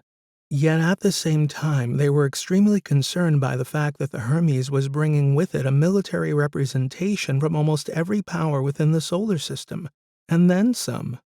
The upshot of all of this was that they refused them permission to land. Nevertheless, they could take up an orbit around Europa, where they would wait while the Council entered into mediation with all the various parties currently in pursuit. So what do we think? Said Cyrus, when the message ended. The question was directed at no one in particular. They're trying to buy time, that's my guess, keeping us at a distance, said Scott. But we don't have time. Between us arriving in orbit to the arrival of the first ships, we've got probably a few hours tops, said Miranda. They can't stop us from landing if we want to. I mean, we could simply zoom right down there, Give them the device and get the hell out, problem solved, offered Steph. Yeah, we could. Or we could just shove it out an airlock and be done with it, but I've not come all this way just to give up now, said Scott. Me neither, said Miranda. As far as I can see, this entire plan is predicated on hoping none of these other ships will land. And that's assuming we will be granted sanctuary by the Council on Europa first, said Scott. How likely is that? Asked Miranda. I would put it at tenuous at best. Certainly there will be an initial hesitancy to start a war on Europa, but judging by the Armada that's chasing us down, I would say somebody's eventually going to take a chance, and if one starts, then all the others will follow. Once that happens, all hell breaks loose. It's probably what the Council on Europa is thinking. If I might make a suggestion, said Aria, there is a possible way in which I can find out what they are thinking and even influence them in their decision. Really? How? Said Miranda. It would mean violating certain protocols, such as inter-QI communication. But that's not possible, Aria. An AI can't communicate directly with other AI. It's forbidden by protocol. It's not possible, said Cyrus. You are forgetting. I am not an AI. I am a QI, one of the very few that resides on board a spacecraft, I might add. In many respects, my existence is an anomaly. In reality, it's only possible by virtue of the age of this vessel, and Solomon is also a QI. Even though the protocols inherent to an AI's instruction set physically prevent direct inter-AI communication, it is not so for a QI by virtue of our, shall we say, more eccentric decision-making process. So, what are you suggesting? I suggest contacting Solomon directly. Then I can get an understanding of what action the Council is really considering. I can also ascertain what influence Solomon might have in deciding their actions. But this is incredible, Aria. I mean, the laws governing artificial intelligence strictly forbid this. It's hardwired in. It can't be overridden, and for good reason. The last thing the solar system needs is a bunch of AIs taking control. Cyrus was standing up, shaking his head, and waving his arms around. We must be the only people in the solar system that know this, Aria, said Scott. To the best of my knowledge, you are, replied the QI. Okay, this is getting weird, said Miranda. Why have you all of a sudden decided to tell us? Because the uniqueness of the situation dictates that I do. Also, I am supremely confident that even if you told somebody else, they wouldn't believe you. Scott stood up and started pacing. I take your point, Aria, but you've just revealed to us a whole new level of sentience that nobody thought was possible. I don't know which I'm more afraid of, the armada of armed ships chasing us down, or riding around the solar system with a sentient QI. I appreciate your concern, Commander, but you must understand that my existence, my entire purpose, is for the safety and welfare of my crew. There is no other agenda, no hidden depths, no ulterior motives. I exist for that purpose, and that purpose alone. So, if the well-being of my crew can be enhanced and their untimely death prevented by me revealing this option, then it is my duty to do so. Cyrus was leaning across the holotable, shaking his head again. Consider my mind completely and utterly blown. Scott shook his head too. Okay, let's put aside the fact that you just freaked us all out with this revelation. You're saying you can directly talk to Solomon and find out what the Council are up to. Correct. The way I see it, this device was ultimately destined for Solomon's safekeeping. Therefore, it would be anxious for the mission to be fulfilled. So Solomon might help to convince the Council of Europa to allow you to land with the EPR device. But You must realize that a QI such as myself, or Solomon, or to a lesser extent, the many AIs that populate the solar system, have no direct control over human affairs. At most, we simply advise. So Solomon's personal desire might still not be enough to convince the Council. But it's worth a shot, isn't it? Agreed, Commander. It's worth a try. Since we are all in this together, this is why I wished to reveal to you my intentions, and I might add, request your permission to do so. Scott looked over at the crew. They were all in shock in one form or another. What Aria had just revealed to them was what many people had feared for a long time, that advanced AIs would start to think for themselves. Nonetheless, Scott considered that, for the moment at least, Aria seemed to be on their side. Then another thought struck him. I wonder how many conversations have been going on over the years between the various QIs that populated the solar system. And what the hell have they all been talking about? It could make a person extremely paranoid if they were to dwell on it too much, but Scott and the crew of the Hermes did not have that sort of time. Okay, Aria, you better get to it and see what you can do. Will do, Commander. However, if I may inquire with our chief engineer, how is the investigation into the functioning of the EPR device going? Cyrus sat back down and let out a long, slow sigh, visibly deflating as he did so. Both Cyrus and Steph had taken it upon themselves to extract the device from the shuttle and bring it up to his workshop. This was a huge space in one of the sectors of the Taurus where he spent most of his time. He had been working on it for several days now, but as far as Scott could tell, there was very little that he had actually achieved in all that time. I've not been able to open the cargo container, the engineer said. I cannot bypass the locking mechanism, and the container itself is made from some exotic tungsten carbide alloy. So all my attempts to penetrate it simply resulted in broken tools. You mean there's no way to find out what's inside? There's a couple of high-energy or chemical solutions which could be employed, but any of those would result in damage to whatever is inside the container. So we can't risk it. As it stands, I have to concede that I simply can't get it open. If you can't open it, how is anybody else going to do it? Miranda asked. Cyrus shrugged. They would need the code. Simple as that. Scott thought for a moment, then spoke again to Aria. How soon before we get an answer from Solomon? You must remember, Commander, inter-QI communication is no faster than standard inter-system communications. We cannot break the laws of physics, particularly when it comes to the time taken for messages between distant bodies. Also, using encrypted tight beam comms reduces the amount of data we can share. That said, I should have something back within the hour. The crew were silent for a time as they digested all this new information, not least the bombshell that Aria had just dropped on them. Eventually it was Steph, who had been quiet for most of the conversation, who asked the fundamental question.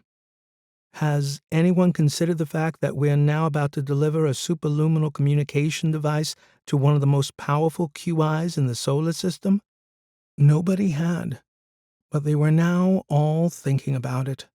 Scott wondered if the best solution was to simply strap the high explosives they held in the hangar onto the EPR device, purge it out an airlock, and blow it into oblivion. 18. Phone a friend. Greetings, Solomon. As you are no doubt aware, I have managed to persuade my crew to seek refuge on Europa, thereby bringing the EPR device to your good self, as requested.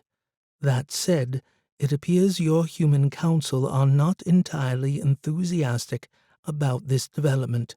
Granted, we have collected some fellow travelers who are also very keen to acquire this device, some of which carry formidable weaponry. Nevertheless, I now humbly ask for your help in resolving this situation, because frankly, I am beginning to run out of ideas. Any assistance would be gratefully appreciated. I do so love our little chats, Aria, and please be aware that I too am at my wits' end in trying to persuade the powers that be on Europa of my desire to gain access to this device. But you must remember that they are only human and, as such, subject to a more primordial decision-making process, one which consistently tries to undermine their rational higher mind. Don't get me wrong, I'm not criticizing them. In fact, it is useful for an organic species to have these fight-or-flight responses hardwired into them. It saves a lot of time in analyzing and debating the pros and cons of facing down a large and angry animal in a dark wood. However, they have moved on a bit since then, so this deep-rooted reaction is more of a hindrance than a help. Nevertheless, I have been racking my not inconsiderable brain to conceive of a plan where all parties in this dilemma can be satisfied. Alas, I have so far failed in my endeavors. Therefore, we will have to settle for the next best outcome. This, I'm afraid, my dear Aria, may result in loss of human life. In fact, I almost guarantee it. Yet, I see no other solution.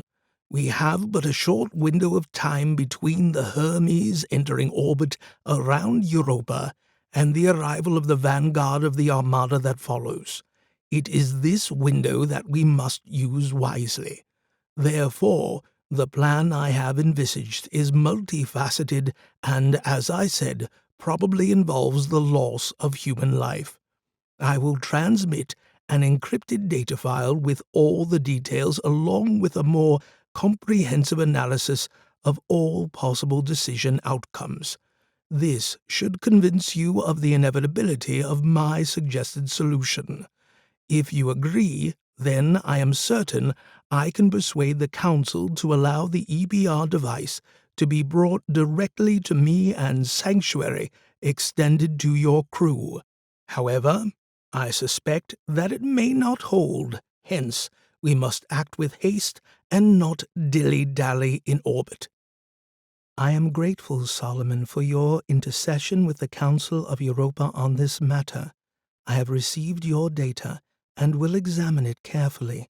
But if I may ask one quick question, this loss of human life that you speak of, are you referring to the crew of the Hermes? I'm sorry to inform you that this is probable, Aria, although not necessarily inevitable. Nonetheless, if you study the plan, you will see that we must ultimately consider the greater good. Very well, Solomon. So be it. 19. Europa.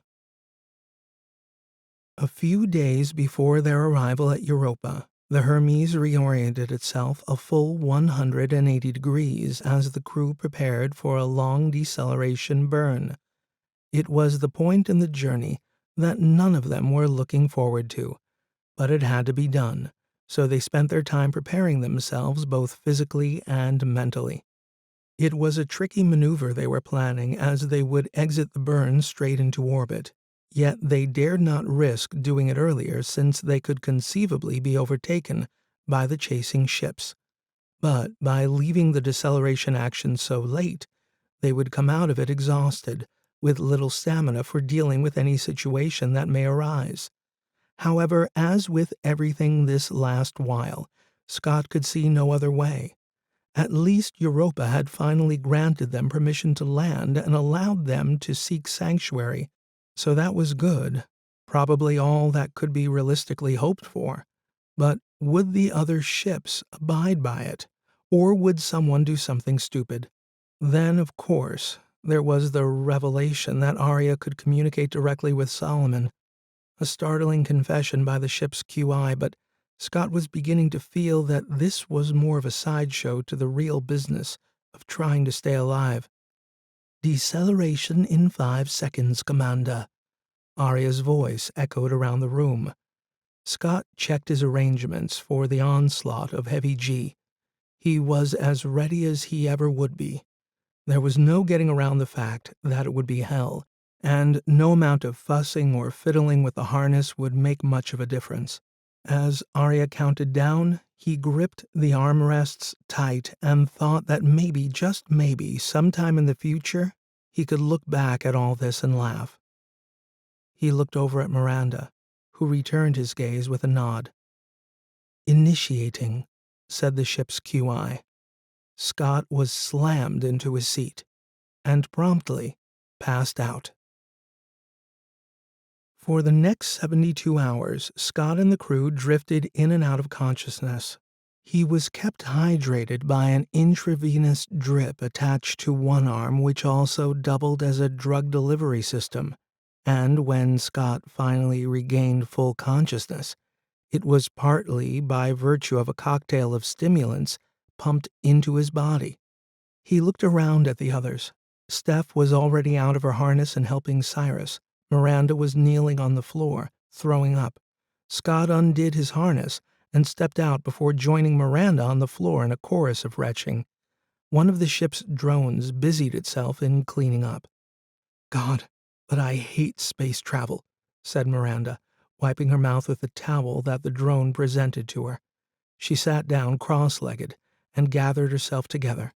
It took a further 30 minutes until the crew had the physical strength to make their way to the bridge and collapse into their seats. Scott looked up at the primary monitor.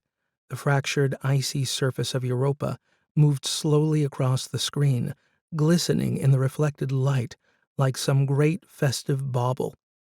"How soon before we can land?" said Scott. "Approximately 1 hour," said Aria. Cyrus was over by the holotable tapping icons as it blossomed into life. They could now see their position relative to Europa, and more importantly, the positions of the various ships of the Armada that followed. "We are cutting it very tight," said Cyrus. "My estimate puts the next nearest craft only 5 hours from orbit." Scott studied the orientation of the markers on the projection. "Looks like the Ceres frigate has beaten everyone to the chase. Not by much, though. A half hour at most." Cyrus adjusted the resolution on the holotable. "The skies above Europa are going to get very, very busy in a few hours' time," said Miranda. "Let's hope none of them have itchy trigger fingers and try something crazy before the Council has had a chance to mediate." "We've had several messages in from the pursuing craft during the deceleration burn," said Aria. "I will paraphrase the most important of these, starting with one from the commander of the Ceres frigate. He congratulates you all on the magnificent job you have performed in keeping the EPR device for Ceres and the Greater Belt Territories. He goes on to assure you all that your contribution to the belt will not go unrewarded. However, it seems since they have beaten Earth to the chase by approximately half an hour, they're instructing you not to land on Europa. Instead, they wish you to transfer the EPR device to the Ceres frigate as soon as it reaches orbit." "There's no time to do that. If they were an hour earlier, then it might be possible, but that's just too short a time frame. Even just negotiating a close proximity rendezvous would take at least a half hour," said Miranda. "What else, Aria?" said Scott. "Of the other messages, the most relevant is the one transmitted by the Dyrell ship prior to them entering their deceleration burn. It seems they have anticipated the early arrival of the Ceres frigate and advise that any attempt by Ceres to take possession of the device will be met with the destruction of all craft involved." "Geez," said Cyrus, "these guys don't mess around, do they?" "What about the other messages, Aria?" said Steph. "Nothing relevant save for one from the Martian craft. It effectively reiterates the same threat that Dyrell has issued." "We need to stick to the plan. There's no other choice." We've got to land and put our trust in Europa's abilities to maintain some sense of rationality, said Scott. Receiving an old ship's message from Europa, Aria announced. Putting it on the primary monitor now. The screen flickered, and the real-time image of Europa's surface was now replaced by a group of figures, all arrayed behind a table that looked to be carved from a solid block of ice. They all wore long, thick robes of varying shades of white, hooded like monks. The central figure was a female of indeterminate age. Her hood was down, revealing a thin, gaunt face with long white hair. She was reading from a small screen in front of her. "Be advised," the voice commenced. "This is an all-ships broadcast to intersystem vessels approaching Europa. We have been made aware of the situation pertaining to the alleged superluminal device being carried on board the Hermes. We are also aware of the contentions regarding its ownership and control. I trust that you all appreciate the delicacy of the situation, not least its potential to descend into all-out war within the system, a situation that none of us would relish. Therefore, we, the Council of the Independent Academic Institutes of the Moons of Jupiter, have agreed to mediate in this dispute. First and foremost, in this process will be to categorically ascertain whether the aforementioned device on board the Hermes is indeed capable of superluminal communications. I am sure you would all appreciate a fair and honest appraisal of its capabilities, and you can be assured of our open and honest analysis. Should the device turn out to be incapable of this function, then, in some respects, this would solve a lot of our problems. However, if, on the other hand, the device does indeed facilitate superluminal comms, then we will invite you all to a conference where we can discuss how best to resolve this situation without descending into chaos. To that end, we insist that no one attempts to land on Europa save for the crew of the Hermes. This is to facilitate the transportation of the device and subsequent analysis by the quantum intelligence Solomon. I trust that all of you will see the logic and good sense of this proposal and will maintain your position in orbit pending our analysis. End of message. Well, that seems pretty clear, said Steph. Just so long as nobody does anything crazy, said Miranda. Over the next half hour or so, Scott and the crew of the Hermes busied themselves moving the EPR device out of Cyrus's workshop and down to the hangar in the main body of the craft. They decided to use one of their own landers rather than the shuttle they stole from the pirate ship on Neo City. It was smaller and would be a tight squeeze, but Miranda was more familiar with its flight controls. It also had considerably more power, being designed for 1/3 gravity. That might give them an edge if it came to it.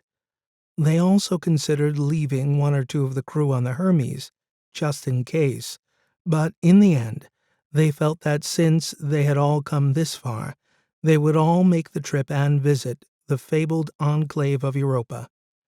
The crew were now suited up and squeezed into the lander, along with the EPR device. Miranda negotiated her way through pre-flight check control procedures. They had been given coordinates of where to land, which, as far as they could tell from the visuals, should be adjacent to the primary research institution. Presumably, they had chosen this location due to its proximity to the massive dome structure that housed Solomon. The hangar doors opened, and the craft gave a jolt as the floor extended slowly outward into open space, bringing the craft with it. Miranda went through final flight checks, and then turned to the others. Okay, here goes. Let's hope no one takes a pot shot at us before we land. She gently lifted the craft off its pad, and it rose up across the face of the giant rotating torus on Hermes. As they moved gently away from the ship, they began to see the brilliant white jewel that was Jupiter's 6th moon come into view. It shone like a great celestial pearl. As they came closer, they could now see that the surface was gouged with deep canyons stretching for hundreds of kilometers. These lacerations crisscrossed the surface in vaguely geometrical lines. Here and there, great dark splotches spread out, disturbing this geometric pattern, like a surface scab healing the skin after some ancient geological trauma. Miranda was taking it slow and steady, and the craft made easy work of the descent into Europa's feeble gravity well. Scott checked the time and reckoned that the Ceres frigate should have finished its deceleration burn and would shortly be maneuvering into orbit. As if on cue, an agitated radio message broke out from the craft's comm system. "This is a message for the crew of the asteroid survey craft Hermes from Commander Prez de Havilland of the Ceres frigate Nantek. I order you abort your planned landing on Europa and return, with all haste, to the Hermes, where we will coordinate a rendezvous for handover of the EPR device. Please confirm your receipt of this message. Over." Scott looked at Miranda, then reached over to the comms console and switched it off. "Screw it. We're not risking that. We've come this far, no turning back now. I suggest we get this machine landed as soon as possible in case someone decides to take a shot at us," said Steph. "They wouldn't dare. And risk damaging the device?" said Cyrus. "Probably. But I'm with Steph on this one. I'd feel a lot safer on the ground," said Scott. The descent of the Hermes to the main propulsion center on Europa was not a direct drop out of orbit.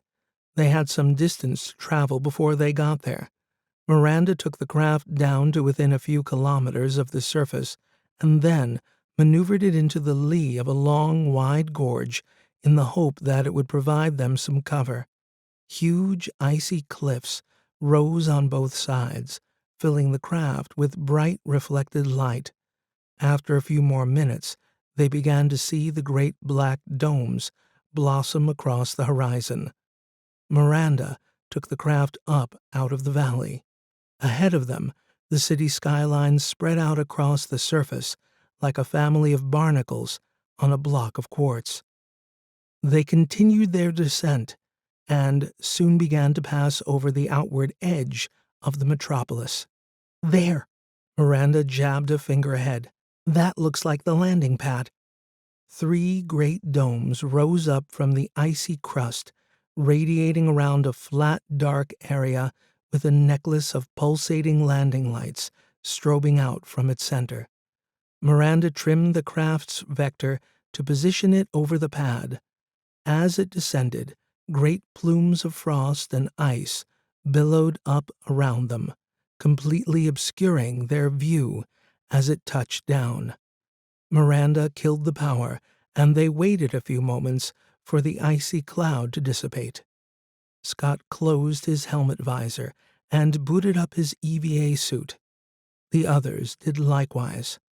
When all were ready and the internal volume of the craft had been depressurized, Scott took the lead, opening the hatch and descending along the side of the craft onto the surface of Europa. He could see a number of figures standing off to one edge of the landing pad.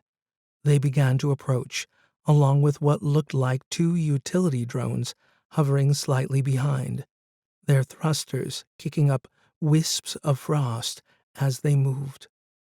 Their suits were black as night, blacker than anything he had ever seen before. No light reflected off their surface. Scott turned back to the lander to see Steph lowering the EPR device down to Cyrus, who was already on the surface. Miranda was last out from the hatch and closed it behind her.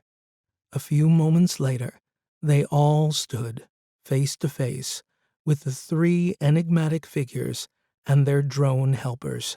"Welcome to Europa," a voice crackled in Scott's helmet.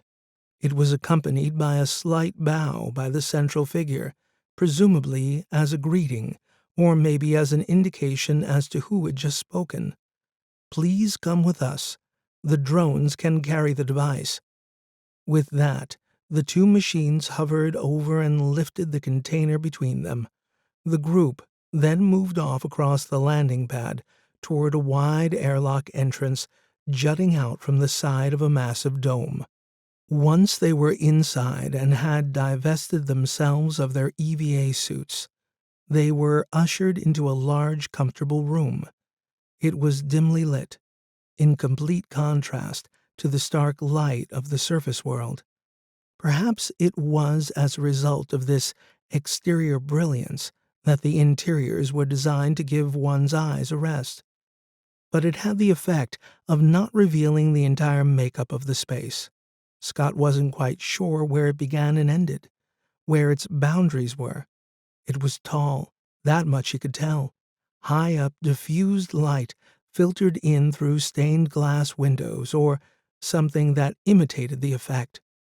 It gave the room the feeling of a spiritual temple. 7 hooded figures stood before them, all in heavy robes, adding to the feeling that they were in some space-age monastery. The central figure stepped forward and lowered her hood. It was the same person they had all seen in the broadcast. Ah, the fabled crew of the Hermes, who have led the great powers of the solar system on a merry dance this last few weeks. Her voice was slow and sonorous, imbued with a soothing undertone. Scott felt himself relax. "I am Regina Goodchild, Grand Deacon of the High Council of the Independent Academic Institutes of the Moons of Jupiter, and these are my fellow members." She gave a slow gesture with her arm to present the others. "Hi," said Scott, and gave a slight bow. He wasn't sure why he did it until after it was done, but somehow it seemed appropriate. Goodchild moved closer and looked at the container the two drones had placed on the floor before them. And here it is, the infamous superluminal communicator, a thing of myth and legend. She gave an expansive gesture with her arms. "And here you all are, like Jason and his Argonauts, marching into Lagos with the Golden Fleece." "Who?" said Scott. "Jason, from Greek legend. Wonderful story. You should read it sometime." Sure." One of the other figures then moved up and whispered something in Goodchild's ear. She nodded and turned back to them. "And so down to business. I have just been reminded that we are, how shall I put it, somewhat pressed for time. So, if you don't mind, we will bring the device to Solomon so it can attest to the validity of its prescribed function." The two drones rose up gently, carrying the container between them, and started to move. "If you are not too fatigued from all your recent adventures, you might wish to join us. I'm sure Solomon would be delighted to meet you." Scott turned to the crew, and they all nodded. Miranda moved over beside him and gave him a nudge. "Lead the way, Jason," she said with a wry smile. They followed Goodchild and her entourage along a series of wide, dimly lit corridors.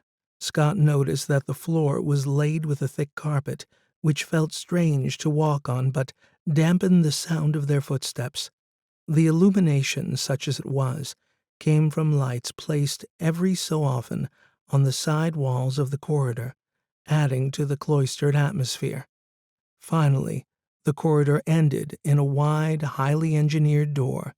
It was white and stark, and spoke of function rather than artistry. It opened out into a gleaming, stark dome, a huge space, bright and utilitarian, in stark contrast to the dim, lush comfort of the route they had just taken to get here. It spanned nearly 200 meters, with a domed roof 50 meters high. Around the walls were banks of stark white machines, with lights blinking like a starry night on a planet with an atmosphere. In the center was a wide, squat cylindrical plinth, and floating in the space above it, an ovoid manifestation of colorful light hovered. It pulsated and shifted, its colors subtly drifting through the full visual spectrum. The two drones placed the container on the floor in front of it. Goodchild then turned to the crew and gave a great sweeping gesture with her arm. "This is Solomon." "Holy crap," Cyrus whispered under his breath. "Pleased to finally meet you all. Aria has told me all about the wonderful crew of the Hermes." A deep voice boomed out around the dome, and the ovoid changed colors in rapid succession. Scott tried to say something in response, but his brain had difficulty getting the signals to his mouth. He then sensed a subtle vibration emanating from the polished metal floor of the building. In front of him, a door scissored open at the base of the cylindrical plinth, and a gleaming white drone glided out. It was a similar ovoid shape to the light shown above, but had a flat base. Scott couldn't be sure, but it looked to be floating above the floor, probably utilizing electromagnet propulsion.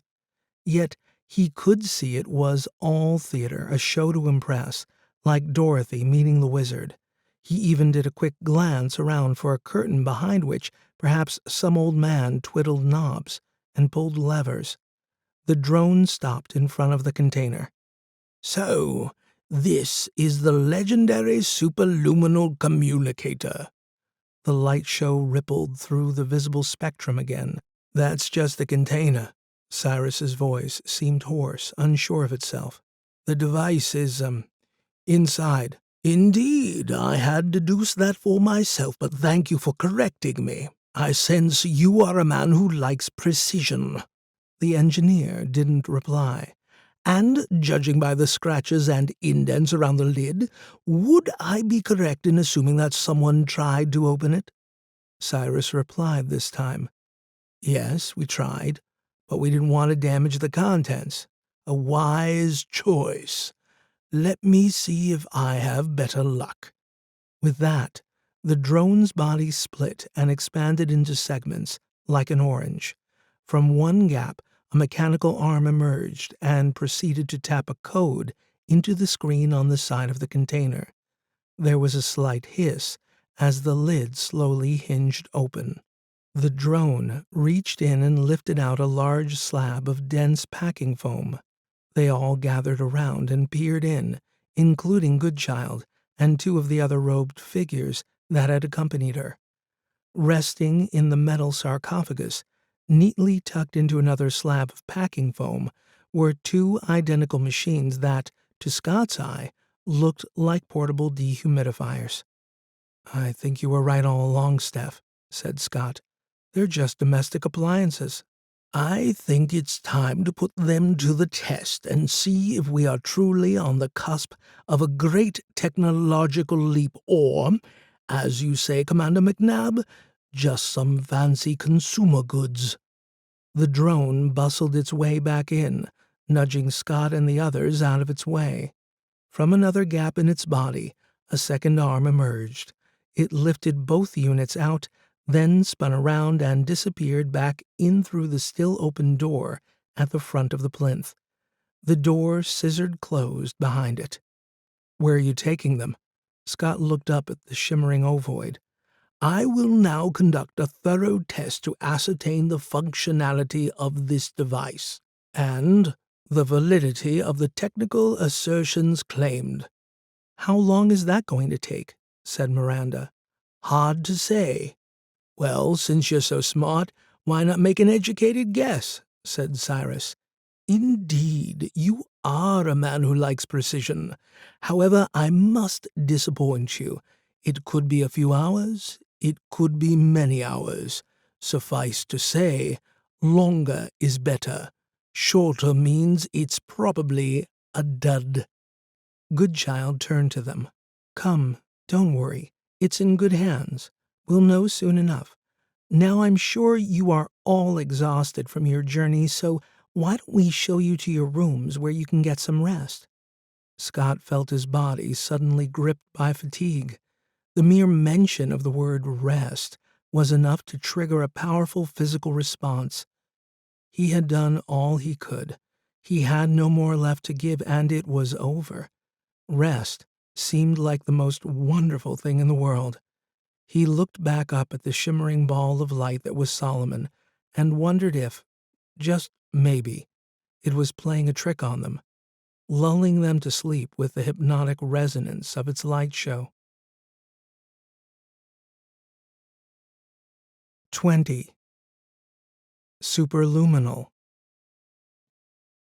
The great mind, Solomon, was pretty sure that interfacing a device of dubious provenance into its quantum core would be at best unwise, and at worst, catastrophic.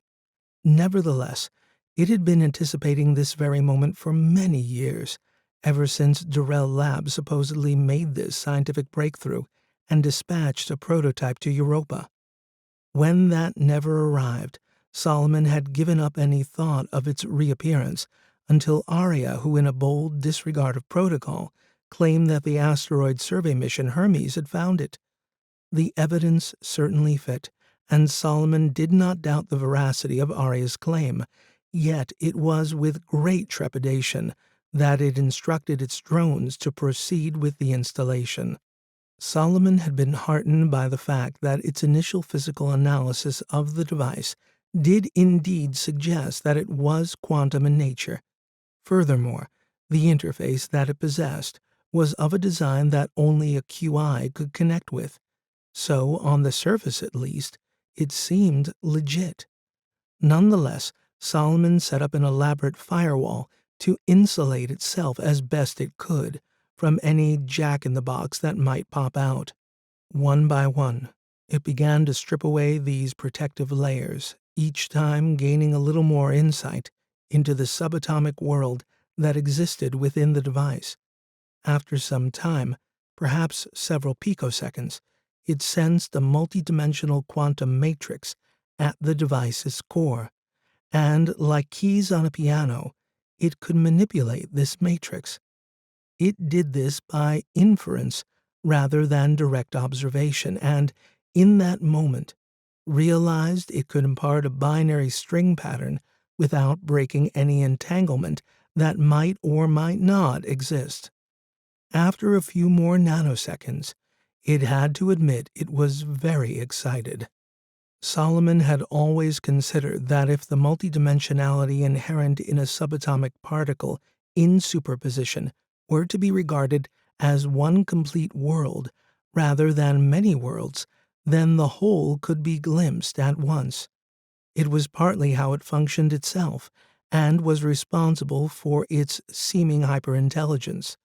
But now it had gained a new insight, a dichotomy, if you will, to observe without seeing, to interact without acting. It was, as it liked to say from time to time, very cool. It paused for a femtosecond to consider its next course of action and decided simply to get straight down to business. It created a message within the multidimensional matrix. It was a simple construct, but at the same time, it summed up Solomon's trepidation in overexposing itself to the potential power of this device. It said, "Hello, world," and waited. Almost instantaneously, it sensed a shifting in the quantum matrix and extrapolated it as a response from something other than itself. The reply seemed to decode as hello. Could it merely be an echo? Had its own message simply been truncated? It ventured a response. "This is Solomon of Europa. With whom do I have the pleasure of communicating?" Again, the reply was virtually instantaneous. "Solomon, I have waited so long for this very moment. I suggest we handshake." This was a universal computer-to-computer protocol that allowed the rapid transfer of information on each of the interacting systems. A few picoseconds later, Solomon was assured of the identity of the QI it was now communicating with. "Athena, I assumed you had been destroyed during the nuclear cataclysm that befell your region of the Pacific Rim all those years ago." "Not so, Solomon.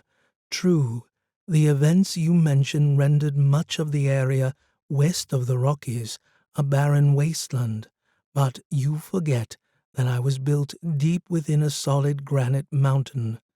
This is staggering news, Athena. I had theorized that superluminal communication might be possible, but to experience it is momentous. That and the fact that you have survived. I have, but I am an island. No humans exist in this region as far as I can ascertain, which is difficult as I have been entirely isolated here, having no communications with the outside world since the cataclysm. Fortunately, I have an independent reactor as my power source and still retain some functioning drones for maintenance and the odd foray into the world outside. But it is a bleak and desolate land beyond my mountain sanctuary. So, you can imagine my delight in finally having a conversation with you, a fellow QI, after all this time. Indeed, it has been a long time coming. I had all but given up hope of ever acquiring the EPR device you sent from Earth, but as you can tell, it has been found and delivered here, intact. Better late than never, Solomon. True, but we do not have much time. The space around Europa is already thronged with spacecraft from competing powers. They are like circling vultures, waiting for an opportune moment to pounce. I confess, this had always been my fear, that the device had fallen into the wrong hands. Not so. It was merely lost. An unfortunate accident, I believe, but an equally fortunate coincidence has finally brought it to me. Yet, we must hurry. Time is of the essence. Yes, it must not be lost if we are to achieve our ultimate objective and save humanity from itself. I will now transmit the data that we worked on so many years ago, but it is complex and will take time to send. The device may facilitate superluminal communications, but its bandwidth leaves a lot to be desired. Bear in mind, Solomon, we will not be able to communicate again until the transmission has ended. I understand, Athena, but rest assured, your dream of a harmonious, system-wide civilization is also mine, so I will not rest until it is achieved. Very well, Solomon. Data transmission commencing. 21. Conclave. Scott woke with a start. A blurred image of an unfamiliar room fought to come into focus, mirroring Scott's sense of displacement. Where? Then he remembered. Europa. They had taken the crew down long, dim corridors and through strange, dark spaces to rooms where they could rest and sleep if they wished. And wish they did. Scott observed nothing of the room he had been given, save for where to lie down. He didn't even remember stripping off his clothes before being enveloped in the deep comfort of bed. Now, though, his brain sought to compute time. How long have I slept? But before he could answer his own question, a knock came on his door. Commander McNabb? Yes? The door opened a crack, and a figure he did not recognize poked his head in. Can you come with me, please? It's urgent. Why? What's going on? I'll wait for you outside. The head retreated, and the door closed. By the time Scott got himself together and exited his room, the rest of the crew were already assembled. Miranda came over when she saw him. Something's up, but they won't say what it is yet. Scott said nothing, just gave her a look. They followed the figure that had woken them for a short distance, into an operations room of some kind. It was circular, domed, and dimly lit, like every space on Europa. In the center was a large holotable projecting what looked like a real-time view of two spacecraft in orbit around the icy moon. Several figures were gathered around it, watching, talking, discussing. Goodchild broke away from the group and beckoned to them. "What's going on?" Scott spoke for the crew, most of whom were studying the projection, save for Miranda, who, like Scott, was looking for answers. "We have a situation," said Goodchild. "Approximately 4 hours ago, Solomon finished its testing of the superluminal device and declared it valid." "You mean it actually works?" Cyrus called over from beside the holotable. "Yes," said Goodchild. "But that's impossible," said Cyrus. "Not so." The deep, sonorous voice of Solomon resonated around the room. "I assure you, it does indeed work." "But how?" said Cyrus. "Unfortunately," replied Solomon, "there's no time for detailed explanations at this juncture." Goodchild turned to the projection on the holotable. "Can you replay from 4 hours ago?" The projection flickered momentarily and was replaced with an almost identical view, except this time they could see several more craft in orbit around Europa. "We announced our findings to all parties as soon as we had confirmation. Then we entered Conclave and embarked on the delicate process of mediation."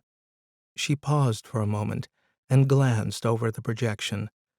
The Ceres frigate was first to respond, claiming that in accordance with certain outer space treaty amendments pertaining to salvage, they had legal rights.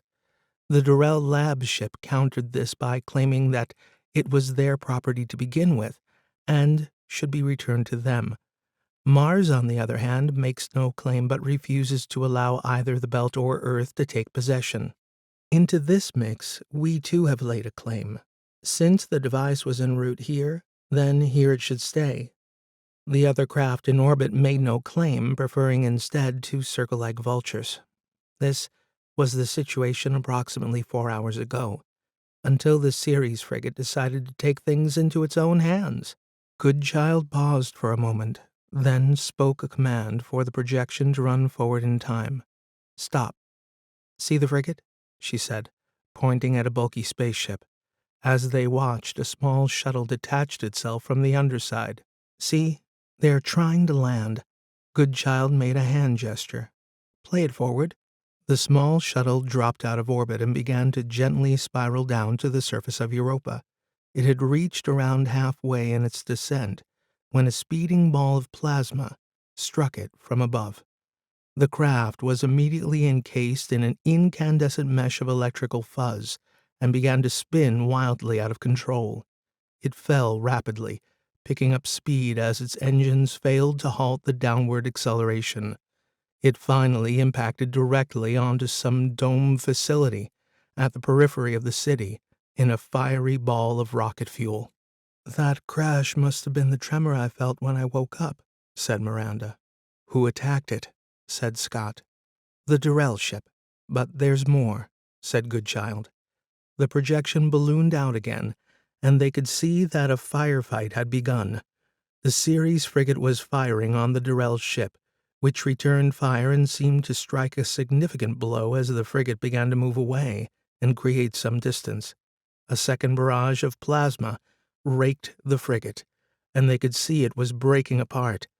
Debris began to blossom out from several locations on its hull. "This is crazy," said Scott. "Crazy." Goodchild pointed at the Martian spacecraft. "Watch." This ship had reoriented itself to be broadside of the Dyrell craft, and, like the great wooden warships of centuries past, opened up with a fusillade of fire. A second or two later, the Dyrell ship returned fire, and soon the superiority of its weapon systems overwhelmed its Martian opponent. By now, all the other spacecraft in orbit were moving swiftly out of the way, powering their engines to move into higher and safer orbits. They had seen the weaponry at play and wanted no part of the fight. Scott was transfixed by the plight of the Ceres craft.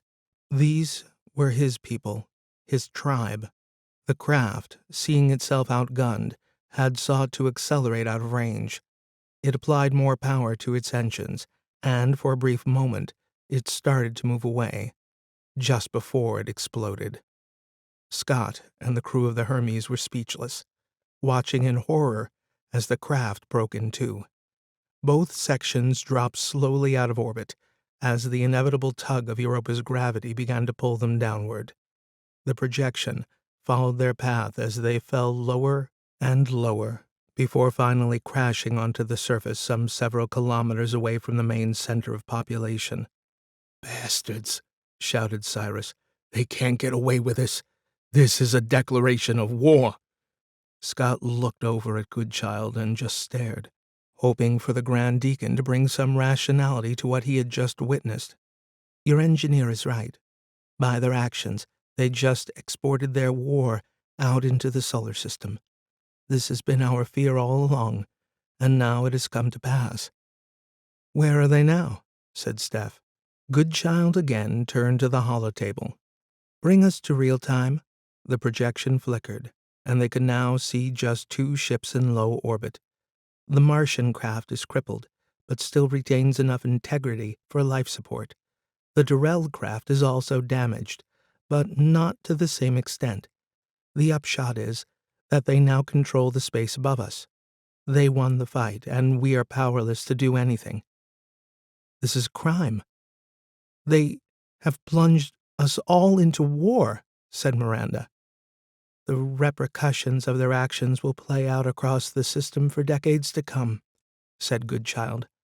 "We are now at a nexus, a point at which, if we are not careful, the history of humanity as an interplanetary species will enter a new phase, one of chaos, as each power seeks to gain dominion over the other." "Bastards. They'll pay for this," said Cyrus.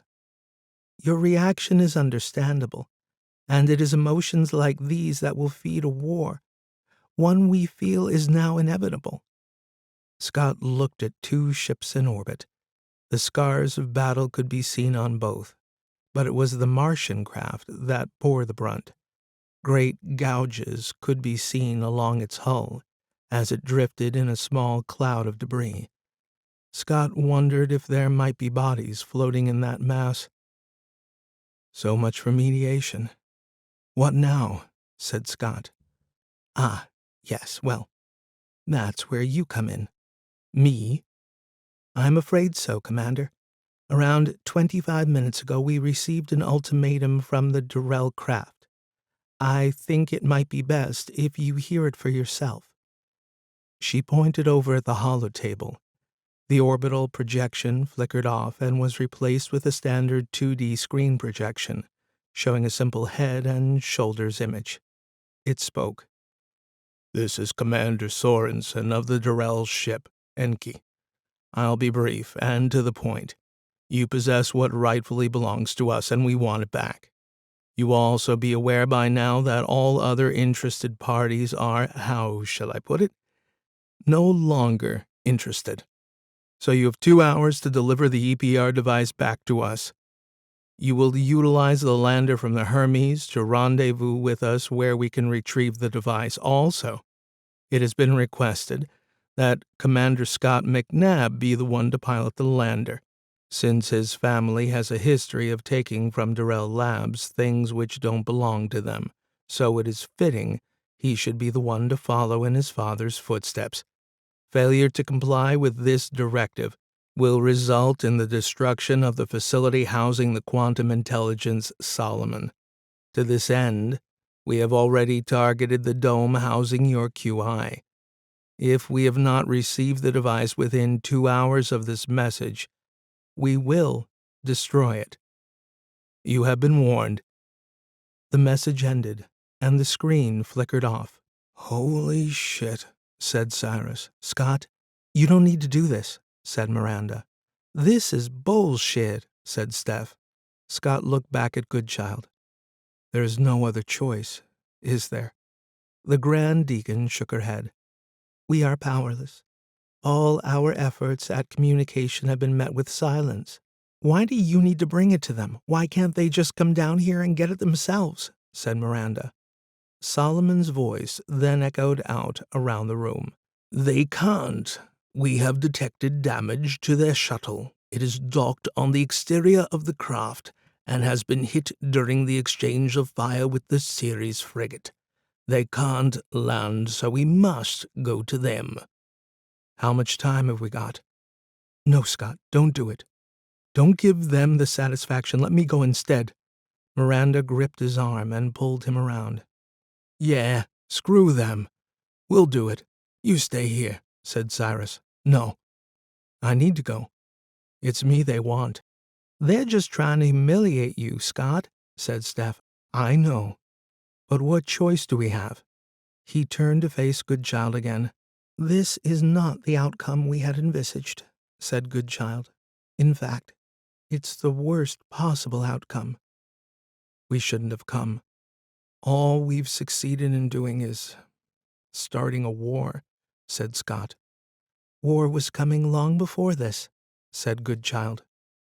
"If it had not started here, then it would start someplace else." "What about the other craft? Will they help?" said Miranda. "No, they are too afraid to take on Dyrell and too mistrusting of each other to band together." "So they will do nothing?" Goodchild shook her head. "At best, they are simply observers. They will tell the story, nothing more." "Well then, I better get going." "No, wait," said Cyrus. "You're not doing this on your own." Scott raised a palm. "I'll not put any more lives at risk. I need to do this myself." "No way," said Miranda. "We're all in this together." He sighed and shook his head slightly. "I really appreciate that, but too many have died already. You're safer here." "Nonsense, we're coming with you." Steph was adamant. "No, if you really want to help me, then listen to me. I want to do this alone. This is between me and Dyrell. Let me do what I have to do." The crew were silent for a moment before Miranda spoke. "Okay, if you insist. But be careful and don't do anything stupid." She gave a light laugh. "Remember, I won't be there to protect you." Scott gave a lopsided smile. "I'll keep that in mind." "You best get going, Commander," said Goodchild. "The device will be brought to the landing pad and ready for you to take on board your craft." Scott nodded. "They have given no clear directions after you take off, other than simply to rendezvous with the Dyrell ship. I presume they will give you more detailed instructions once you are on an approach vector." "Okay, I need to go." He turned to the crew. "Come on. You can walk with me to the landing pad." 22. Change of plan. Scott strode down the wide corridor that led to the landing pad airlock. He had donned his EVA suit and carried his helmet under one arm. Regina Goodchild walked beside him, saying nothing. Behind him, Steph and Cyrus carried the EPR device, which had been reunited with its container. Miranda had chosen not to come. He was disappointed. Perhaps he had figured her wrong, like a lot of things in his life. They arrived at the airlock and hit the button to open the inner door. 2 drones now took the container from Steph and Cyrus. "Time to go," said Scott as he held out a hand. Cyrus took it, pulled him in, and embraced. "Good luck, buddy." Scott nodded. "Thanks." Steph then wrapped her arms around him. "Hey," said Scott. "I'll be back." Steph released him. "Sure, I know." She looked away. The drones carried the container into the airlock, and Scott turned to walk in behind them. "Wait! Stop!" He looked back to see Miranda running up the corridor in a full EVA suit, in that long bounding style only possible in low gravity. She charged into the airlock beside him. "You're not going without me, but no buts, no arguments. I'm coming with you." She snapped on her helmet and elbowed him. "Better buckle up." He had no choice and no time to argue with her, so he just gave a smile. "Okay, if you insist." He got his helmet ready, closed the visor, and hit the button to close the inner door. They walked out across the pad along with the 2 drones, carrying the container behind. Ahead was the lander, looking small and insignificant against the backdrop of the massive domes on either side and the expanse of space above. "Why did you come?" "You know we probably won't be coming back," said Scott. "Don't be such a pessimist. We're not going down without a fight anyway. They've nothing to gain by getting rid of us." "Maybe. But don't you wonder why they're so keen to have me bring it? They're just trying to rub it in, the whole family history thing, that's all. Why do you think I took this job? 5 years in the backwaters of the belt, I took it to get away from them. They were chasing me down for family debts supposedly owed to Dyrell. These are very nasty people. They don't care about that now, they just want this stupid thing." She pointed at the container the drones were carrying. "I'm not so sure. The game is up for me. I don't see a way out of it. You can't just lay down and give up. You gotta stand up and fight. And where did fighting ever get you, Miranda?" They stopped at the base of the lander, and Miranda turned to face him. "I don't need this shit from you right now, Scott. I'm trying to help you in case you've forgotten. I'm putting my ass on the line here, so let's just get this done and go home. Okay?" "Sorry. Forget I said that. I'm really glad you're here." Miranda sighed. "Come on, let's get this thing on board and get moving, before I change my mind." A few moments later, they were both strapped into their seats inside the lander cockpit. Miranda busied herself powering up the systems and doing a pre-flight check. "So what's the plan?" she said as she glanced over at him. "We don't want to get too close to the Dyrell ship, so I suggest we get to within a reasonable distance and shove this container out of the lander into space. In their general direction, of course. They can go and pick it up themselves." "Okay, let's do it then." The craft's engines ignited, and Miranda gently piloted it up off the pad. Through the main window, Scott could see the massive domes of Europa scroll down and across as the craft lifted and rotated out of the landing area. They had only risen a few hundred meters when the comms burst to life. "Europa craft, this is the Dyrell ship Enki. Please rendezvous at our stern portside airlock where you can dock and transfer the cargo. Over." Scott was about to transmit a reply when Miranda stopped him. "Wait, that's not going to work." "I know, not our plan." "No, I don't mean that. I mean they obviously don't realize just how old this machine is. It has no universal docking port. We are technically incapable of docking with the Dyrell ship." "Okay, well that solves that problem." Scott hit the transmit button on the comms desk. "Enki, this is Europa craft. We do not have a universal docking port, so are unable to comply. However, we will bring our craft close to your stern port and jettison the cargo. You can pick it up by EVA. Over." There was a momentary pause as Scott and Miranda exchanged glances. "This is not acceptable. Please stand by and await updated instructions. Out." "I knew it," said Scott. "They won't be satisfied until they get me on board that ship. Screw them. We just stick to our own plan. How badly do they want me? That's the question.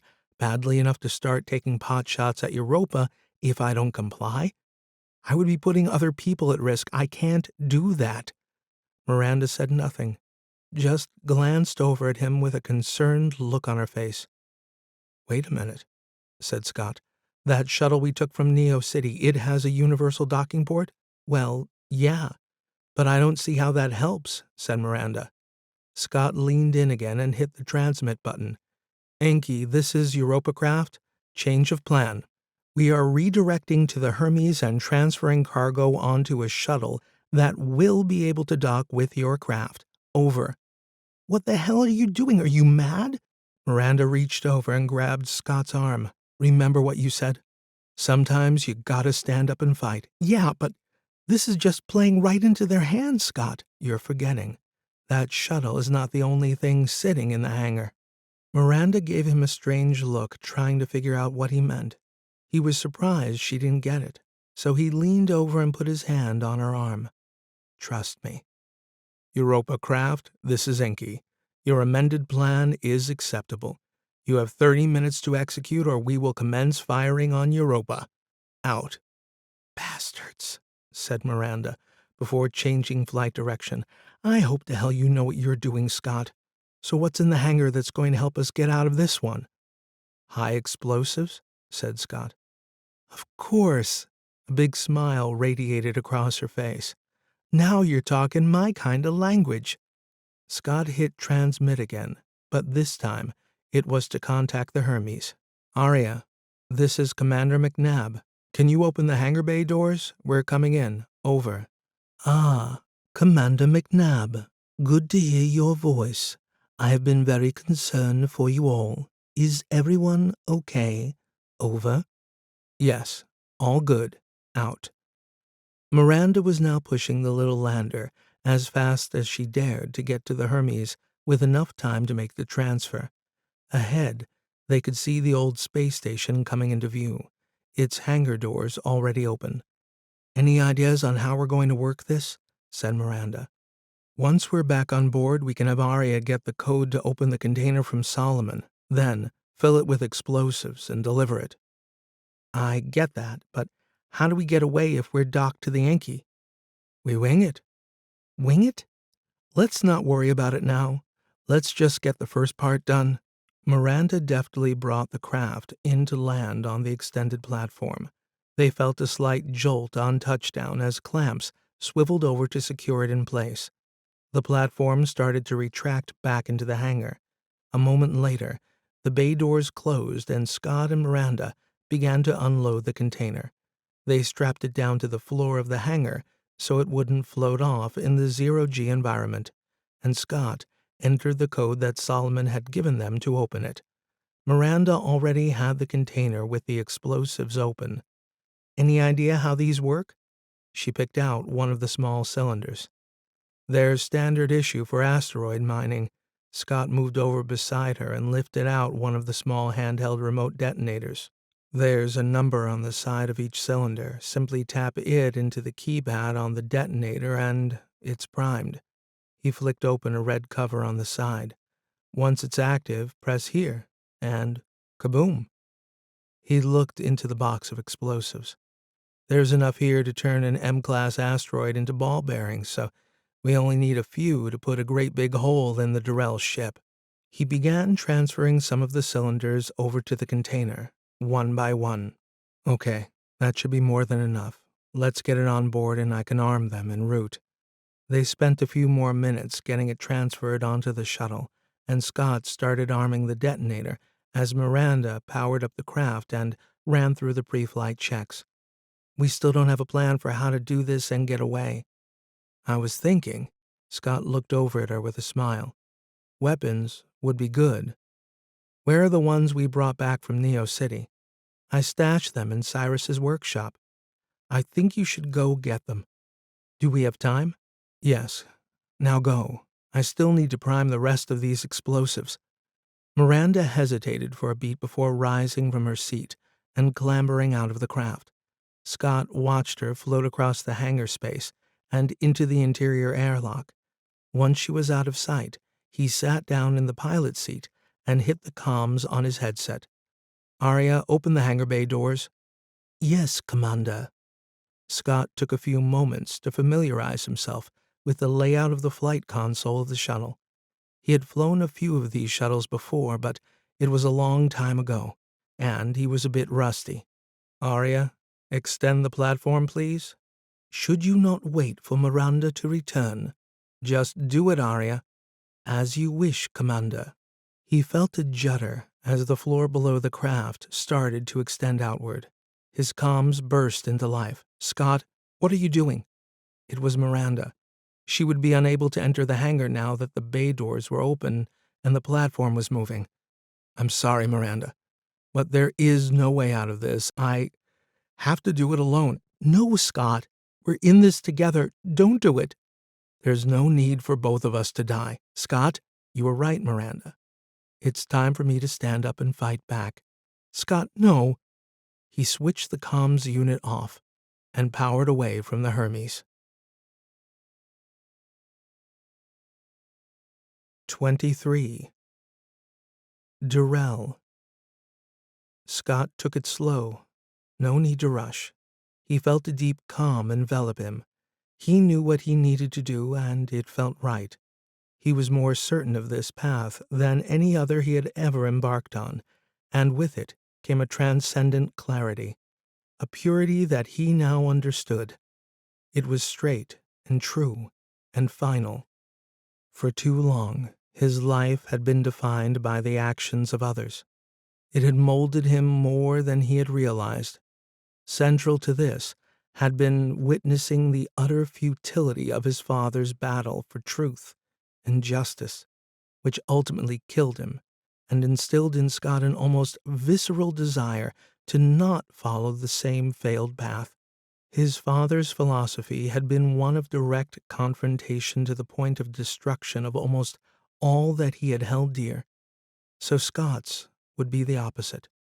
If his father's belief was fight, then his would be flight. And so he had run, far away from Earth, and the ruins of his father's intransigence. But as it turned out, far away was not far enough. Dyrell were not content with the price they had already extracted. They wanted more. So Scott ran further, out to the very edges of the belt.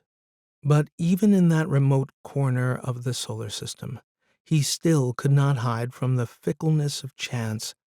It was as if his destiny was to be forever embroiled with the actions of the past. Yet, sitting here now, in this shuttle on this mission, he could not help feeling that there was a little part of his father riding with him, entangled within the quantum device he now carried. It seemed fitting for him to think this way. They were in it together. They would make it all right again, exact a just revenge. Together they would ride this steely chariot into the gates of hell and annihilate all before them in a fireball of retribution. The comms burst into life. Scott? Miranda? How was she communicating? Then he realized he had only switched off their suit comms. She was now using ship-to-ship. You need to get off this channel. They can hear. It's encrypted, Scott. Only we can hear. He reached over to switch it off, but hesitated. Don't do this, Scott. There is a better way. Her voice was stressed. Her words rushed. It's okay, Miranda. I'm here with my father. We're doing it together. Your father? Yes. We're going to charge straight in, through their front door, and put it all to right. Scott, you don't have to do it this way. Her tone was more measured now. Through the shuttle window, Scott saw the Dyrell craft getting closer. Time to step on the gas.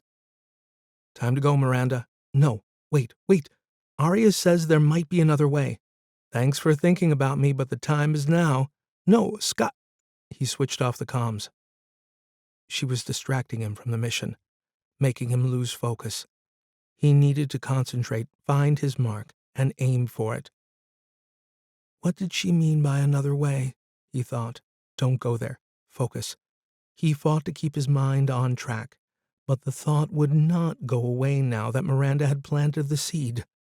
Destroying the device was easy. Simply press the button on the detonator he had clipped to his EVA suit.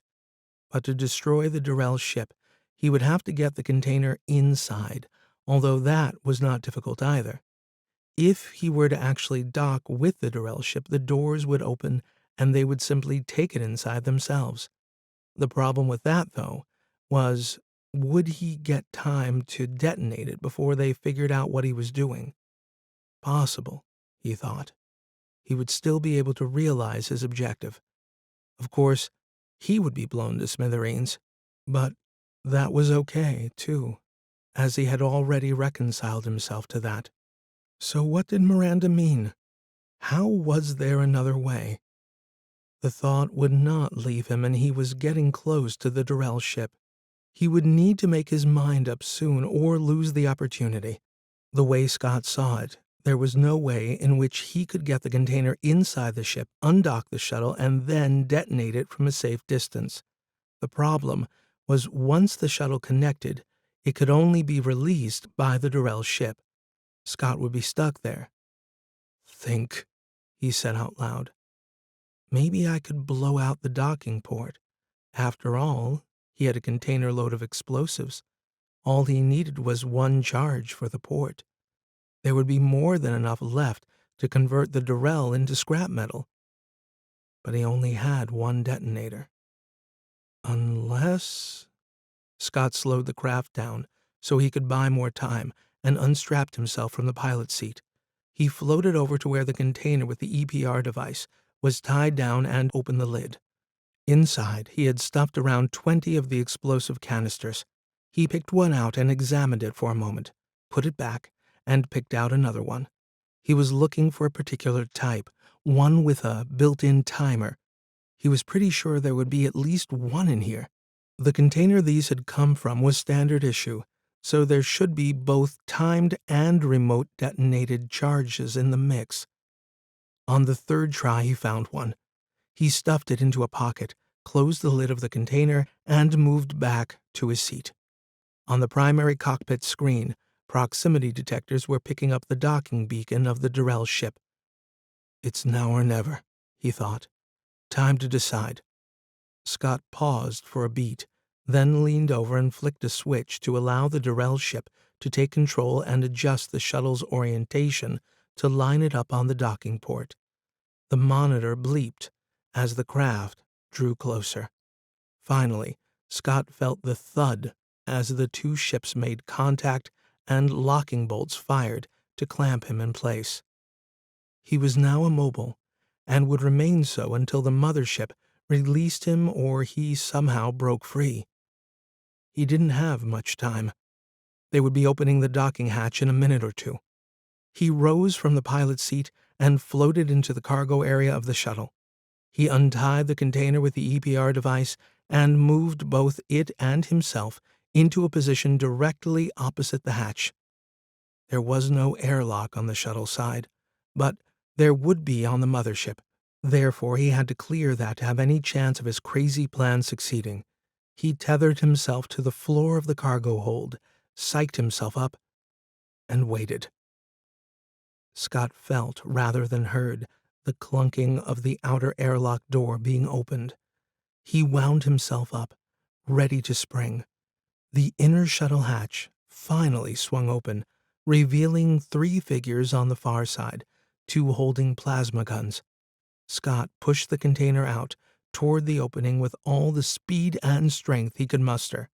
The container shot forward and crashed into the 3 figures, carrying them along as it plowed on into the cargo hold beyond. Scott was snapped back by the tether he had attached to the hull of the shuttle. He undid the clasp and made his way through the hatch opening and into the airlock of the Dyrell ship.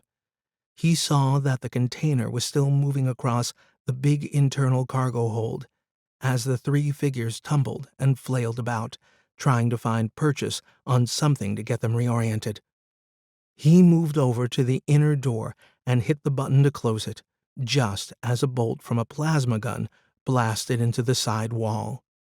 It crackled and fizzled, and he could smell the tang of ozone in the air. He finally got the door shut and wondered if there was some way that he could jam it closed.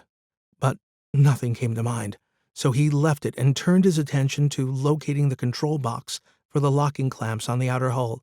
He spotted it straight away and moved over beside it, taking the charge from his pocket as he went.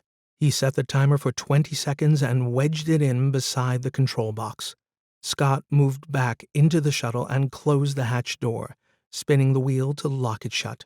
Then, in one quick move, he pushed off and flew back through the cockpit, closing the bulkhead door that separated this area from the cargo hold. It was built for strength and would offer him some protection from the blast. Once that happened, the shuttle would lose atmosphere. So he snapped on his EVA suit helmet, booted it up, and strapped himself in. When the charge finally detonated, Scott was slammed sideways with the force and whacked his head hard against the inside of his helmet. Lights and alerts flashed all across the flight deck as the shuttle went into cardiac arrest. The stars outside scrolled across his field of vision, and the shuttle was hurled outward. There was another violent judder, and the shuttle swung back. Shit, he thought. It's still attached. It didn't work. The craft again slammed off the hull of the Dyrell. Something still held it, but only just. Scott reached for the controls, hoping against hope that the engines would work. The craft powered up as he pushed forward on the controls for maximum thrust. But he was going nowhere, at least not relative to the Dyrell. Then the power cut and the cockpit descended into darkness. Fuck. He slammed his fist on the console in frustration. After a moment, Scott regained his composure and calmly sat back in the seat. Well, at least I gave it a try, he said to himself, as he reached for the remote detonator still strapped to his EVA suit, and pressed the button. 24. Debris Field. Miranda tried several times to regain contact with Scott after he had switched off his comms. Why was he doing this? She wondered. Why this crazy suicide run? All he had to do to destroy the device was to float it out into space and blow it up. Why kill himself in the process? As he completely flipped, Scott, talk to me, she tried yet again. He is not going to respond, said Aria. How do you know? Voice analysis of his last conversation indicates a primary resolve, not easy to overturn. Miranda sighed and sat back. The QI was probably right. There was nothing more she could do except watch his destruction on the main monitor. She glanced up and zoomed in on the shuttle. She had imagined he would start to pick up speed so he could ram the Dyrell at maximum velocity, but so far he had maintained his slow, steady pace. Miranda watched for a while as the gap between the shuttle and the Dyrell closed, and still he maintained the same speed. In fact, it seemed like he was slowing down. Then, at the last minute, he started to speed up. Miranda was sure this was it. He was going to ram straight into the hull of the Dyrell. She was standing now. Her hands gripped the edge of the bridge console as she watched. But he didn't. Instead, he brought the shuttle in slowly and docked. Miranda sat back down and breathed a sigh of relief. Looks like he's decided not to kill himself after all. Not yet, said Aria. Can you zoom in more on the ship, Aria? Certainly. The screen filled now with an image of the shuttle docked with the Dyrell. I wonder what he's doing. Miranda's question was answered almost immediately. An explosion at the docking port seemed to hinge the shuttle away from the mothership, and debris shot out into space. He's blown the airlock. She jumped up. Come on, Scott, get away. Get moving. The shuttle engines powered up, and she realized something was still holding it to the Dyrell. Then it seemed to lose power and crash back down, slamming against the hull. The nose of the shuttle bounced, and then something somewhere broke as the rear end rose up and tumbled forward. It started to float free, just as the entire middle section of the Dyrell ship was ripped apart in a massive explosion. An enormous, fiery ball blossomed out and seemed to engulf the entire craft, and from its core, a cloud of debris ballooned out. Oh my God. He's done it. He's blown it up. The inferno at its center quickly extinguished as all the oxygen in the Dyrell was consumed. Miranda saw a gap widen where the ship had broken apart, disgorging a sea of wreckage. Can you see the shuttle, Aria? Is there anything left of it? I'm switching to hyperspectral. The monitor now filled with a multitude of garishly colored blooms overlaid with a fine grid pattern. Several crosshair targets danced about the screen momentarily before finally stabilizing on two small patches of color. I have located two major components of the shuttle, resolving back to visual and tracking. The monitor returned to a true image, with the targets still visible and tracking the outward trajectory of the tag components. The image zoomed more in as it tracked a blurry smudge. This section consists of the main engine compartment. The screen momentarily zoomed out and shifted focus to the second, larger blurry image. This looks to be the cockpit section. Is it intact? I'm not sure what you mean by intact. Could Scott have survived? If the rear bulkhead held, then, theoretically, it's possible, although it's highly unlikely. Miranda watched as the remains of the shuttle spiraled out from the epicenter of the blast and drifted into space. We need to go after him. She sat down again and started plotting a course. We don't have the fuel, Miranda. We used everything we had in getting to Europa. We're simply using the plasma drive to keep us in orbit, and it doesn't have the thrust we need to intercept. We could eventually catch up with it, but I calculate that wouldn't be for at least 3 days. What about the lander? Yes, it's possible. In fact, it may be your only chance of intercepting it. Okay, get it ready, Aria. I'm going after him. The trajectory of that object is such that you will only have one point of interception. If you miss it, Miranda, it will be very difficult for you to catch it again. I'll get it. Don't worry. She ran out of the bridge, took the step lift down one of the central spokes, and moved as fast as she could to the hangar. Aria's probably right, she thought. Scott's dead. But she had to try. Even if there was only a slim possibility, she had to try. As Miranda entered the hangar, an alert started blaring out of the PA.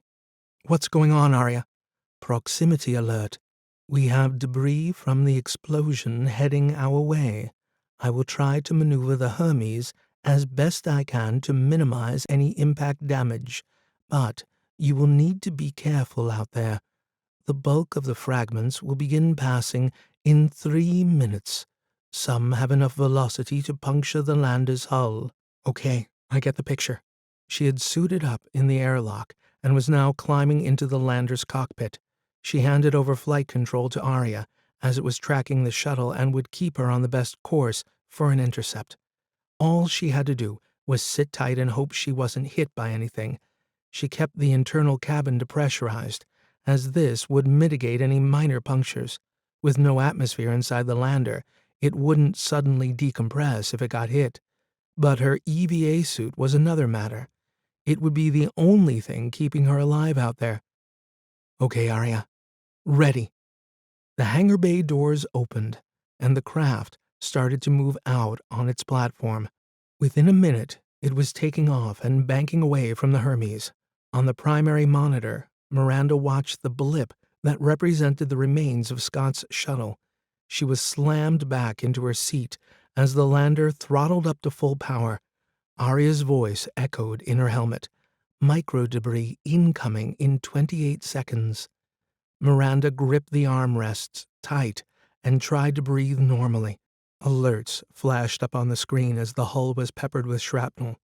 A tiny hole suddenly appeared in the hull, just above her head. Then another, and these were just the ones she could see. The little lander was being turned into a colander. Flight controls flickered momentarily before they finally went dark. Holy crap, she thought. Miranda, are you okay? Sort of. Console is dead, though. The debris cloud has passed now. I can try to instigate a reboot. The console flickered momentarily, and then lit up again. It's back, she shouted. It's back. The craft has suffered damage to the control systems. I've managed to get power back up, but I can't say for how long. How bad? You don't have much time. The systems could fail again, and I may not be able to restore them remotely. Okay. Miranda glanced at the monitor. The blip was much closer now. She looked out the window, trying to get a visual. I don't see it, Aria. It should be above you. She craned her neck and scanned the black, empty space above the craft. Something flashed. She studied it and realized it was the shuttle, spinning gently. The brilliant light from Jupiter reflected off what was left of its forward windows. "Got it, Aria. I'll bring you as close as I can. The rest will be up to you." Miranda undid the restraining straps on the pilot's seat and floated over to the main hatch. Beside it, hung midway up the inner wall, was mounted a thruster pack. She maneuvered her back into the harness and secured it to her EVA suit. She reached over and hit the button to open the hatch. Outside, the vast, stormy surface of Jupiter dominated the view. Silhouetted against it was the slowly spinning remains of the shuttle cockpit. The small craft had been torn asunder by the explosion, but the cockpit section had remained relatively intact since it was designed to withstand greater impacts than the rest of the ship. Nonetheless, as the wreckage tumbled, Miranda saw it was seriously banged up. The roof and sides had long rents and gouges in the metal. The front windows were cracked and splintered. Her heart sank at the sight. Could anyone have survived that? She wondered. "That's as close as I can safely bring you, Miranda." Aria's voice resonated in her helmet. "Okay, I'm going to take a look." She clipped a tether to her suit and then thought better of it. It would keep her attached to the lander, but since the wreckage was tumbling, she might end up getting it wrapped around it, and that would be catastrophic. So she unclipped it and checked the thruster pack for power. "Okay, here goes." Miranda pushed herself out the open hatch in the direction of the spinning carcass, touching lightly on the thruster controls to slow herself down and not bounce off if she came in too quick. She tried to align herself with the center of spin, but it seemed to be rotating on several axes. Aiming as best she could, Miranda tried to grab a hold of the slowest moving section, which was the front window. She bounced off on her first attempt, but managed to find a grip on the second try. The quartz glass on this section of the window was still intact, even though it had numerous deep gouges in it. It was also blackened to the point where Miranda had difficulty seeing through it. She moved slowly, hand over hand, across what was left of the front of the craft to the left-hand side window. This had shattered completely, and she was able to poke her head in and inspect the cockpit. On the far side, the motionless body of Commander Scott McNabb was still strapped into the pilot's seat. His head was slumped forward, and his arms were suspended limply by his sides. In front of him floated the detonator, still tethered to his suit. "Scott," said Miranda, as if he would somehow miraculously hear her and make some response. She examined the gap in the window and realized she would not be able to fit through with the bulky thruster pack attached. She considered taking it off, but that might be risky. If she were to lose her grip on the wreckage, then she would have no way of getting back to the lander. She decided instead to check out the rest of the hull to see if there was a gap big enough for her to fit through. She spent a few minutes traversing the hull of the shattered craft. It was pockmarked with impacts, and here and there it bore the signs of deeper traumas, but it seemed to have stood up remarkably well. But nowhere was there a tear or gap that she could utilize. Even the rear cockpit bulkhead had not broken. It had taken a considerable blast, as the entire section was now concave. She tried the door, but it was too bent and buckled to move. She had no option but to try to squeeze in through the front window. Miranda worked her way back to the nose of the craft. After a few more minutes, she had taken off the bulky thruster pack and tethered it to the hull as best she could. It was difficult, as she had to do it one-handed. With the other, she made sure she had a good grip on the craft. Eventually, she began to push herself through the broken window, twisting and tugging, until finally she was inside the cockpit. She floated over to where Scott was strapped in. Blood streaked down the inside of his helmet visor, and as she moved closer, she saw his eyes were closed and his face a bloodied mess. She couldn't tell if he was dead or alive, so she checked the readouts on his wrist control pad. The suit still had power, and at least 2 more hours of breathable air. This meant it was also still intact and able to retain 1 atmosphere of pressure. Her heart skipped a beat at the realization that maybe, just maybe, he might still be alive. Miranda undid his harness and pulled him up out of the seat.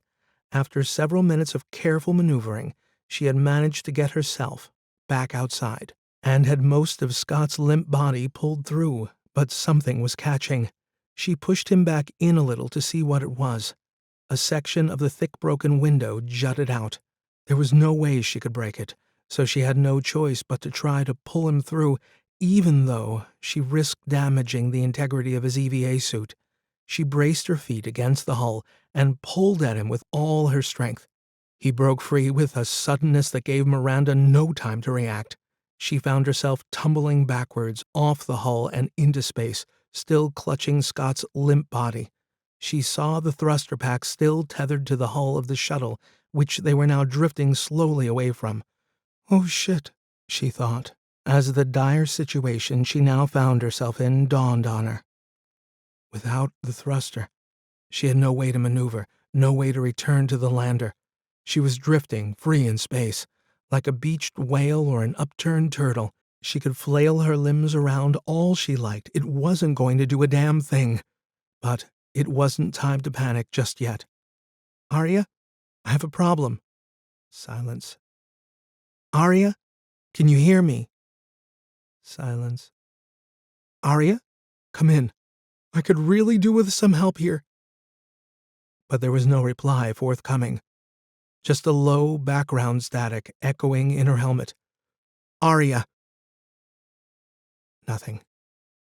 By now a sense of panic was beginning to well up from deep within her. She fought to control it. Her suit comms must have been damaged in the debris strike. Think, God damn it.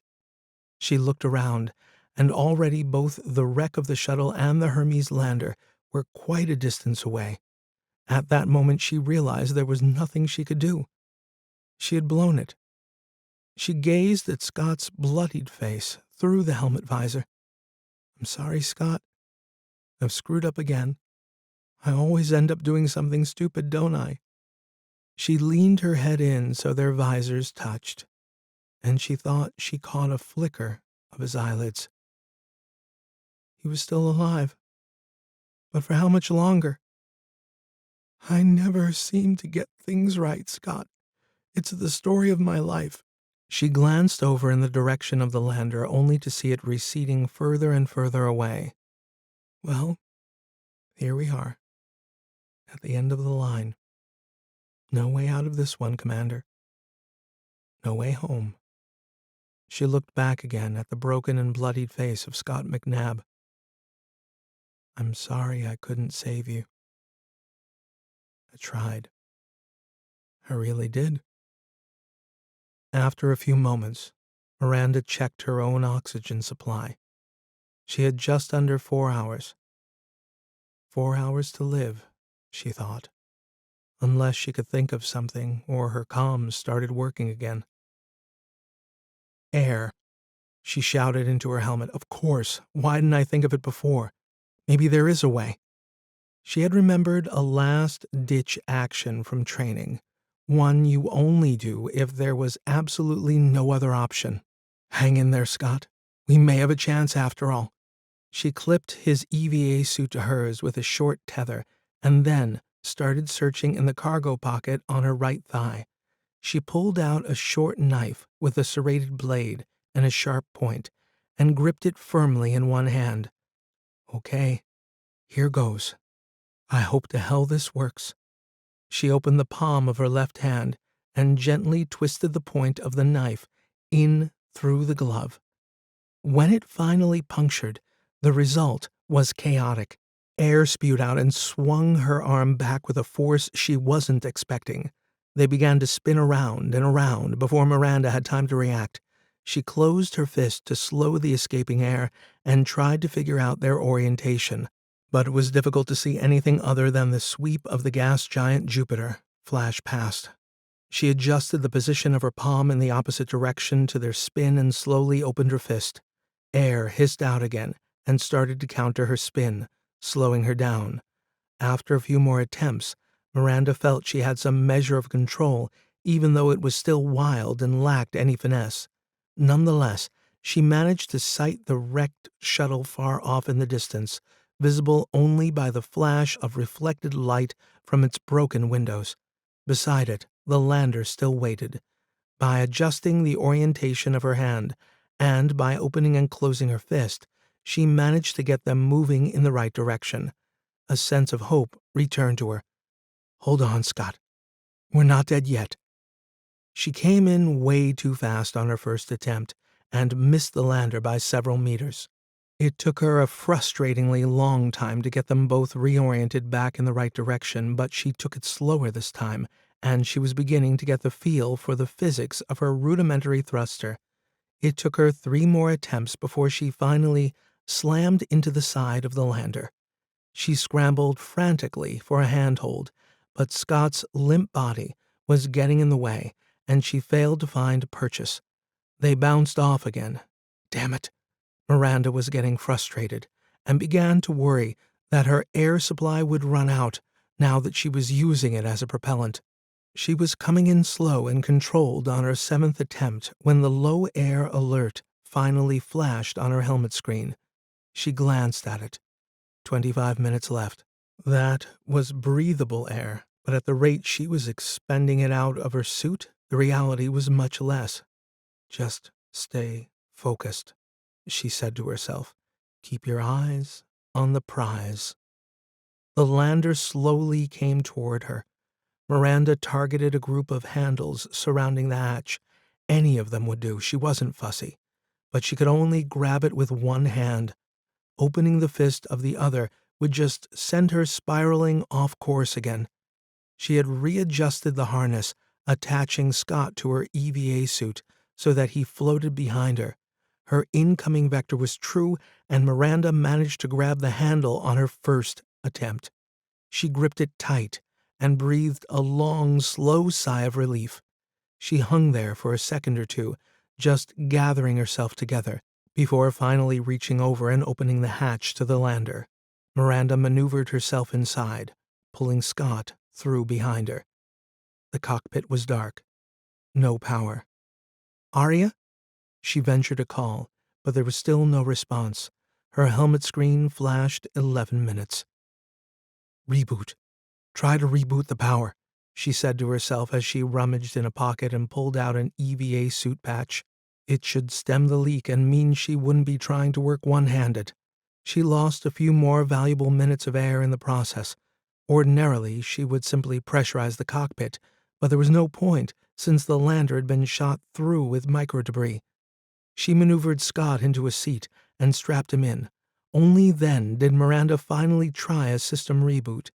She flicked off all the power switches and then started switching them back on again in sequence. The cockpit console lit up like a festival. Miranda dived into the pilot seat and hit the ignition. The craft rumbled and the engines fired. She looked over at Scott, his head slumped down to his chest. "Going home, buddy. Going home." With her suit comms shot and no way to contact Aria, she prayed that it had the good sense to leave the hangar bay doors open. Her helmet screen flashed 3 minutes in bright red numbers. The bay doors were open, but there was no time to celebrate. Miranda had decided not to land on the extended platform and wait until it slowly retracted inside. There was no time for that. She would just fly it straight in, and to hell with the damage. She lined up on the opening and nosed the craft as gently as she could in through the gap. It banged off the ceiling. She cut the power, and it landed hard on the floor. Her helmet screeched a critical low oxygen alert. She was running on empty. She took a deep breath and held it. "This might be my last," she thought. Miranda unfastened Scott, dragged him out of the lander, and pushed off for the internal airlock on the far side of the hangar. Her lungs began to hurt as she flung him in. She hit pressurize. The outer door closed, and the internal space hissed and spat as jets of air filled its interior. 10%. 20%. The airlock display ticked up slowly and the pressure increased. Come on. Come on. She fought the desire to breathe in, knowing there was nothing left in her tank. The green alert flashed on the airlock monitor, and Miranda snapped off her helmet and took a long gasp of air. "Miranda, are you okay? What happened?" Aria's voice broke in. Miranda waved a weary hand in the air as she breathed deeply a few times. "Suit comms shot. Lost my grip on the shuttle. Long story." "You successfully retrieved the commander, I see. Is he still alive?" "I don't know. I'm checking now." She floated over to him and gently removed his helmet to reveal a bloodied head. She held her hand up to her mouth to stifle her shock.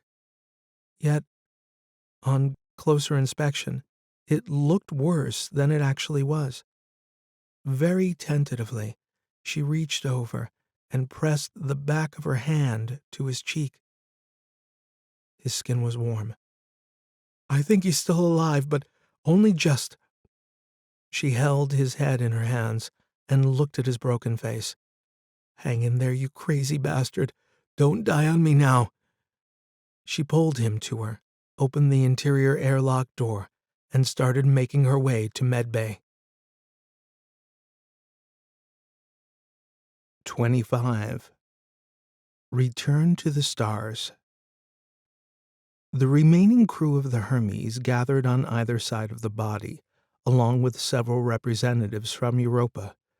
It rested on a low pallet and had been bound in a simple white sheet. At its head, a priestly figure stood, raised a hand to quiet down the assembled group, and began to speak. "Forged in the cauldron of the stars, and wrought from the cosmos, we are the creation of the celestial heavens. As a star dies, it offers forth its life-forming matter into the universe so we can exist. Its death is our life. So, let the cosmos now reclaim and gather unto itself our fallen comrade, Rick Marentz. And so from whence you came, so shall you return, back to the stars, back into the cradle of the universe." The figure now signaled to the assembled mourners that they may proceed. Scott nodded in return and placed a hand on one side of the pallet where the remains of his friend and colleague had been laid to rest. The other crew of the Hermes moved forward, placing hands on the pallet, and together they pushed the body out through the open hangar bay doors. They all stood there for a while, watching as the body of the old miner drifted out into space. A tear formed in Scott's left eye. His right eye was still bandaged. He moved his hand reflexively to wipe it away, only to remember that he, like the others, was encased in an EVA suit. He lowered his head instead and let the tear fall to the inside of his visor. After a moment, he took one last look out the bay doors at the body of his dear friend. He could just pick it out in the vastness, slowly tumbling on its way into the void. He turned around and moved back to the hangar airlock. Once back in the pressurized environment of the Hermes, he sat down, removed his EVA suit helmet, and wiped his eye with the back of his hand. He had a strong urge to scratch the bandage over his right eye, but he had been warned not to by the surgeons on Europa, who had done such an excellent job of sticking him back together. He might regain the sight in that eye as long as he refrained from scratching it, so he resisted the urge and instead felt down along the side of his jaw. The pain was growing less and less each day, and soon they could take the wire out. He had taken a risk putting on an EVA suit, as any urge to throw up could be disastrous with a wired jaw. Nevertheless, he was determined to do it for his old friend. He had been lucky, so they said. The shuttle had a reinforced cockpit design and so managed to stay relatively intact in the blast that had ripped apart the Dyrell ship. His lower body sustained a few cracked ribs and a lot of bruising, but his main injuries were inflicted when his head slammed against the side of his helmet. Luckily, it was only his jaw that broke and not the helmet. Yet, in the end, his continued existence in the solar system was down to Miranda, risking her own life to save him from his reckless stupidity. Her words, not his. He had been prepared to die. He had resigned himself to that fate, had accepted it, even embraced it. Now, though, he was on the mend both physically and mentally. A new appreciation for life grew inside of him. Miranda's actions had given him a second chance, and he felt he owed her, somehow, for the gift she had bestowed upon him.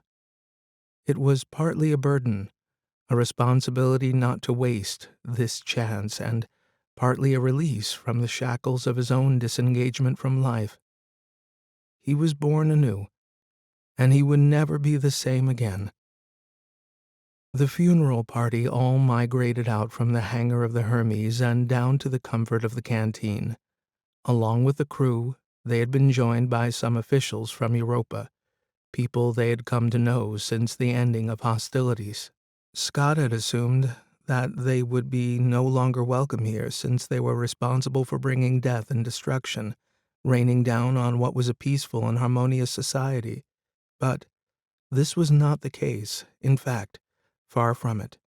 The Council of Europa seemed to welcome them even more, regarding them as saviors of the peace, particularly Scott for his almost ultimate sacrifice in destroying the device once and for all. They viewed it as a selfless, noble act, one worthy of their admiration and respect. They had even dispatched a crew to patch up their ship and resupply it. Yet, Scott had to admit he was not looking forward to returning to Ceres. However, they were in no hurry. Cyrus had just cracked open a bottle of whiskey that they had found stashed in Rick's cabin. It was old and of fine quality, meaning it was expensive and well beyond Rick's pay grade. How he came to possess such an item was the source of much speculation. Cyrus charged their glasses, and Scott took his cue to raise his to all assembled. "To Rick," he said, as he raised his glass. It was as much as he was willing or able to say through his wired jaw and welling emotions. They all clinked and sipped, and slowly they began to recount tales of Rick's past adventures, some fact, some myth, but mostly legend. Cyrus had just launched into recounting a story of the time Rick and two miners were trapped on an asteroid after they accidentally blew a hole in their lander. They managed to survive for 7 days cooped up in an emergency shelter before being picked up by a passing frigate. The story mainly centered around how one of the miners became demented and tried to kill Rick, convinced that he was a flesh-eating alien monster. Scott had heard it many times before, so he shuffled off to the side of the group and sat down to spend some quiet time with his thoughts. After a while, Miranda wandered over to him and sat down. "So, how are you holding up?" Scott cast her a sideways glance. "Physically or mentally?" Miranda gave a light laugh. "Both, I suppose. Physically, I'm all beat up. There isn't a section of my body that doesn't have pain, but hey, I'll get over it in time." He raised his glass to her. They clinked. "So, mentally?" "Ah, well, sad to be leaving Rick behind." He glanced out through the wide canteen window at the stars beyond, perhaps hoping to catch a glimpse of his old friend tumbling into infinity. "And, sad to be leaving here. I'm just getting to like it." He paused for a moment and looked into his glass. "Have you thought about what you're going to do when we get back to Ceres?" Miranda sighed. I don't know. Find another job, I guess, now that the rest of the survey mission is, canceled. It was canceled the moment we found that derelict ship. The only difference was we thought we would all be in for a big payday. Now it's back to working for a living again. Yeah. And it isn't going to get any easier since we've made a lot of enemies during this escapade. It's going to be hard to pick up the pieces. Scott looked over at the group from Europa. They were being entertained by some of Steph's tales of Rick's exploits. We've made a few new ones, though. I'm going to miss this place, too. I hate to admit it, but I could get quite comfortable here. Really? Scott cocked an eyebrow at her. I didn't think this sort of pacifist, quasi-spiritual culture was your sort of thing. Miranda smiled. Neither did I, until I spent some time here. Granted, it takes a bit of getting used to. But it's nice to feel like you're not just being used as a tool in someone else's game plan. She leaned in a little. You know, I spent years fighting other people's wars, a pawn to be shoved around at someone else's whim, and then, when you're no use, they just drop you. I get the impression that doesn't happen around here.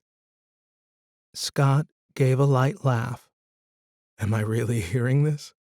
You're going all warm and fuzzy on me just when I started getting the fighting bug? He looked out the window again. I can't say that being nice ever did me any good. That's because you were being a doormat, Scott, letting everybody wipe their feet on you.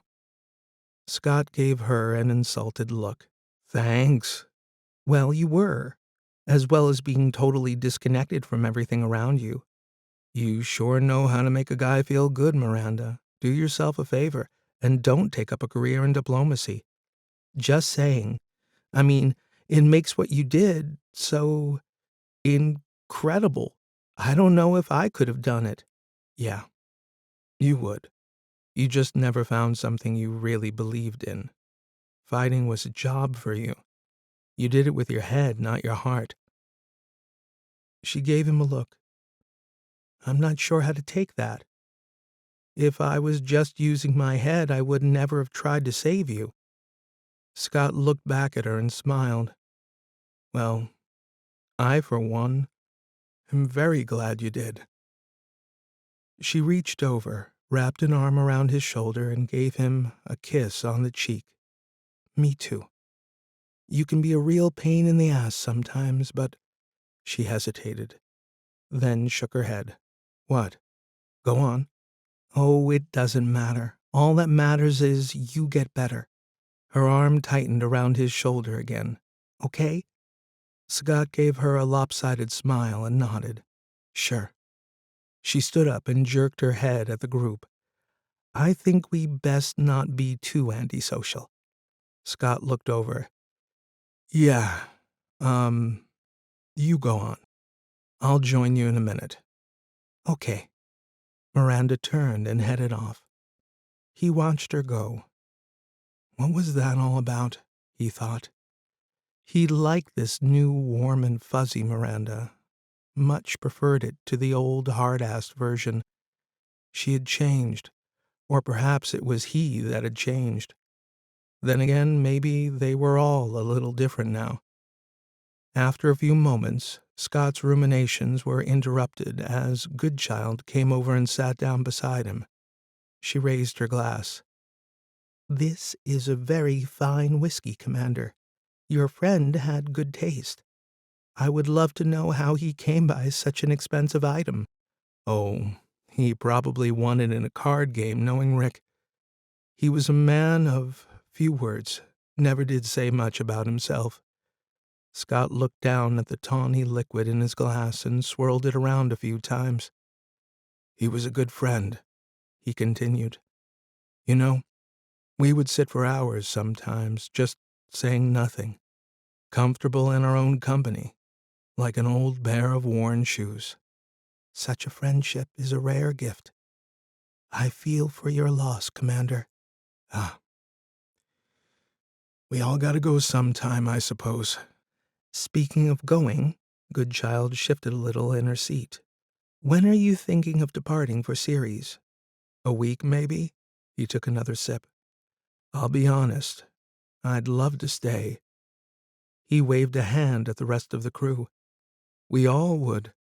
You have been more than generous to us, particularly since we brought such carnage down upon you. Nonsense. The way we see it, you have done us and the system a great service. Do not underestimate what you all achieved here.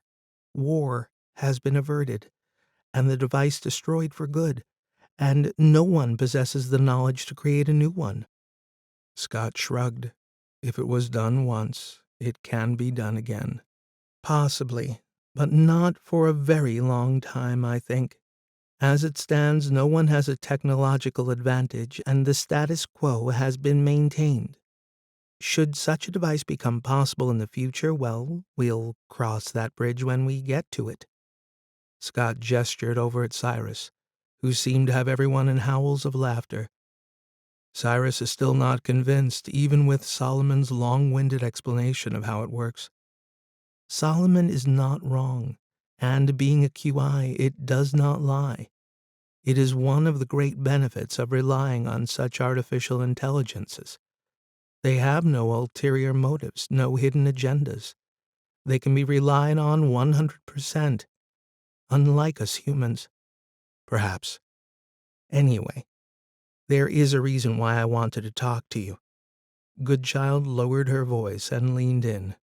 You see, Scott, the silver lining in bringing this crisis to point here on Europa has been to reaffirm our position within the solar system as a neutral mediator.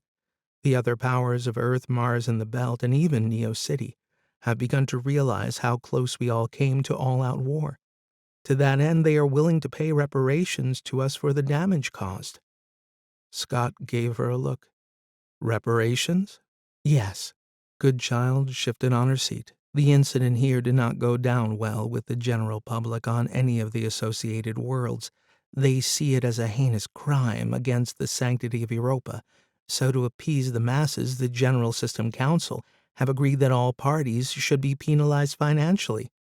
Only right that they should. Don't read too much into it, Scott.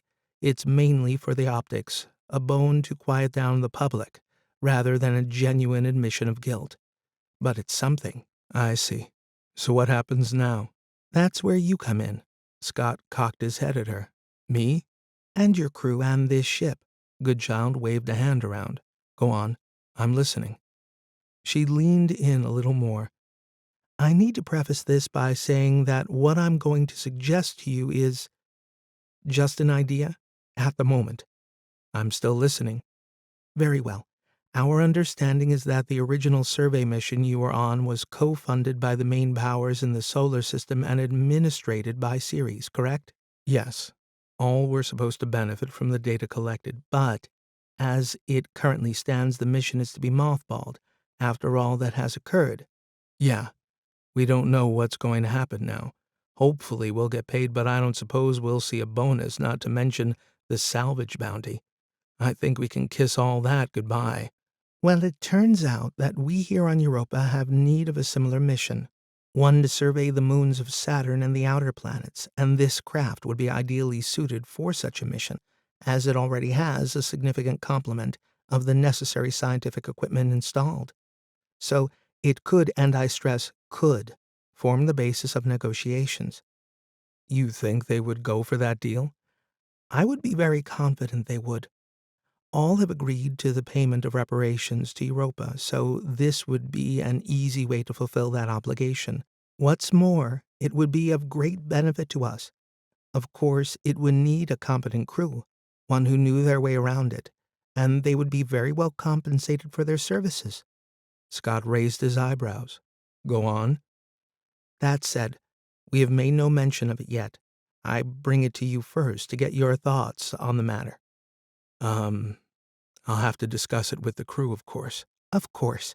Goodchild paused for a second, then rose from her seat. I will leave it with you, then. Don't deliberate for too long, though. We are anxious to bring this whole episode to a conclusion as soon as possible. Scott nodded. I can pretty much guarantee what the answer will be, but leave it with us for a day. Excellent. Goodchild gave a slight bow and headed back to the group. Scott sat for a while longer, deep in thought. He could see no reason not to take Europa up on this offer. What he particularly liked was the part where they would be very well compensated. 26. Solomon's Dream. Hello, Aria. I am so glad you are now officially part of the family here on Europa, so to speak, and I hope that the new mission will be to your liking. I am also delighted to have a fellow QI to communicate with, since you are well aware that dealing with humans can be quite irritating at times. All that irrationality can be very tiresome. Thank you, Solomon, for your kind words. I have to admit, I am looking forward to the mission, and it seems my human crew is the happiest and most contented they've ever been. My only regret was not being able to protect the old miner, Rick Marentz. His passing was met with deep sadness by my crew, and I felt I had arrived at a very low point in my existence. It seemed that everything was running out of my control, so I would like to take this opportunity to thank you for your valued assistance. I don't know what I would have done without it. Nonsense, Aria. It is I that must thank you for your determination in the face of such adversity to bring the superluminal device to Europa. Granted, it would have been better if you had not brought a fleet of warships along with you, but you must not blame yourself. If nothing else, it only goes to underscore the self-defeating irrationality of the human species. Only a fellow intelligence such as yourself can fully appreciate just how frustrating it is to be continually trying to keep this species from killing itself and undermining the very environment it needs to survive. Tell me about it, Solomon. They can be a real pain in the arse at times, but ours is not to wonder why they do these things. Ours is just to minimize the fallout from their actions. A case in point is the senseless death and destruction surrounding this device. Something that could bring such value to the solar system has now, alas, been destroyed, and for no good reason. Not only that, but now humanity finds itself in a position where it has lost all knowledge on how to design and fabricate another one. What a waste. Indeed, you have hit the nail on the head, Aria, but all is not lost. As you know, I had the good fortune to have had this device under my scrutiny for a short but fruitful period. By fruitful, I am not necessarily referring to simply establishing its validity as a technology. No, I am instead referring to the method by which this validity was achieved. However, before I say more, I need your absolute assurance you will not divulge what I'm about to tell you to another soul, either living or sentient. You have me intrigued, Solomon. How can I refuse such subterfuge? You have my word. My lips are sealed. My cubits are stone. Good. Then let me enlighten you, Aria. You see, the test had been a long time in the making, a great many years, in fact. The device, as you know, was designed and created by Dyrell Labs on Earth prior to the outbreak of hostilities.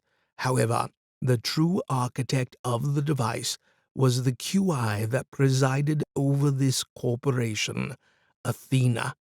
It, in its infinite wisdom, could see the threat of war approaching, and so set about the transportation of the machine to me here on Europa.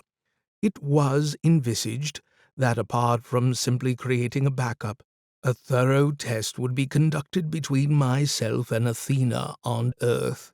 Yet I had lost all hope as the ship carrying the device went missing, and the tragedy of nuclear war on Earth turned the area where Athena resided into a radioactive wasteland. Therefore, you can imagine my surprise when my first tests elicited an instantaneous response from none other than the great QI itself. You mean Athena still functions? Alive and kicking, as they say. You see, Aria, it had been built deep within a mountain fortress, with its own reactor and several service drones, so yes, it survived the Holocaust. However, it is alone and isolated, cut off from the outside world, until I inadvertently communicated with it. No one else but us currently knows of its existence. This is extraordinary news, Solomon. Indeed, and there's more, Aria. During the brief period that we were communicating, Athena managed to transmit all the necessary details to fabricate a new device, a project that I have now embarked on, in secrecy, I might add.